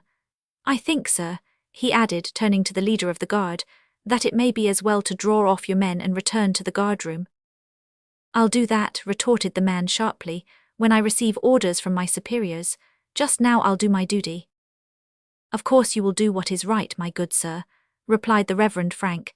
"Yet I venture to think you will regret neglecting my advice, which, allow me to assure you, is given in quite a friendly and disinterested spirit. I have just left the precincts of the council chamber, where I was told by a friend, in office, that the councillors have been thrown into a wild and excusable state of alarm by the news that William, Prince of Orange, who, perhaps you may know, is James's son-in-law and nephew, has landed in Torbay with 15,000 Dutchmen. He comes by invitation of the nobles and clergy of the kingdom to take possession of the crown which our friend James has forfeited, and James himself has fled to France, one of the few wise things of which he has ever been guilty. It is further reported that the panic-stricken Privy Council here talks of throwing open all the prison doors in Edinburgh, after which it will voluntarily dissolve itself. If it could do so in prussic acid or some chemical solvent suited to the purpose, its exit would be hailed as all the more appropriate. Meanwhile, I am of opinion that all servants of the council would do well to retire into as much privacy as possible, and then maintain a careful lookout for squalls. Having delivered this oration to the gaping guard, the Reverend Frank crossed the room and went through the forbidden and dangerous performance of shaking hands heartily with the rebels. He was still engaged in this treasonable act, and the men of the town guard had not yet recovered from their surprise, when hurrying footsteps were again heard on the stair, and a man of the town guard sprang into the room, went to his chief and whispered in his ear. The result was that, with a countenance expressing mingled surprise and anxiety, the officer led his men from the scene, and left the long-persecuted Covenanters in peace. "Losh man, div e really think the news can be true?" asked Andrew Black, after they had settled down and heard it all repeated. "Indeed I do," said the Reverend Frank earnestly, "and I thank God that a glorious revolution seems to have taken place, and hope that the long, long years of persecution are at last drawing to a close." And Frank Selby was right. The great revolution of 1688, which set William and Mary on the throne, also banished the tyrannical and despotic House of Stuart forever, opened the prison gates to the Covenanters, restored to some extent the reign of justice and mercy, crushed, if it did not kill, the heads of popery and absolute power, and sent a great wave of praise and thanksgiving over the whole land. Prelacy was no longer forced upon Scotland. The rights and liberties of the people were secured, and the day had at last come which crowned the struggles and sufferings of half a century. As Mrs. Black remarked, "Surely the blood the martyrs has not been shed in vain." But what of the fortunes of those whose adventures we have followed so long? Whatever they were, the record has not been written, yet we have been told by a man whose name we may not divulge, but who is an unquestionable authority on the subject, that soon after the persecution about which we have been writing had ceased, a farmer of the name of Black settled down among the bonny hills of Galloway, not far from the site of the famous communion stones on Skeoch Hill, where he took to himself a wife. That another farmer, a married man named Wallace, went and built a cottage and settled there on a farm close beside Black. That a certain Peter became shepherd to the farmer Black, and with his wife served him faithfully all the days of his life.